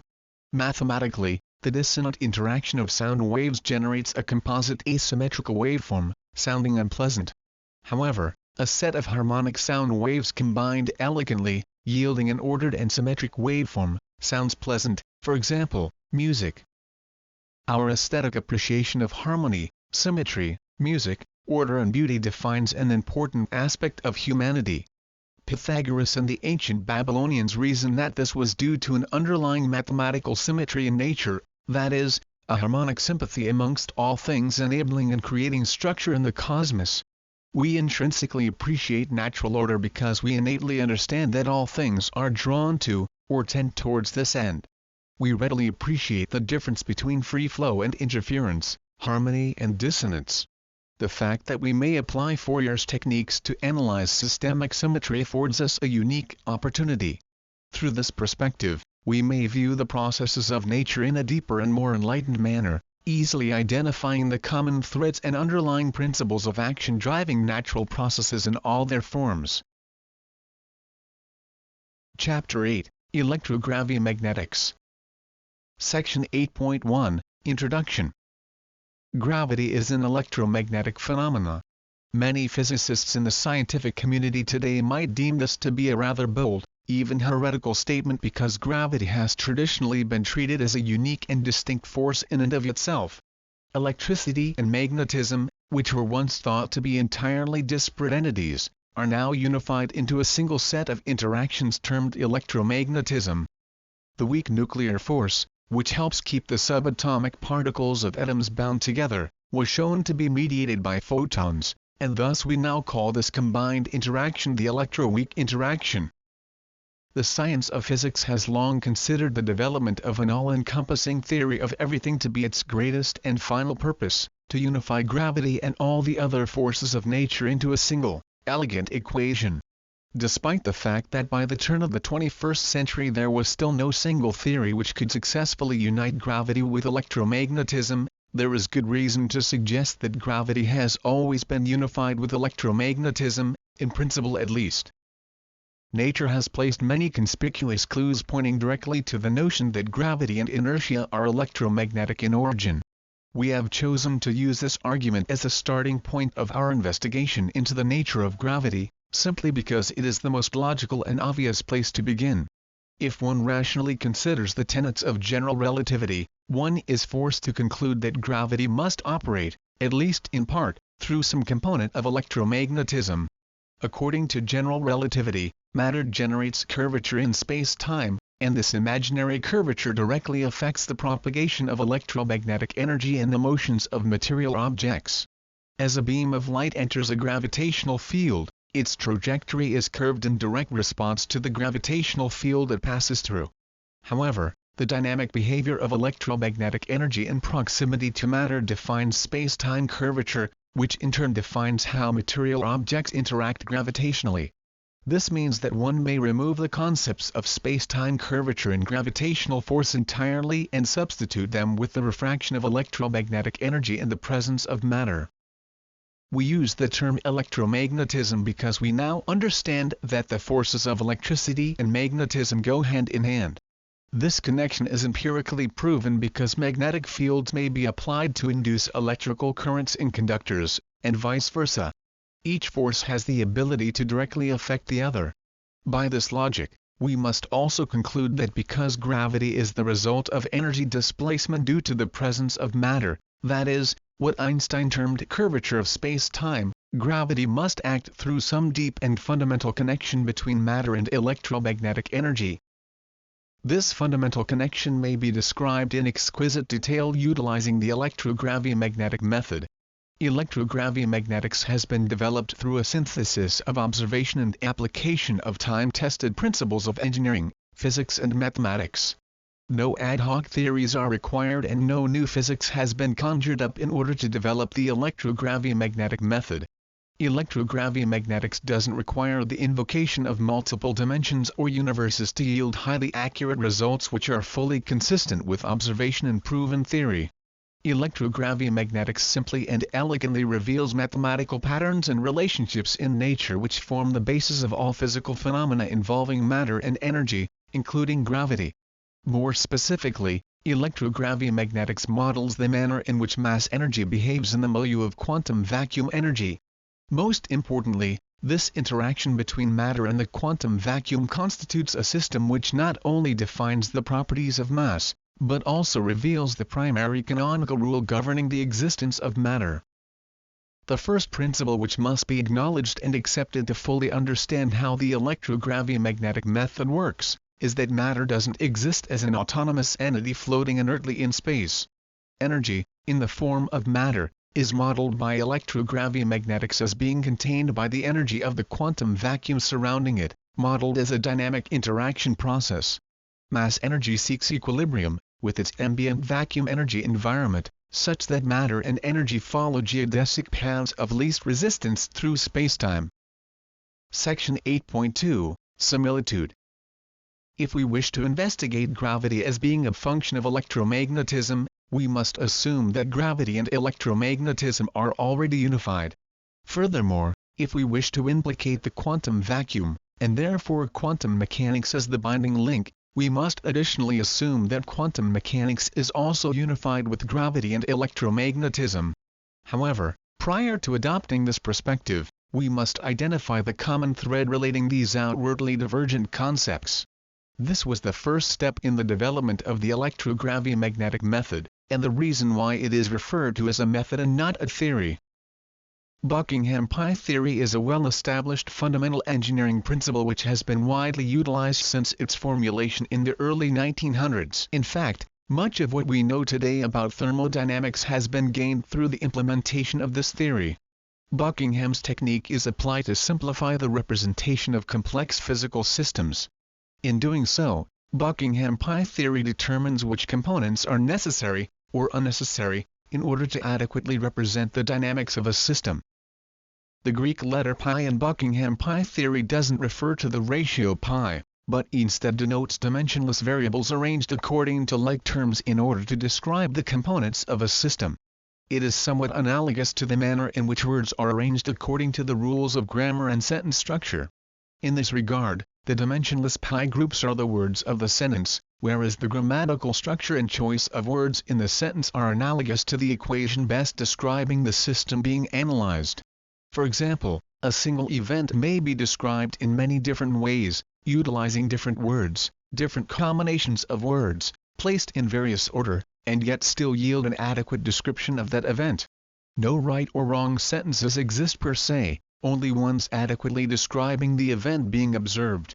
One may choose to recount a single event quite differently from another person, or rephrase the details of one event in various ways, yet the desired result is the same, that the information is communicated adequately. Buckingham pi theory formalisms afford an engineer the ability to phrase the dynamics of an experimental prototype in multiple ways, with the end result being an equation describing the system mathematically. Syntax in language provides the structural framework upon which ideas are communicated. The basic rules of syntax allow a limited number of words to be arranged into an almost limitless number of expressions. Syntax provides structure and meaning to language so that ideas are conveyed. Buckingham Pi theory, in a sense, provides the mathematical syntax upon which an equation may be constructed. No right or wrong equations exist per se. However, an engineer designs and selects the one yielding the most complete depiction of the prototype. Variables may be added or removed from the equation until a model is constructed which best predicts the outcome of a simulation. Buckingham Pi theory is utilized to model the behavior of a whole system without requiring precise knowledge of all components within it. For example, it is unnecessary to calculate the movements of every water molecule in the ocean to adequately model or predict the movement of a wave passing through it. Buckingham Pi theory operates within the framework of dimensional analysis techniques, demonstrating the scaling relationship between similar systems. For example, in modeling a wave in water, Buckingham Pi theory demonstrates that the size of a wave may be irrelevant in many cases. A wave may be several meters high, or a mere ripple on the surface. However, the wave dynamics of the system are geometrically scalable. Likewise, the dynamics of a vortex of water going down a drain may be described in the same terms as a tornado in the atmosphere. Generating an equation utilizing Buckingham Pi theory is quite straightforward. All the factors involved in the system being analyzed are considered. The experimenter judges what variables are expected to be physically important, such as energy, time, mass, length, gravity, pressure, etc., and grouping them as a set of parameters influencing the system, in accordance with the standard methodology developed by Edgar Buckingham. An important consideration involving dimensional analysis techniques and Buckingham Pi theory is the rule of similitude. In order to compare a mathematical model to a physical system, certain criteria must be satisfied. The model must have dynamic, kinematic or geometric similarity to the real-world system, any of, or all of these if applicable. Dynamic similarity relates forces, kinematic similarity relates motion and geometric similarity relates shape. Once the design principles of similitude are satisfied, the mathematical model is considered applicable to the real-world system. Dimensional analysis techniques and Buckingham Pi theory bring to the research and design table the following key elements. 1. It helps to assess the reasonableness of a model and which variables it should contain. 2. It reduces the number of variables and parameters to a minimum. 3. It reduces the number of needed experiments, on computers as well as in the laboratory. 4. It provides the fundamental theory behind experiments on scale models. 5. It is a systematic method for the analysis of problems. 6. It forces you to make estimates and to understand the problem. 7. It helps you understand what is important and what is not.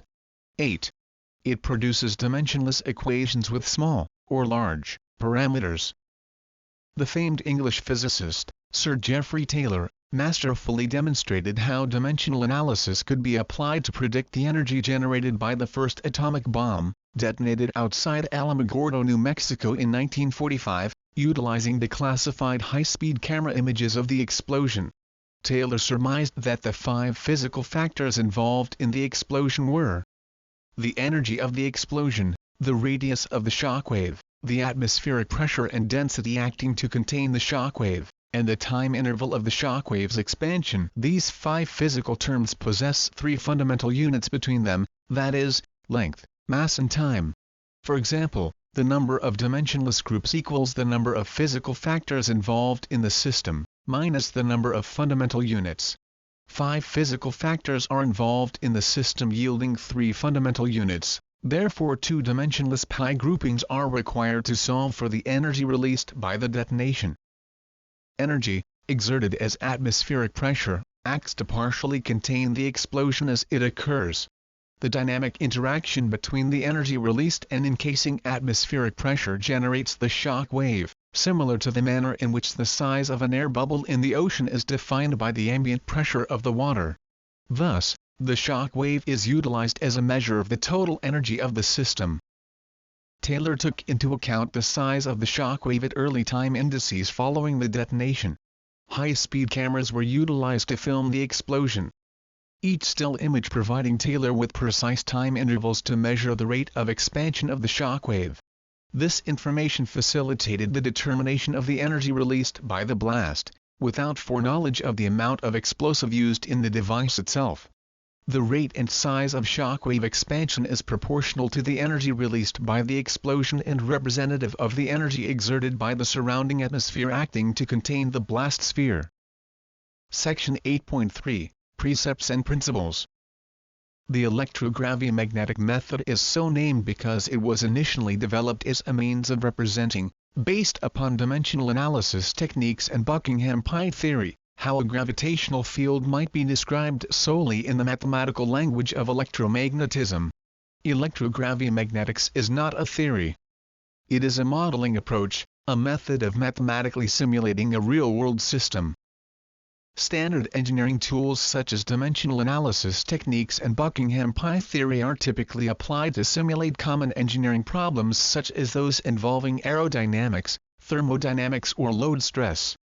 However, in this case they have been applied to find solutions to problems in general relativity and quantum mechanics.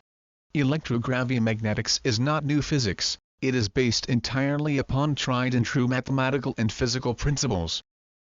The original intent of electrogravi-magnetics was to determine, via mathematical modeling alone, whether it might be possible to modify the gravitational force acting on a test object, or to potentially generate artificial gravity by utilizing electromagnetic energy to alter the state of the quantum vacuum surrounding the test object. However, the result proved to be of far greater scope and significance than its developers originally anticipated, or could have possibly imagined. The electrogravi-magnetic method has unveiled a universal principle which may be applied to virtually all physical systems involving matter and energy. To any properly skeptical scientists, this may appear either too good to be true, or even impossible to believe.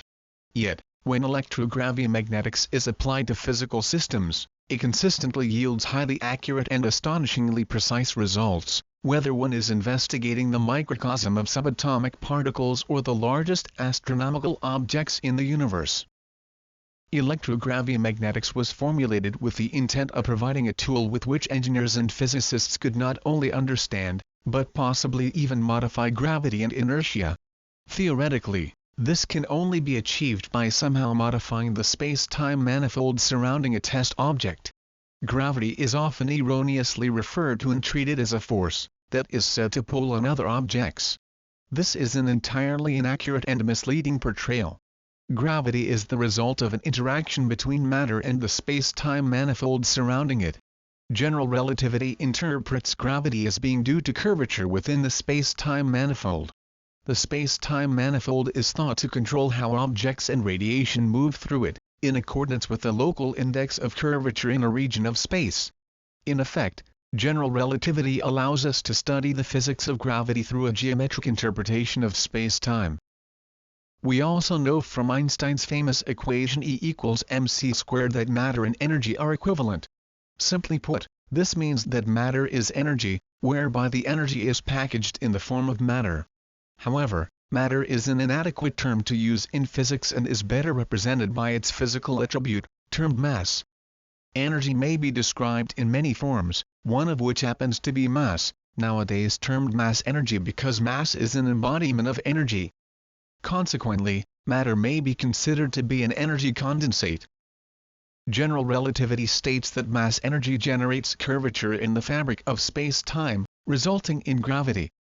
However, we must always remember that space-time curvature is physically meaningless, that is to say, it is only a mathematical construct allowing us to describe a physical phenomena. Einstein's space-time manifold is a pure vacuum, that is, nothingness, leading to a logically defined position.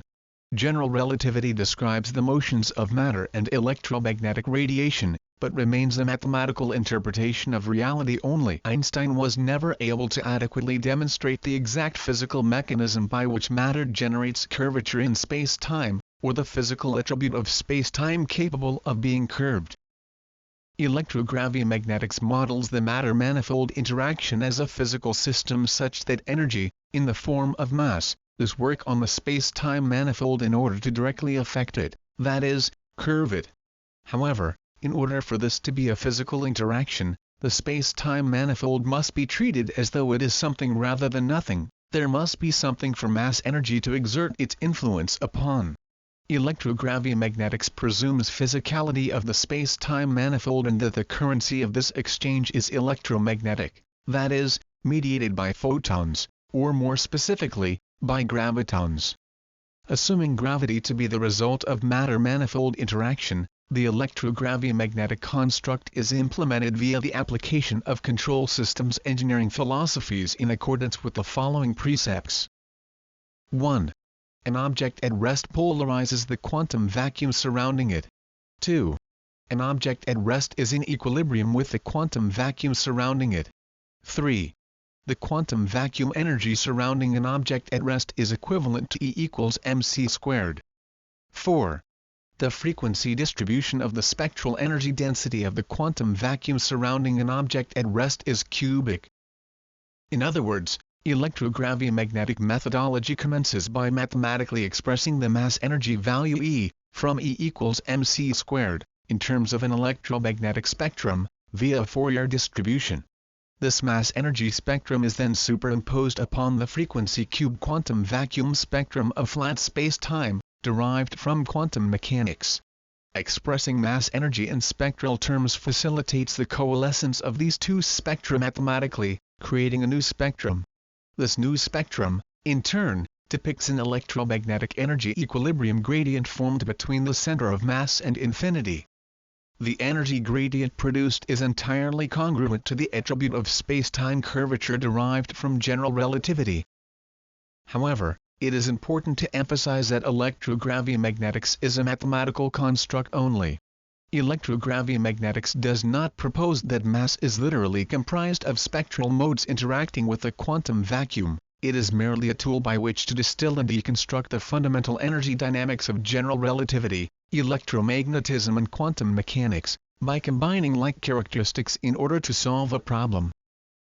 Section 8.4, Space-Time Engineering. In an atomic bomb blast, not all, only a portion, of the fissile material is converted to thermal energy. In 1939, physicists Lise Meitner and Otto Frisch published an article in the journal Nature entitled, Disintegration of Uranium by Neutrons, a New Type of Nuclear Reaction. Meitner and Frisch studied the physics of nuclear fission, which occurs when the nuclei of uranium atoms are bombarded with neutrons. This causes the nucleus of the atom to split in two, forming barium isotopes and releasing a large amount of energy in the process. However, Meitner and Frisch were initially stumped in their investigation of this phenomena. The mass of uranium and the absorbed neutrons yielded fission products lower in total mass than that of the starting materials, and they could not account for the mass lost in the reaction, until they took Einstein's mass-energy relationship into consideration. Their breakthrough in finally understanding fission came from the realization that the missing mass is an equivalent amount of energy released by the fission process. Similarly, when a massive star explodes as a supernova, some of its mass is lost as energy, whilst some is fused into heavier elements such as carbon and iron. Any loss of the star's original mass must be accounted for, and this missing mass takes the form of an equivalent amount of photonic energy. The combined energy of a collection of photons is often expressed mathematically as a spectrum of electromagnetic frequencies. The electro-gravi-magnetic construct commences by mathematically representing any mass as an equivalent localized density of photonic energy. Properties of Fourier harmonics are subsequently utilized to mathematically decompile the mass energy into a spectrum of electromagnetic frequencies. The total mass energy of a celestial object is analogous to a white light composite which may be separated by a prism into a spectrum of frequencies. This mathematical conversion process is somewhat similar to the manner in which a black-body radiation spectrum is derived. An object radiates thermal photons into its environment, or absorbs them, such that their spectral distribution may be expressed as a Planck black-body radiation curve.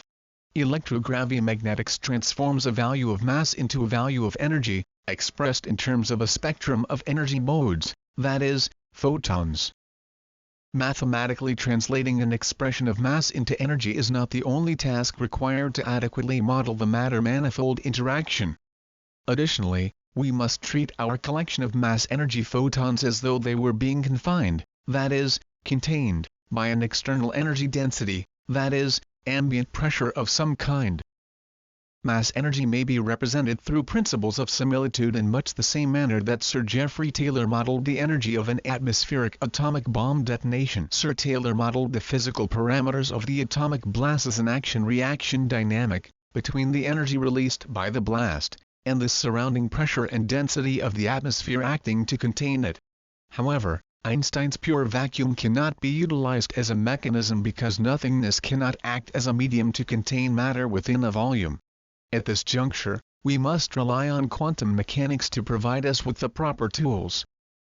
The existence of the quantum vacuum is predicted and required by quantum mechanics and quantum electrodynamics. These are arguably the most precise and accurate theories ever developed in physics. Quantum mechanics and quantum electrodynamics dictate that virtual energy must be embedded within the fabric of space-time.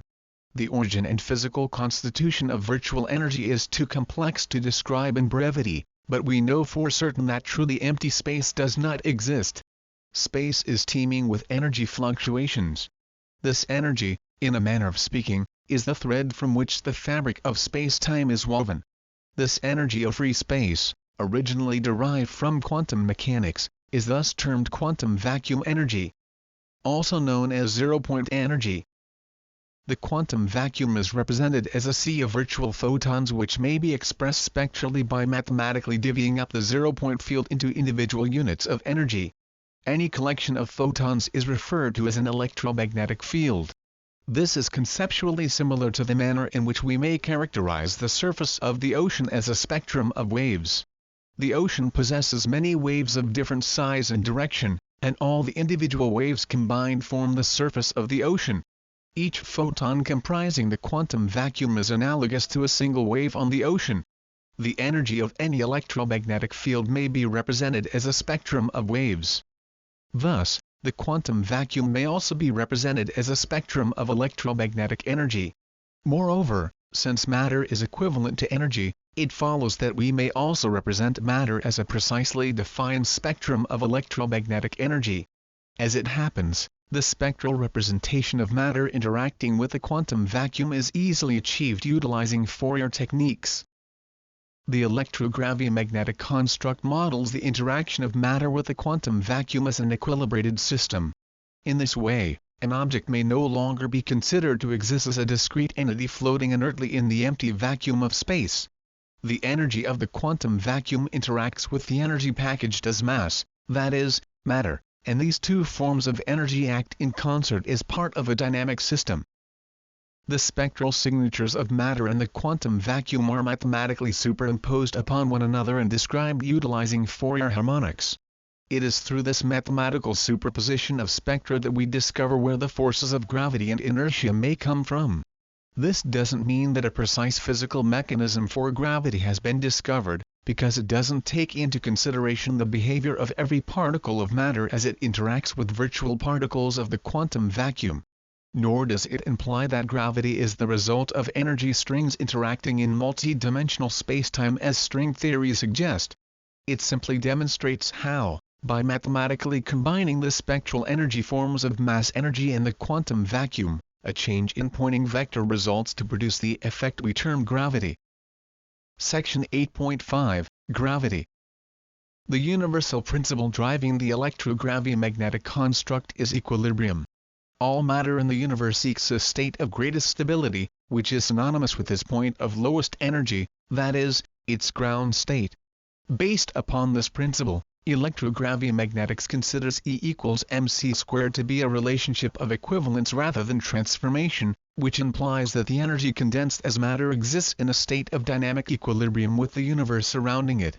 Consequently, electrogravi-magnetics asserts that the properties of mass are relativistic because mass adjusts to the ambient energy conditions in its local environment. the electrogravi-magnetic construct yields a precise determination of the mass-energy equilibrium point of an object with the quantum vacuum surrounding it. Energy moves in accordance with any local gravitational potential it may encounter. Electrogravi-magnetics models the presence of matter immersed within the quantum vacuum as an interactive system, suggesting an alternative interpretation of space-time curvature. Geodesic paths of matter and energy define the topology of space-time curvature under general relativity. However, electrogravi-magnetics provides a rather more heuristic framework to investigate how space-time manifests curvature in the presence of matter, through the principle of equilibrium. As equilibrium is established between an object and the quantum vacuum surrounding it, a gradient in the energy density forms within the vacuum, congruent to what Einstein termed curvature. However, instead of interpreting gravity as functioning through geometric imperatives, the way light, that is, energy, moves through energy density gradients within the vacuum, is analogous to the manner in which light refracts when passed through a lens. Thus, the electrogravi-magnetic interpretation demonstrates that gravity operates according to optical rather than geometric principles. An optical interpretation of gravity was first suggested approximately 300 years ago by Sir Isaac Newton. In his treatise entitled Optics, Newton describes how gravity may be regarded as a manifestation of density variations in the ether, which he presumed surrounded and permeated all objects. These density variations should, as Newton thought, directly affect the motions of light and matter passing through them. Newton theorized that the ether should be most dense far away from an object like the Earth, and conversely, more subtle and rarefied nearby or within an object. Two passages from Newton's Optics demonstrate the optical model of gravity exceedingly well. Newton's optical model of gravity has a modern counterpart known as the polarizable vacuum representation of general relativity, a title originally coined by physicist Harold Puthoff in 1994. Based upon an earlier body of work introduced by the physicists Harold Wilson and Robert Dicke in the 1950s. The polarizable vacuum model replaces the concept of space-time curvature with a variable refractive index caused by the polarization of the quantum vacuum surrounding an object. Newton wrote that a gradually changing density in the ether results in gradually curving paths of light. A changing refractive index induced by gradual changes in the polarized quantum vacuum surrounding matter also results in the refraction of light, as though it were passing through a lens. This bending of electromagnetic radiation follows a geodesic path congruent to that predicted by general relativity according to the space-time curvature interpretation. Electrogravi-magnetics similarly interprets the polarizable vacuum model's refractive index as a region of variable vacuum polarization surrounding a mass object. However, electrogravi-magnetics matures this concept by demonstrating that the variable polarization is a product of the mathematical superposition of the quantum vacuum and mass energy spectra described earlier. A key distinction between quantum vacuum energy and mass energy is that the energy contained within matter is highly localized, whereas the energy of the quantum vacuum is distributed homogeneously throughout the vast regions of free space. The differences between these energy distributions may be expressed in terms of spectral characteristics. Hayes, Rueda and Puthoff were able to ascertain that the quantum vacuum energy spectrum is a cubic frequency distribution. That is, the spectral energy density increases proportionally to the cube of the frequency. Planck's blackbody radiation curve represents a density spectrum where the peak value trails off in either direction. The spectral energy density of the quantum vacuum increases towards higher frequencies. Thus, the peak of the spectral energy density distribution occurs at maximum frequency. However, this presents a rather formidable dilemma, implying that the energy density of empty space is nothing short of staggering. Calculating the total energy of the quantum vacuum suggests that every cubic centimeter of empty space is so energetic that it should cause the universe to collapse in on itself. Within general relativity, energy and mass cause space-time to curve, and the energy distribution predicted by Hayes, Rueda and Puthoff should cause the space-time manifold to curve infinitely inwards, imploding the universe. In fact, it has been estimated that the amount of quantum vacuum energy contained in a coffee cup volume of empty space would be enough to boil away the Earth's oceans. Because of these theoretical results, Many physicists discount the existence of the quantum vacuum in cubic frequency form, believing that something must be fundamentally wrong with the derivation. In defiance of the fact that its form originates from standard quantum mechanics. Despite the theoretical prediction of an imploding universe, a quantum vacuum model of cubic frequency distribution isn't precluded. It really depends upon the highest frequency in the quantum vacuum energy spectrum of a flat space-time manifold. The shape of the quantum vacuum energy spectrum may remain frequency cubed, yet not result in a catastrophic collapse of space-time. All we must do is state the first law of thermodynamics. Energy can neither be created nor destroyed. The total energy of the universe is, and always has been, constant. Neither more nor less energy existed in the early universe, during the first few trillionths of a second after the Big Bang, as there is today. The energy of the universe hasn't gone anywhere. It has only been stretched over time as the universe expanded. As this occurs, energy isn't conjured from nowhere to fill the ever-widening gaps. The energy of the universe gets diluted with cosmological expansion. We know this is the case by measurement of the Hubble constant and cosmic microwave background radiation temperature. These measurements quantify the expansion of the universe since the instant of the Big Bang. We calculate the Hubble constant by measuring the redshift of light from galaxies moving away from us as they are pulled apart by the expanding fabric of space. We measure the initial energy of the Big Bang in microwave frequencies which permeate space. Thus, the Hubble constant is a measure of the rate of cosmic expansion, and cosmic microwave background radiation temperature is a measure of the high-frequency electromagnetic energy left over from the Big Bang, only now that high-frequency radiation has been stretched out into the microwave frequency range as a result of cosmic expansion. Utilizing electrogravi-magnetics to analyze the energy dynamics of Hubble expansion spectrally, we may model the primordial spectrum of the seed universe as a single, high-frequency wave function containing the energy of the universe. At the moment of the Big Bang, this single wave function rapidly began to decompose into a broad spectrum of lower-frequency waves, forming localized energy gradients as matter condensed. This spectral decomposition model is a mathematical representation of the energy dynamic which occurs due to expansion, not a literal interpretation. The many modes of lower frequency waves in the present quantum vacuum energy spectrum, when summed, contain the total energy of the universe, equal to the energy at the instant of the Big Bang. However, now, the total energy value is spread out and divvied up amongst many modes, each with a lower energy, that is, frequency per mode. The constitution of the vacuum today has broken down into a near infinite number of modes, but most of these are low frequency because the sum of the spectrum must equal the original energy released by the Big Bang. To suggest otherwise would imply that the energy of the universe had increased since the instant of the Big Bang. The mass-associated polarizable vacuum spectrum represents condensed energy. This condensation of mass energy causes the quantum vacuum energy spectrum surrounding matter to locally recompress to higher frequency modes. The spectral distribution of the quantum vacuum in flat space-time, on the other hand, remains in frequency-cubed form. However, electrogravi-magnetics demonstrates that the high-frequency spectral limit approaches 0 Hz, because the bulk of the total energy of the quantum vacuum is comprised of a large number of very low-frequency modes, each containing a relatively small amount of energy. If we assume that the universe is infinitely large, the fundamental frequency of the quantum vacuum energy spectrum would be exactly 0 Hz, with an infinite number of low-frequency harmonic modes arranged in a frequency cube distribution. That is, the lower end of the frequency spectrum exists at exactly 0 Hz, whilst the upper end of the frequency spectrum tends towards 0 Hz.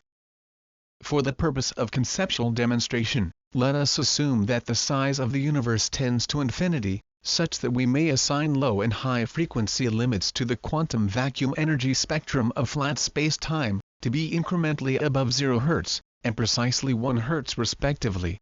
Under such conditions, a near infinite number of harmonic modes, relative to a fundamental frequency value, may exist within the quantum vacuum energy spectrum, obeying a cubic frequency distribution between 0 and 1 Hz. In this context, The quantum vacuum contains many modes of low energy and avoids the infinite energy in a vanishing volume problem, encountered by standard quantum mechanics, because the countless numbers of low-energy modes sum to a finite quantum vacuum energy density value. Moreover, the significant majority of energy contained within space-time, in our example, occurs at the 1 Hz limit.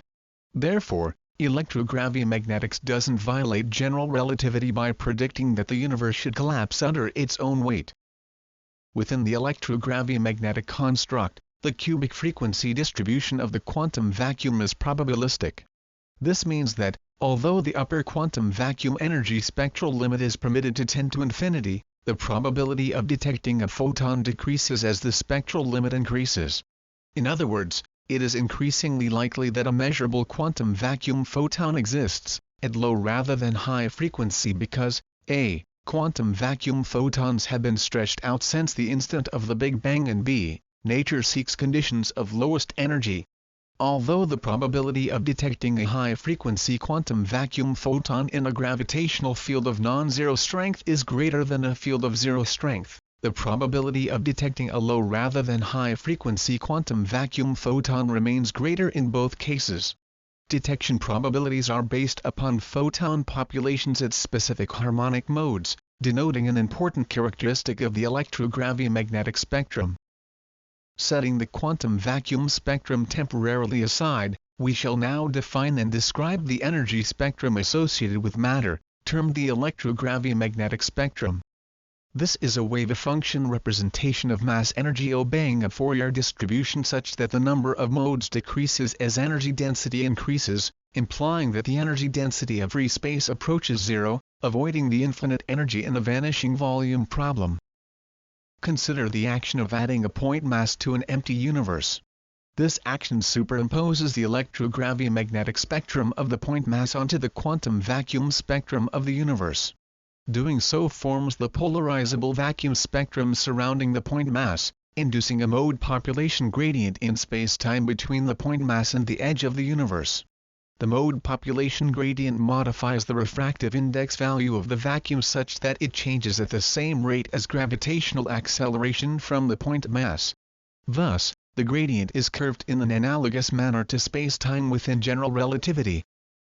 The obvious question arising from the formation of the polarizable vacuum spectrum is, what induces the modal population gradient? The nature of the universe is to expand such that the energy within it is stretched out. The process of expansion results in the bifurcation of the relatively few high-frequency modes in proximity to the point mass, into a larger number of low-frequency modes at the edge of the universe. The universe continually strives to reach its lowest energy state and greatest stability, yet it never can, and in so doing, undergoes modal bifurcation. Mass may be modeled as doing work on the surrounding vacuum by curving it. The presence of a point mass pushes the vacuum around it uphill, against the natural flux of expansion.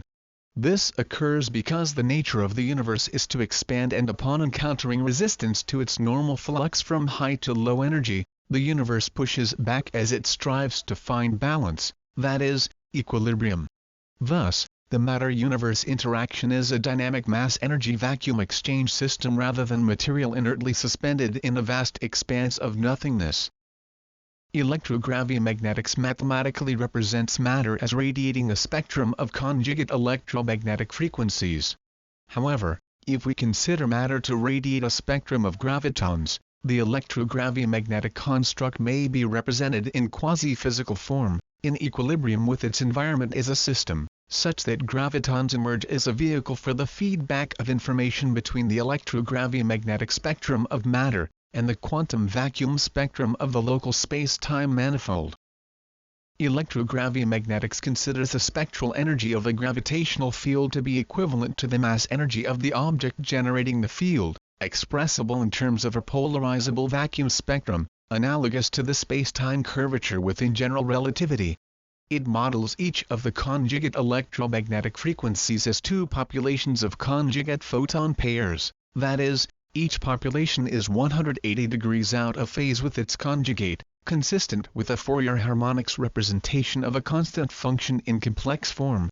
A conjugate photon pair constitutes the definition of a graviton within the electrogravi-magnetic construct.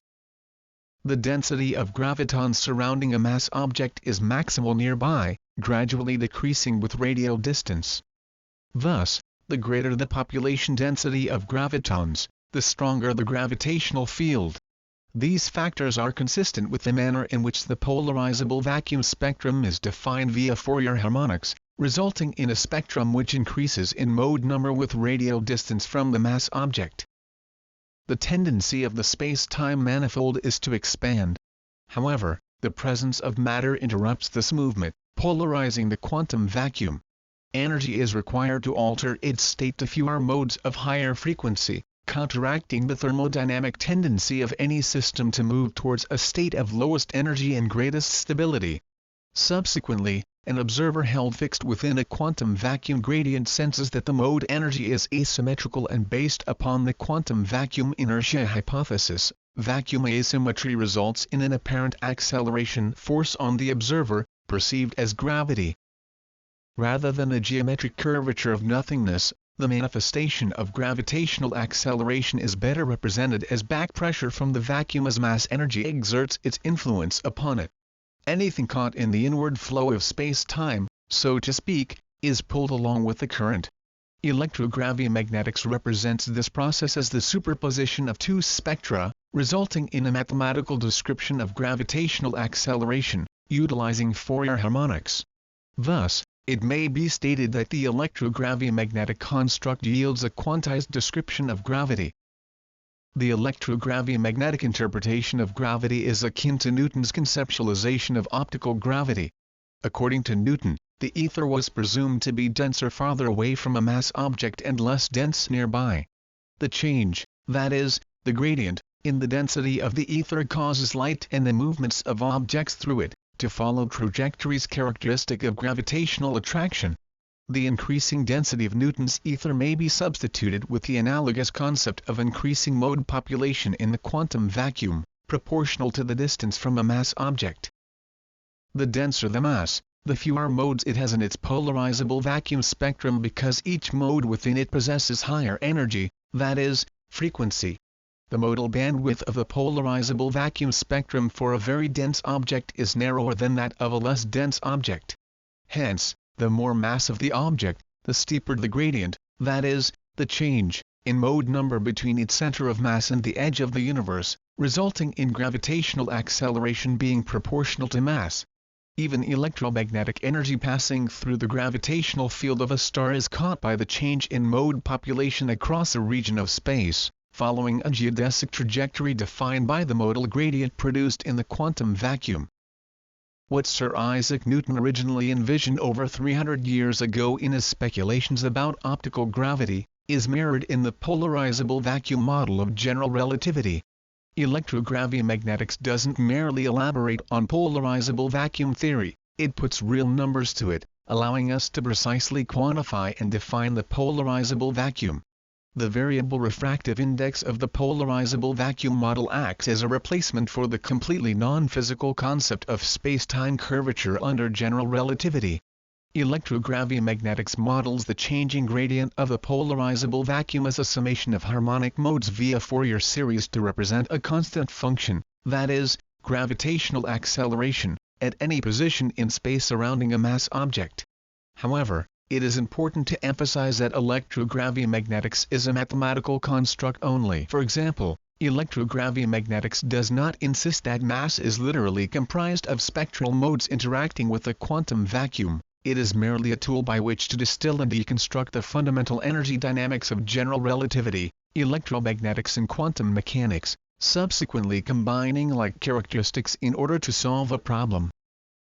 The physical basis for gravity, within Newton's ethereal framework, is analogous to a large-scale Casimir effect. The Casimir effect demonstrates that when two neutrally charged parallel metal plates are brought very close together, photons in the quantum vacuum with wavelengths too large to fit between the plates are excluded. The reduced energy density between the plates biases the quantum vacuum, pushing the plates together with increasing force as the separation distance decreases. Gravity, in this regard, is akin to a long-range Casimir effect because electrogravi-magnetics describes gravity as the result of a change in mode population across a region of the quantum vacuum. In fact, electrogravi-magnetics derives the Casimir force from first principles, demonstrating that it differs depending on the gravitational field strength of where it is measured. For example, electrogravi-magnetics asserts that the strength of the Casimir force on Jupiter will be smaller than on the surface of the Moon. Section 8.6 Elementary Particles. Although the electrogravi-magnetic method is ideally suited for modeling the structure of gravitational fields surrounding large objects such as planets and stars, it may also be utilized to model properties of atomic and subatomic matter. Moreover, applying the electrogravi-magnetic method to elementary particles has led to some rather startling and profound results. A deeper level of order has been uncovered at the subatomic level that follows as a natural extension of the quantum mechanics paradigm, which governs the order and structure of the atom. As we have already seen, the atomic system is reliant upon the principle of harmonic symmetry. The discovery that electron energy levels in atoms only exist as stable quantum frequency intervals gave rise to the discipline of quantum mechanics. Electrogravi-magnetics demonstrates that the electron energy level isn't the only instance where this quantum paradigm applies. The quantum mechanics model doesn't state what the electron is, precisely, but it does show that when it exists as part of an atomic system, it can only exist in harmonic energy states defined by the parameters of the atom system. Each quantum change in an electron's energy level is induced by the absorption or emission of a photon. Electrogravi-magnetics demonstrates that, like electron energy levels, the properties of subatomic particles aren't arbitrarily defined. Rather, this harmonic principle of action extends into the furthest depths of the atomic system, completely encompassing subatomic particles. In fact, a quantum vacuum energy equilibrium ratio relationship is found amongst all fundamental particles, born of a harmonic relationship amongst particles themselves. Particle physicists' research often involves the act of smashing subatomic particles together at near light speed velocities and analyzing the bewildering array of debris formed in the collision. This process is commonly described as being similar to smashing two cars together and attempting to determine how they worked by analyzing the pieces. The discipline of particle physics is also referred to as high-energy physics.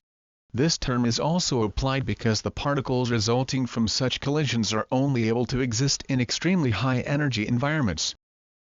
Subatomic particles often only exist as interlinked components of another greater particle system and not as free entities in and of themselves. They often only exist when we cause them to exist. At the instant of a particle collision, each particle's total kinetic energy and thus its mass, has been greatly amplified. However, the subatomic particle products generated in the collision may only be measured, or even be generated in the first place, by having increased the energy of the environment in which the parent particles are smashed together. A proton is composed of 3 quark subunits. However, quarks themselves are not known to exist as free quarks.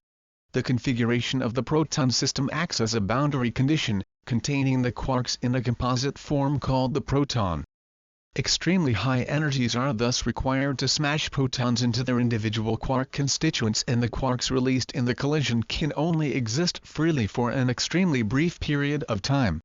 The energy of any object, whether particle or otherwise, is equilibrated by the ambient energy in its local environment. However, only when equilibrium is artificially shifted, as occurs in a high-energy collision, is the energy balance destabilized sufficiently to allow high-energy quarks to exist autonomously for a brief moment.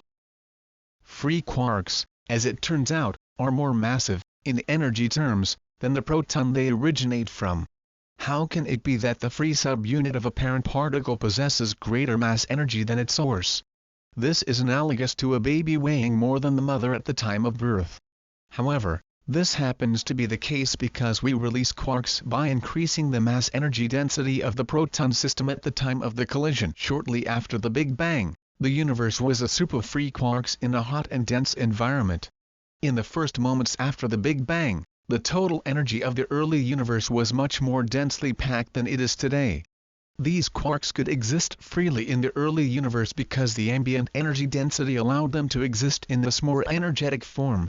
When particles are accelerated to extremely high energies in a collider, we are recreating the dense energy conditions of the early universe, and free particles exist for a brief period. As the universe continued to expand and cool, its energy density decreased, subsequently permitting the condensation of composite particles such as the proton and neutron, followed by even more complex, low-energy composites, that is, the atom, as the energy density decreased further. This manner of energy density dynamic is exquisitely modeled by the electrogravimagnetic method. Being specifically designed to simulate the environmental interaction of such systems where mass energy is affected by the energy density conditions surrounding it. This interaction may be defined as an equilibrium system such that a particle is characterized by its indissoluble relationship with the energy of its environment.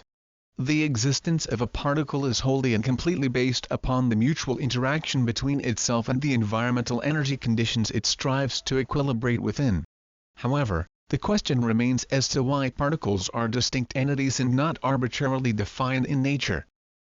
In elementary particle physics, a particle's mass is expressed as an energy equivalent via E=mc², which means that the more energy a particle possesses, the more massive it will be. The energy of a photon is frequency-based, via E=hf, and the higher in frequency, the shorter in wavelength a photon is, the more energy it possesses. Thus, the electrogravimagnetic construct asserts that mass is inherently frequency-based as well, because it is an expression of a particular electromagnetic frequency bandwidth.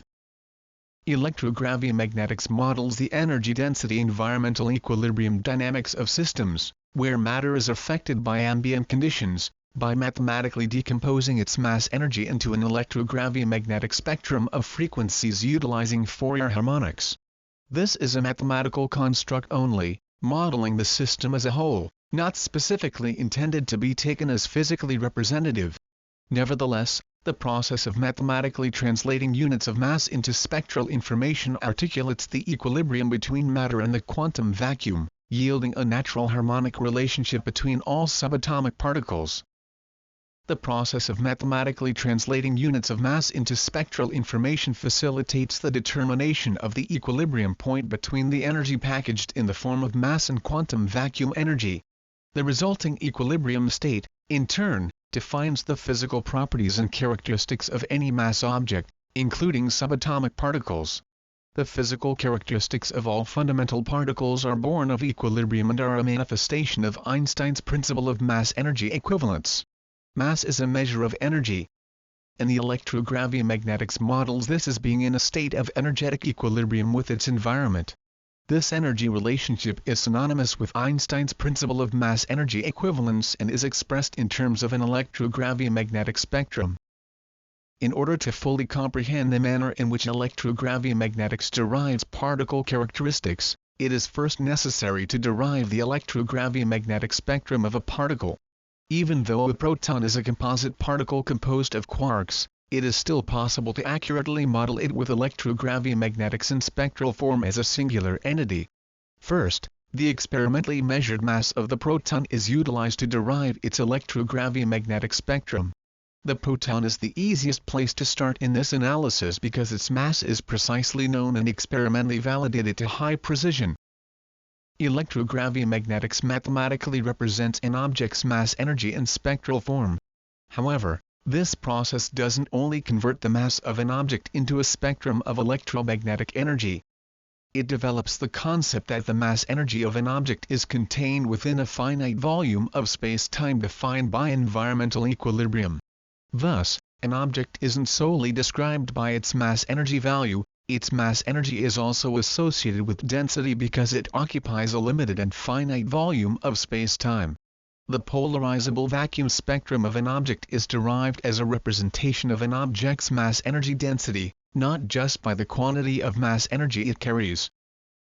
The polarizable vacuum spectrum is derived as a representation of mass energy density equilibration, such that spectral characteristics differed from object to object. For example, the proton possesses a lower harmonic mode population and higher harmonic cutoff frequency than a star. However, The polarizable vacuum spectra of fundamental particles may be characterized by their harmonic cutoff frequency, such that they may be represented as harmonic multiples of an arbitrarily selected reference particle.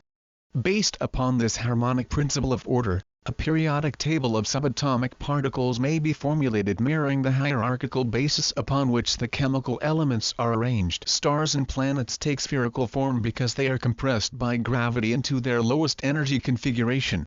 Under ideal conditions, a gas bubble in water is compressed to a spherical shape by the balance in pressure between the air and the water that encapsulates it. The same principle applies to stars as well. The expansion pressure of the hydrogen fusion reaction in a star is balanced by the gravitational force acting to hold the hydrogen densely packed together. The equilibrium point established between the two forces causes the star to maintain a certain size and density in space, and also establishes the surface of the object. So, how does energy density affect the configuration of the polarizable vacuum spectrum? The answer, again, has to do with equilibrium and stability. In nature, the sphere is generally the most efficient shape for packaging any volume, whether that volume is filled with energy or matter. This is because the sphere has the lowest surface-to-volume ratio of any shape. A cube requires more total surface area than a sphere in order to contain equal volume. The same is true for a pyramid, or any other three-dimensional shape for that matter. The spherical form is so commonly found in nature, because systems seek the most stable and efficient configuration possible within any given set of circumstances, and efficiency is synonymous with stability. We may utilize electrogravi-magnetics to spectrally model any particle's mass energy in precisely the same manner as is done for a star or planet. By assuming that nature utilizes the most efficient form of packaging and distributes the mass energy of a free particle spherically, it may or may not be physically true that a singular particle is spherical. However, we may assume that the energy of a free particle is spherically distributed in order to maintain geometric similitude between all mass energy systems, whether that system is a particle or a planet. At first glance, it may seem like a rather complicated exercise to mathematically treat solid matter as though it were a spectrum of frequencies. That is, translating a simple expression of mass into an ostensibly more complicated spectral form. However, it is essential to do so. There is a way to simplify things a bit though, and it is by way of the simplification process that the harmonic relationship amongst particles may be revealed. The significant majority of energy contained within the spectral representation of matter occurs at the harmonic cutoff frequency, leading to a key insight. For all practical purposes, we may disregard all low-frequency modes and describe matter explicitly in terms of its cutoff frequency. When the electrogravi-magnetic method is applied to elementary particles, the mass energies of the particles are represented mathematically in spectral form. Each particle type possesses a particular mass energy value such that it may be characterized by a unique harmonic cutoff frequency value, derived from the free particle's rest mass. Thus, the harmonic cutoff frequency denotes the equilibration signature of a particle type. Moreover, electrogravi-magnetics demonstrates that the harmonic cutoff frequency signatures of all subatomic particles are uniquely related to one another. The electrogravi-magnetic construct reveals that particle mass energies, expressed spectrally, are naturally established according to a distinct and highly precise harmonic pattern. For example, the relationship between any pair of particle types, such as an electron and a proton, may be represented as the ratio of harmonic cutoff frequencies, demonstrating that all fundamental particles exist as though they were musical notes played on the same string. Each particle note is but one harmonic in a scale of notes, and each note is defined by the particle's harmonic cutoff frequency. Because the harmonic cutoff frequencies of particles are representations of the particle's mass energy, and because those harmonic cutoff frequencies are only found in whole, quantum harmonic increments, it means that the mass energies of all subatomic particles are strictly ordered according to a quantum rule. Thus, we may consider all particles to be harmonic multiples of another particle like an electron for example. Reiterating, electrogravi-magnetics decomposes the energy value of any mass into a spectrum of harmonic electromagnetic frequencies, mathematically representing its mass as a collection of photons. Each photon in the resulting spectrum is dependent upon the value of the mass from which it is derived. Since frequency relationships are best described in harmonic form, it comes as no surprise that subatomic particles should exhibit harmonic relationships as well. Thus, the mass energy of any particle may be defined as a harmonic, or subharmonic, increment of a common frequency. Within electrogravi-magnetics, the fundamental particle masses, expressed in frequency terms, exist in harmonic increments, that is, quanta, just as electron energy levels are defined harmonically in atoms, and this is why the electrogravi-magnetic model acts as an extension of the quantum mechanics paradigm. It is not currently possible to derive a precise mathematical pattern or relationship amongst the masses of fundamental particles by any other known method. More importantly, we may utilize the electrogravi-magnetic method to predict the mass or size of any particle with unprecedented precision, obtaining values, orders of magnitude more accurate than may be achieved utilizing the standard model of particle physics. One of the most valuable aspects of electrogravi-magnetics is that it demonstrates how general relativity and quantum mechanics are interrelated. In this regard, electrogravi-magnetics is a unique method, derived from a single paradigm demonstrating the cross-fertilization of the central pillars of physics. It has uncovered not only the framework underpinning the stability, order and coherent inner structure of the atom. It also reveals how this order and stability arises in nature. Perhaps the most profound insight to be gained from electrogravi-magnetics is that the harmonic pattern of organization amongst subatomic particles arises based upon the same fundamental particle. Could it perhaps be that this fundamental particle from which all atoms, all chemical elements, all molecules and all material forms is constructed is the photon, that is, energy itself? Section 8.7, Cosmology. Electrogravi-magnetics is universal. It is a single concept, a single paradigm which may be applied to subatomic particles, planets, stars, galaxies, even the universe as a whole may be evaluated utilizing electrogravi-magnetic methodology. In fact, electrogravi-magnetics not only allows the researcher to model all these things independently. It reveals how all of matter and space is interconnected, because the same equation revealing the harmonic relationship amongst particle types, may also be applied to precisely derive cosmological measurements, such as the present values of the power spectrum Hubble constant and cosmic microwave background radiation temperature. Moreover, electrogravi-magnetics demonstrates that the present-day value of cosmic microwave background radiation temperature may be derived from the present-day value of the power spectrum Hubble constant, meaning that these two phenomena are interrelated. The electrogravi-magnetic particle equation even serves to validate and substantiate the evolutionary epochs of our universe, as science has come to understand them, since the time of the Big Bang. A mass object may be defined as any interacting collection of material objects, such as an atom or galaxy, and it may also be defined as a single, indivisible unit of matter, such as a free elementary particle. This is because electrogravi-magnetics models any object as a feedback system between the mass object itself and the quantum vacuum energy surrounding it.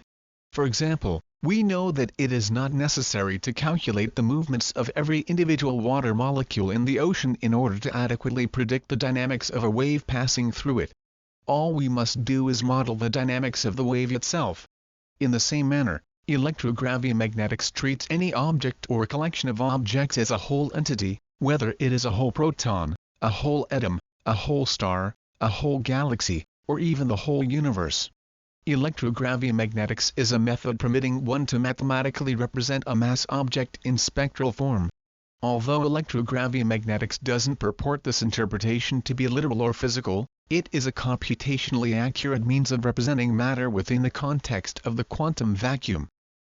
In place of standard, and often highly complex, differential equation formalisms to solve for the dynamics of a two-body system, such as a binary star system, electrogravi-magnetics models this dynamic by way of the constructive and destructive interference resulting between the polarizable vacuum spectra of each mass object. Electrogravi-magnetics can model the gravitational dynamics between galaxies, stars or even particles for that matter, in a far simpler manner than may be achieved utilizing relativistic differential equations. The Planck blackbody radiation phenomenon demonstrates that matter radiates a spectrum of electromagnetic radiation based upon its temperature, and that the modes comprising that spectrum may be described as harmonics of the Planck frequency. This principle of spectral distribution is mirrored by electrogravi-magnetics because the polarizable vacuum spectra of mass objects are generated utilizing Fourier harmonics.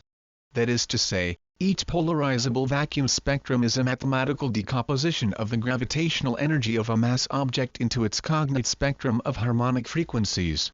Thus, the polarizable vacuum spectrum is analogous to a gravitational blackbody spectrum. Wien's displacement law describes the relationship between the temperature of an object and its blackbody radiation spectrum. Comparing hot and cold objects, we see that the blackbody spectrum for each object type possesses identical shape, depicting peak photon prevalence at a specific frequency range, trailing off at the high and low spectral limits. Differences in peak emission frequencies obey a scaling factor relationship defined by Wien's displacement law. When we directly measure the temperature of empty space, we are in fact measuring the residual energy from the Big Bang as redshifted, that is, stretched out photons present in the early universe. The electromagnetic waves we observe today are a snapshot of the once extremely high frequency photons when atoms first formed. The temperature of empty space is approximately 2.7 Kelvin, such that the Planck blackbody radiation wavelength is about 1 mm, that is, within the microwave frequency range of the electromagnetic spectrum.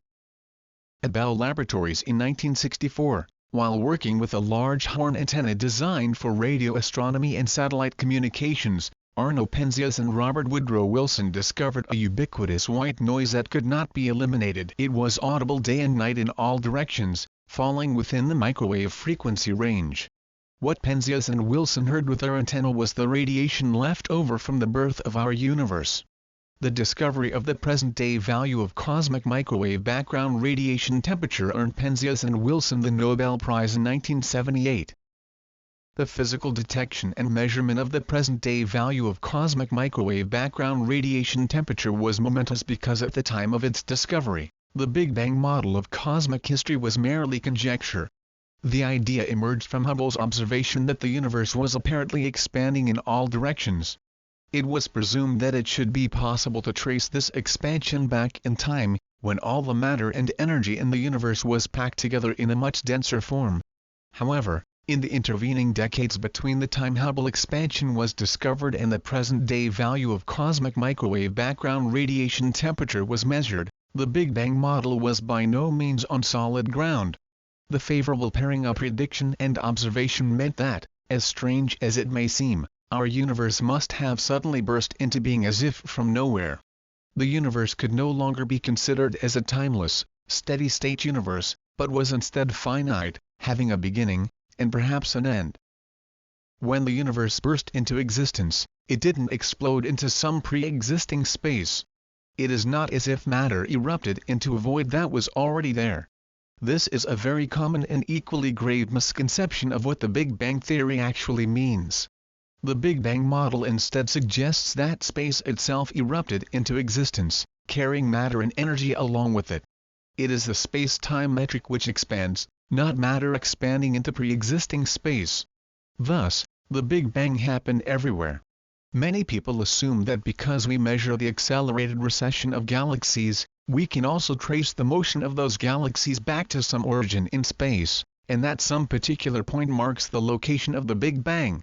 What we actually find is that every point in the universe was the original location of the Big Bang, because all galaxies, except those whose gravitational attraction has overcome cosmic expansion, are moving away from each other.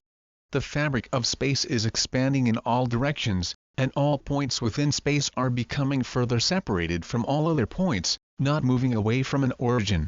Similarly, all points in space would converge to a single point if traced backwards, but would not possess a specific location, because every point in the universe may be considered the center of the universe.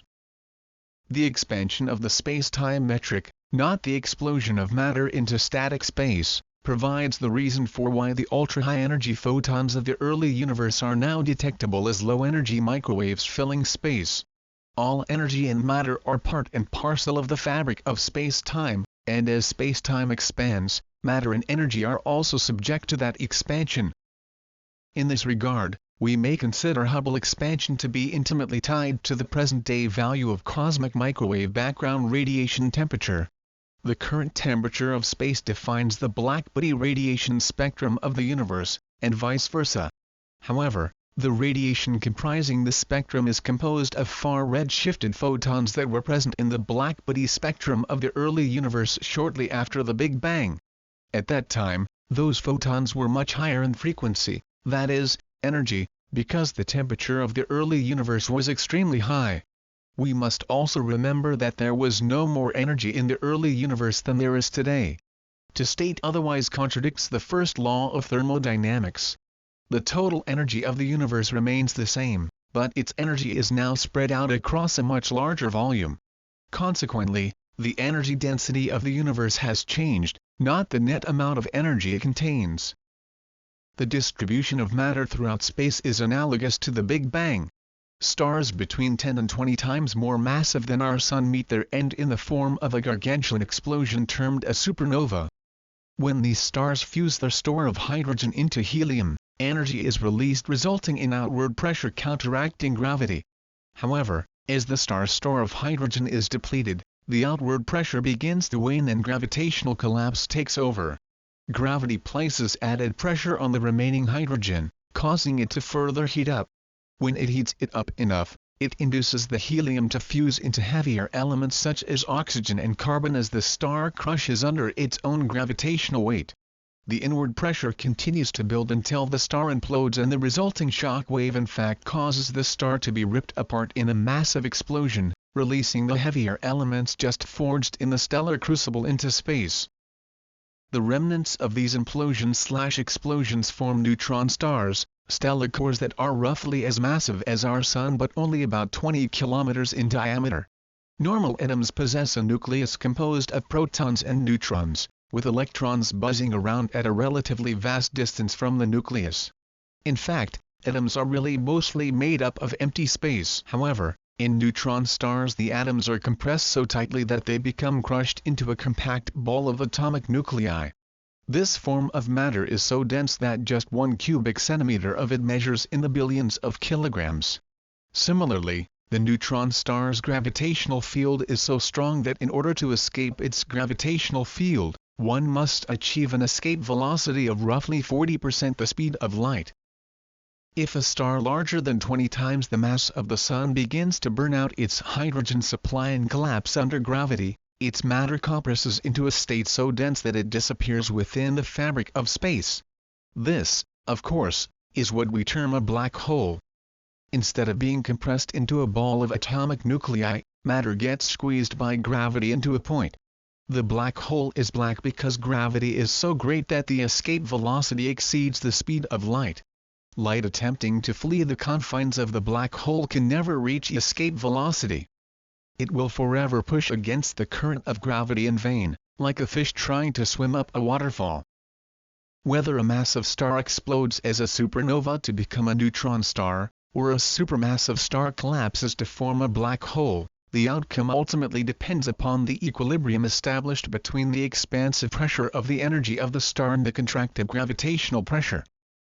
The life cycle and destiny of most stars may be determined utilizing a straightforward relationship born of the principle of equilibrium.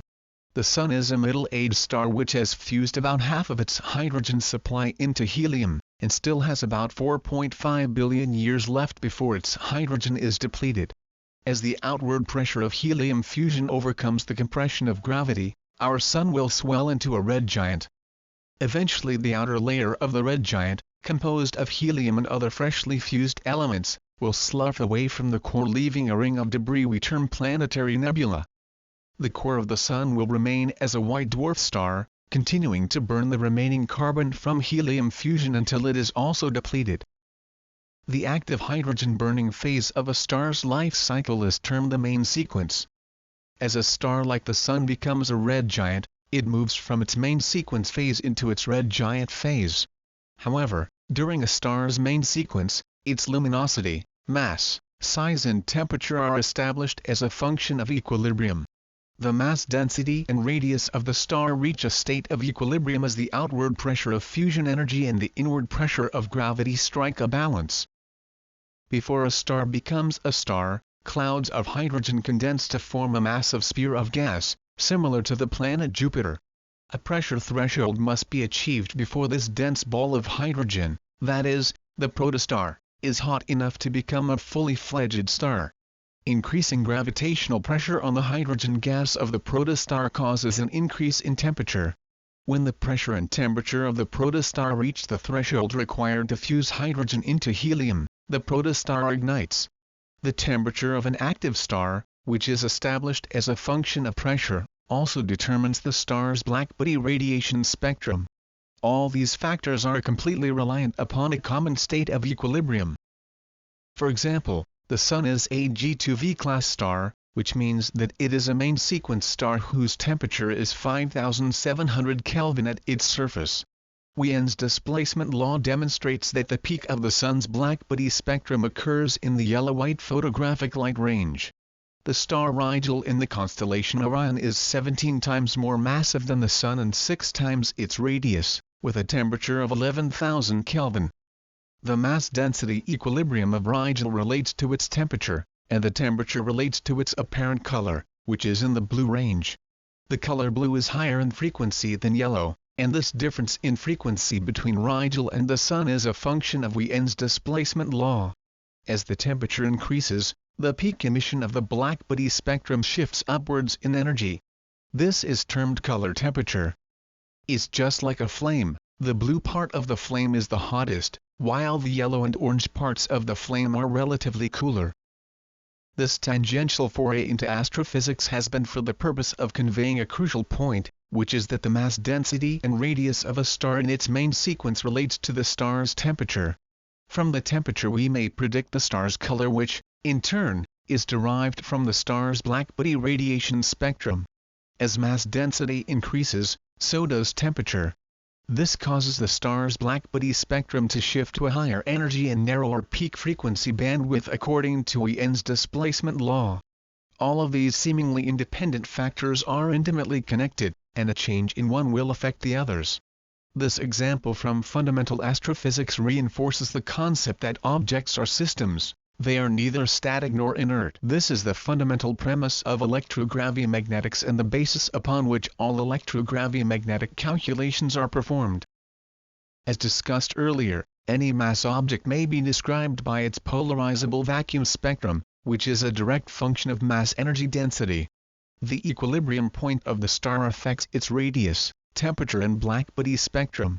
The polarizable vacuum spectrum of a star depicts a very similar relationship. As the mass energy density of any object increases, its harmonic cutoff frequency increases and the modal bandwidth is compressed. Thus, by considering an object to be a point mass and for any fixed radial distance from it, the polarizable vacuum spectrum of a neutron star, for example, possesses a higher harmonic cutoff frequency and a narrower modal bandwidth than our Sun, which is less massive. This is why the electrogravimagnetic principle is universal.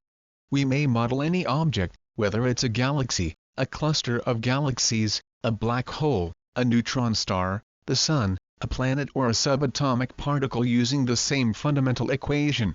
However, the real value of the electrogravimagnetic method lies in its ability to relate mass equilibrium states to one another, as we have already discussed with the subatomic particle harmonic relationship. Electrogravi-magnetics is based upon dimensional analysis, permitting the researcher to model real-world systems by similitude. Because electrogravi-magnetics models a mass object as existing in equilibrium with the quantum vacuum, the local energy state of the vacuum is equivalent to the mass energy of the object it encapsulates. For instance, this equivalency relationship is mirrored by the stable equilibrium state of a star, such that the outward energy produced by fusion is equal to the inward gravitational energy acting to contain it. One may also conceptualize this by considering a seesaw or lever with a fulcrum placed at its center. The lever may be balanced horizontally if objects of equal weight are placed on each end. The weight of object A on one side must be exactly the same weight as object B on the opposing side for the lever to remain stable and horizontal. In this regard, the mass energy of an object must be equivalent to the vacuum energy encapsulating it in order for it to rest in equilibrium.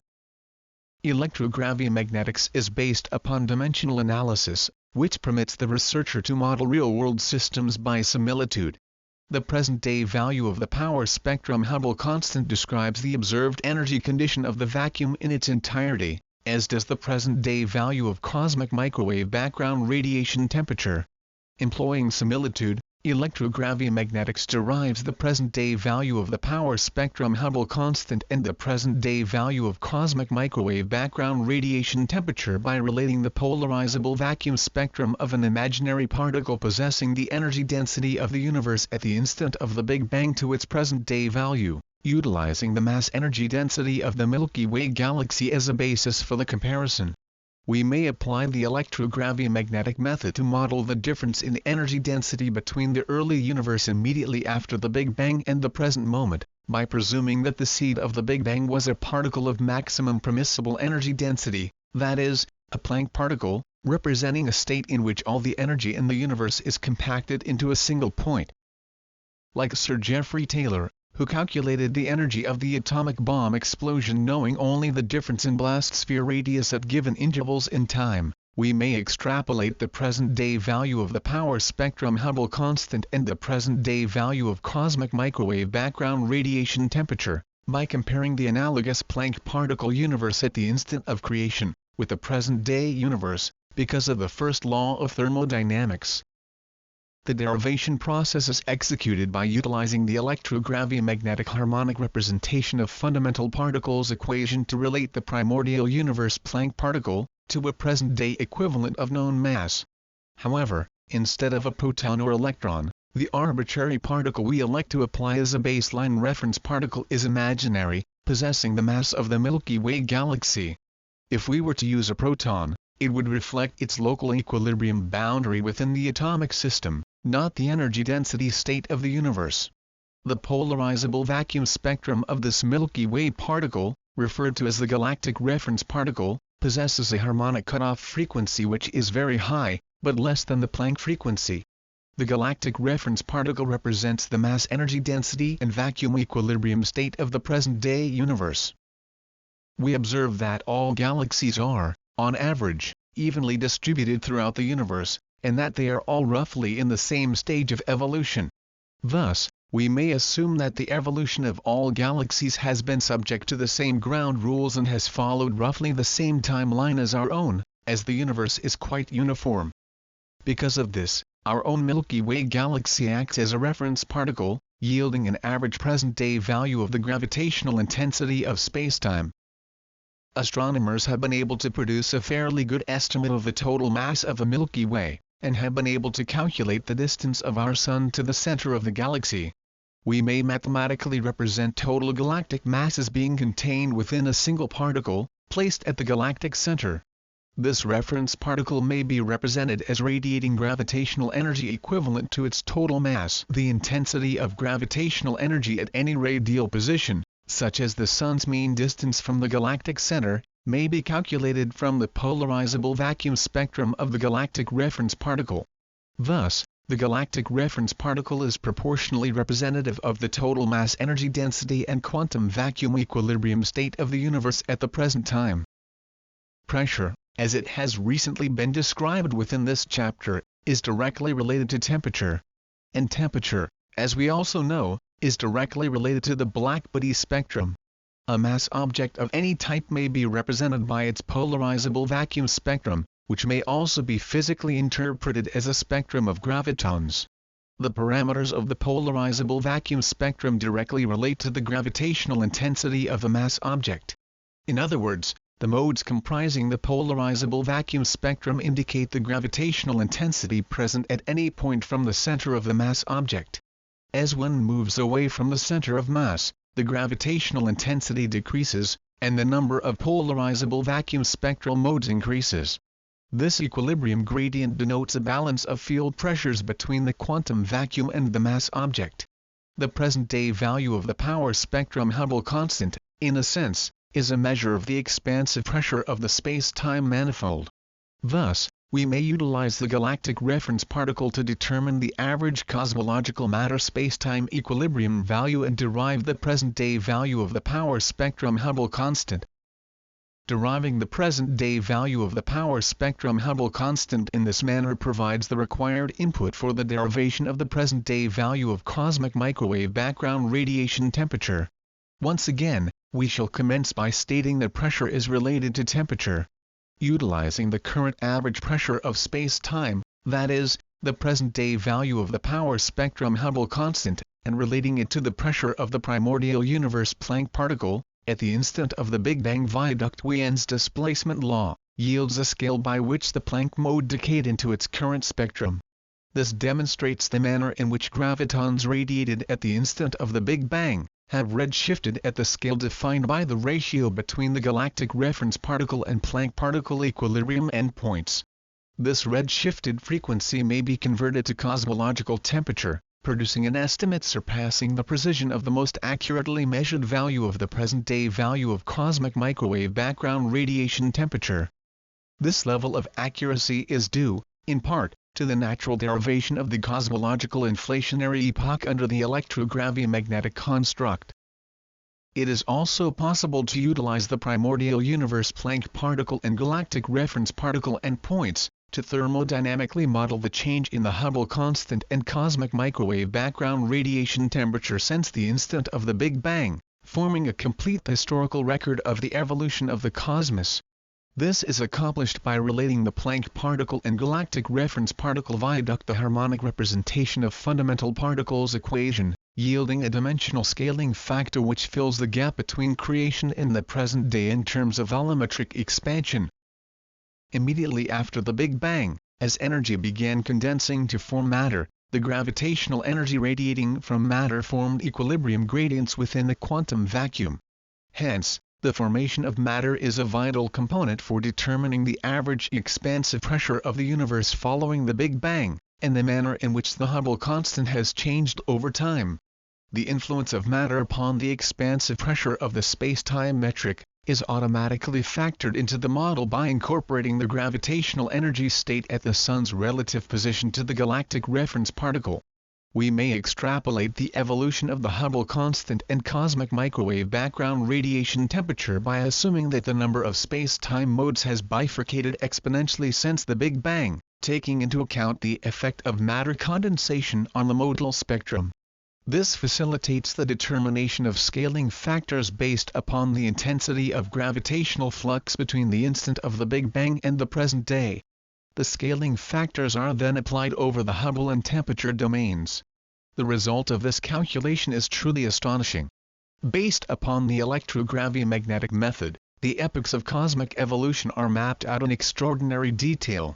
The resulting history of the Hubble constant and cosmic microwave background radiation temperature corroborate with all epochs of cosmic evolution as asserted by the Standard Model of Cosmology. The theory of early cosmic inflation is reinforced and the recently measured accelerated expansion is derived. Cosmic inflation is an epoch thought to have occurred within the first fractions of a trillionth of a second after the Big Bang. This burst of rapid acceleration was followed by a reduction in the acceleration rate, continuing throughout the lifetime of the universe. Of particular interest in this case is that the inflation epoch emerges spontaneously as a result of the electro-gravi-magnetic calculation, and isn't presumed or placed there a priori as part of the modeling process. Cosmic inflation was first introduced to the Standard Model of Cosmology as a requisite so that the Big Bang theory fits observation. Without this inflationary epoch, the universe would not exist in present observational form. It would be flat and featureless, with no clumps of matter or galaxies, and would be so small today that the universe, even after billions of years, would only fit on the head of a pin. The inflationary epoch has been added to the Standard Model of cosmic history because it is required. Without it, the Big Bang theory flounders. However, the electro-gravi-magnetic construct generates the inflationary epoch from first principles, and is ultimately derived from a particle physics equation.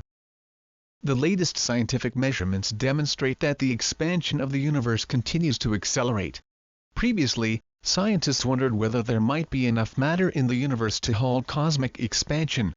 In the fullness of time, it was thought that perhaps there was enough matter present to suck space-time back in, causing the universe to meet its end in a reverse of the Big Bang termed the Big Crunch.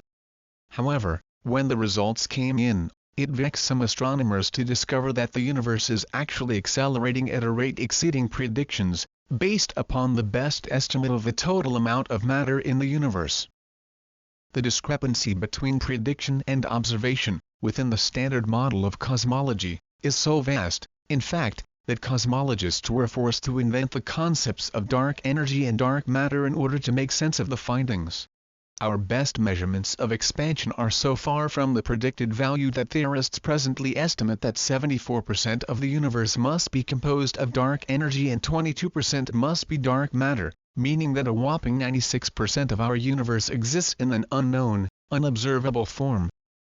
According to observation, it is thought that a substantial portion of matter comprising galaxies and so forth is missing because of the peculiar manner in which galaxies rotate. Instead of rotating fastest in the center and slower on the periphery, as occurs in a vortex of water, or a cyclone in the atmosphere, the spiral arms of galaxies rotate around the central axis at the same rate as the stars near the center. This causes the entire galaxy to rotate uniformly like a giant pinwheel in space. This observation suggests that matter or energy must be present in some undetectable form in great halos surrounding the visible part of the galaxy. Thus, dark matter has been contrived in order to explain why entire galaxies rotate en masse rather than spiral inwards like a vortex. Similarly, dark energy is also a contrivance invoked to explain why the universe continues to expand at an accelerated rate, despite the addition of dark matter. Notwithstanding dark and visible matter, the remainder of the universe is thought to be in the form of an energy field which generates a negative pressure in space, counteracting gravity on a cosmological scale, causing intergalactic voids of spacetime to expand like giant balloons. Although the cosmic microwave background radiation spectrum is not entirely smooth and uniform, its overall smoothness necessitates that a certain critical density of matter exists in the universe. Unfortunately, the derived value contradicts measurement when the expansion rate of the universe is applied to calculate the density value. In other words, the cosmic microwave background radiation and acceleration rate measurements are in direct conflict with current theory, which means that either something is fundamentally wrong with the standard model of cosmology, or we must come to terms with the notion that a mere 4% of our universe is composed of matter and energy that we may observe and measure respectively. Even though the cosmic inflation epoch is also a contrivance introduced to fit a theory, electrogravi-magnetics substantiates its existence because the inflation epoch emerges spontaneously as a natural consequence of the calculation deriving the present-day value of the power spectrum Hubble constant and the present-day value of cosmic microwave background radiation temperature. However, electrogravi-magnetics calls into question the existence of dark energy and dark matter. This is due to the fact that the electrogravi-magnetic method not only predicts the present-day value of the power spectrum Hubble constant and the present-day value of cosmic microwave background radiation temperature with extraordinary precision, it predicts the inflationary epoch and current measures of accelerated expansion without invoking dark matter or energy. In fact, based upon the electrogravi-magnetic method, the contribution of dark matter and energy to the cosmological model is negligible. The electrogravi-magnetic method requires no contrivances or fudge factors in order to produce results which are substantially more precise than those provided by the standard models of cosmology and particle physics. Electrogravi-magnetics derives cosmic microwave background radiation temperature from the Hubble constant, demonstrating that they are intimately related phenomena. As a consequence, the entire history of the cosmos is revealed such that key evolutionary epochs are clearly and precisely defined without the need for dark energy/matter. After the Big Bang, an inflationary epoch ensued, followed by phases leading to the condensation of matter, the formation of stars, heavy elements and large-scale structures such as galaxies. Cosmological epochs arise due to the energy density conditions present in the universe during each phase. Just like the formation of subatomic particles in a collider, Each cosmic phase transition was induced by the epoch-specific energy density parameters of the universe which existed at that particular time. These epochs in the lifetime of the universe are not unlike the main sequence lifetimes of stars. The fate of a star is preordained by consequence of its physical state of equilibrium. The characteristics of the star, its temperature, color, size and even the duration of its life hinge on a dynamic balance between the star's thermal energy and gravity. When a giant star transitions between its main sequence and its death as a supernova, the phase transitions brought about by shifts in equilibrium forge all the chemical elements in the universe. The formation of these elements provided the starting material for planet formation, and ultimately, the emergence of life. We owe our existence to the principle of equilibrium and the harmonic paradigm that electrogravi-magnetics describes. The fact that it is possible to utilize the electrogravi-magnetic harmonic representation of fundamental particles equation to solve for cosmological problems such as the present-day value of the power spectrum Hubble constant and the present-day value of cosmic microwave background radiation temperature, as well as describing in fine detail the timeline of cosmic history means that the cosmos is beholden to the same harmonic imperative begetting the existence of matter. The electrogravi-magnetic principle is more than universal, it is cosmological.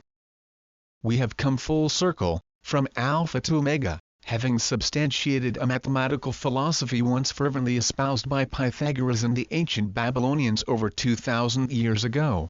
We now hold substantive evidence authenticating the philosophical beliefs of our ancient scientific predecessors, who contemplated and understood the cosmos to be much more than a void in which matter merely resides. Their depiction of the cosmos encompassed all forms in the universe, from the minuscule to the immense, living and inert.